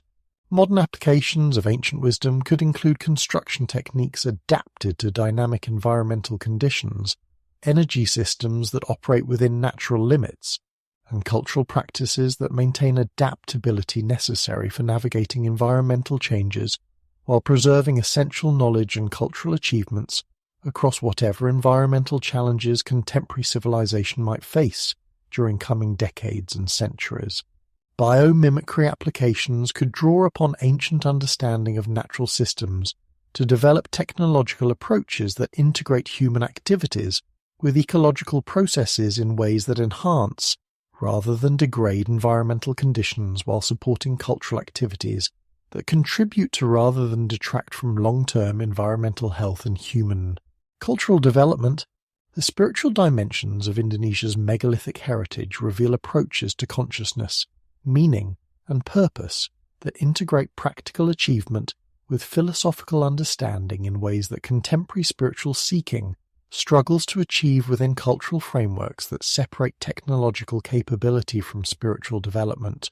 Indonesian concepts of sacred landscape and their antiquity preserve understanding of relationships between human consciousness, natural systems, and cosmic patterns that may stretch back to the earliest megalithic builders, creating spiritual traditions that understand Earth's landscapes as expressions of cosmic principles rather than mere material resources for human exploitation, or construction sites for monuments, expressing cultural achievement divorced from spiritual meaning and environmental integration.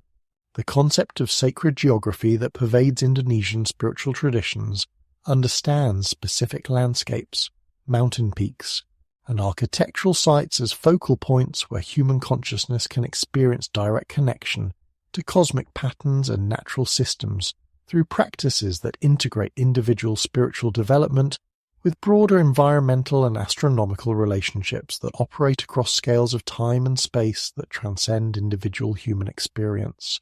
Traditional Indonesian spiritual practices preserve sophisticated understanding of consciousness development, meditation techniques, and ceremonial approaches that may derive from ancient knowledge systems developed by populations with tens of thousands of years of cultural continuity and spiritual exploration.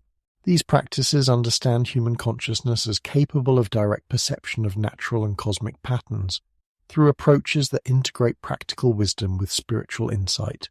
The integration of astronomical knowledge with spiritual practice, evident throughout Indonesian megalithic sites, suggests builders who understood relationships between celestial phenomena and human consciousness that enabled creation of architectural environments specifically designed to enhance spiritual development while preserving knowledge of cosmic patterns and natural cycles that support both practical cultural needs and spiritual growth across vast timescales. Astronomical alignments of megalithic monuments function simultaneously as practical instruments for observing celestial cycles and as architectural environments that facilitate specific types of consciousness experiences through precise relationships between human observers, architectural features, and astronomical phenomena that create opportunities for direct perception of cosmic patterns and natural cycles that operate beyond normal human temporal experience. The architectural integration of practical and spiritual functions suggests builders who understood human consciousness as capable of enhanced perception under appropriate environmental conditions, while recognizing that spiritual development and practical achievement could be integrated rather than separated into different domains of human experience and cultural development. How the search for lost civilizations reflects modern spiritual seeking reveals contemporary hunger for meaning, purpose, and connection to larger patterns of existence that technological civilization struggles to provide within cultural frameworks that emphasize material achievement over spiritual development and individual success over connection to broader cosmic and natural patterns that operate across scales beyond individual human experience. The fascination with ancient achievements reflects recognition that human potential extends beyond contemporary cultural expressions, while suggesting that ancient populations might have developed approaches to consciousness, meaning, and purpose that contemporary civilization has lost in its emphasis on technological capability, divorced from spiritual wisdom and environmental integration that characterized ancient cultural development. Contemporary spiritual seeking often focuses on individual development, divorced from environmental relationships and cosmic connections that characterized ancient spiritual traditions, creating approaches that struggle to provide the integration of personal growth with broader patterns of meaning that ancient traditions achieve through understanding of relationships between human consciousness, natural systems, and astronomical cycles. The transformative effect of contemplating vast timescales challenges contemporary assumptions about the significance of individual achievements, the nature of human purpose, and the relationships between personal development and broader patterns of existence that operate across scales of time that encompass ice ages, geological processes, and the vast cycles that characterize cosmic development beyond human cultural experience. Contemplating 28,000 years of human cultural achievement provides perspective on contemporary cultural concerns while revealing the recurring patterns of human seeking, achievement, and adaptation that characterize our species' remarkable journey across deep evolutionary time.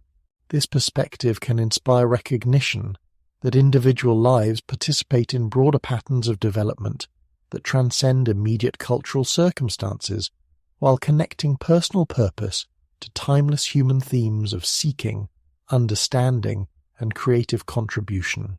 The recognition that ancient builders achieved remarkable sophistication while maintaining spiritual understanding and environmental integration challenges contemporary civilization to develop approaches that integrate technological capability with spiritual wisdom and ecological awareness in ways that support both individual development and long-term cultural sustainability across the environmental and social challenges that contemporary civilization faces.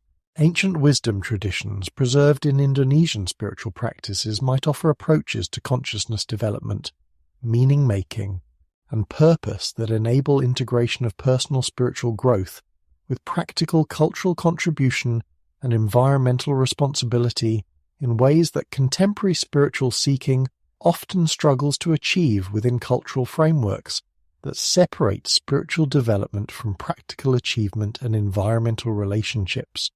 The ultimate spiritual dimension of Indonesia's megalithic heritage might be its demonstration that human potential includes capabilities for achievement, understanding, and purpose that integrate material construction with spiritual development and environmental wisdom in ways that contemporary civilization desperately needs to rediscover if it hopes to develop sustainable approaches to cultural development that honor both human potential and the natural systems that support remarkable human achievement across vast scales of cosmic and geological time. What obligations accompany the recognition that human civilizations achieved remarkable sophistication while maintaining sustainable relationships with natural systems across vast timescales? And how should contemporary civilization respond to evidence that challenges fundamental assumptions about progress, development, and the relationships between technological capability and wisdom if such evidence proves authentic?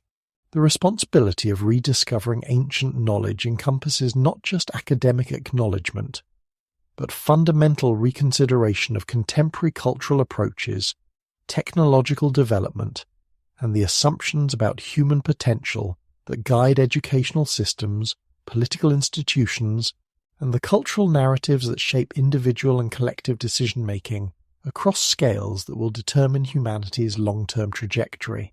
If such civilizations existed, what was their ultimate fate becomes a crucial question for understanding the factors that enable sustainable cultural development versus those that lead to cultural transformation, adaptation, or possibly decline that requires subsequent cultural development to rediscover and reapply essential knowledge about sustainable relationships between human communities and the natural systems that support sophisticated cultural achievement across geological timescales. The fate of ancient Indonesian civilizations might reflect successful adaptation to changing environmental conditions through cultural strategies that preserved essential knowledge while transforming visible cultural expressions to meet different environmental and social circumstances. This interpretation suggests that ancient wisdom traditions preserved in contemporary Indonesian communities represent ongoing rather than lost cultural achievements, maintained through cultural technologies specifically designed for preserving essential knowledge across environmental and social changes that require cultural adaptation. Alternative interpretations suggest that ancient civilizations faced environmental or social challenges that exceeded their adaptive capabilities, leading to cultural decline that scattered survivor populations while preserving fragmentary knowledge in oral traditions, architectural remains, and possibly hidden repositories like the chambers detected within Gunung Padang. This interpretation emphasizes the importance of learning from ancient experiences to avoid similar challenges that could threaten contemporary civilization.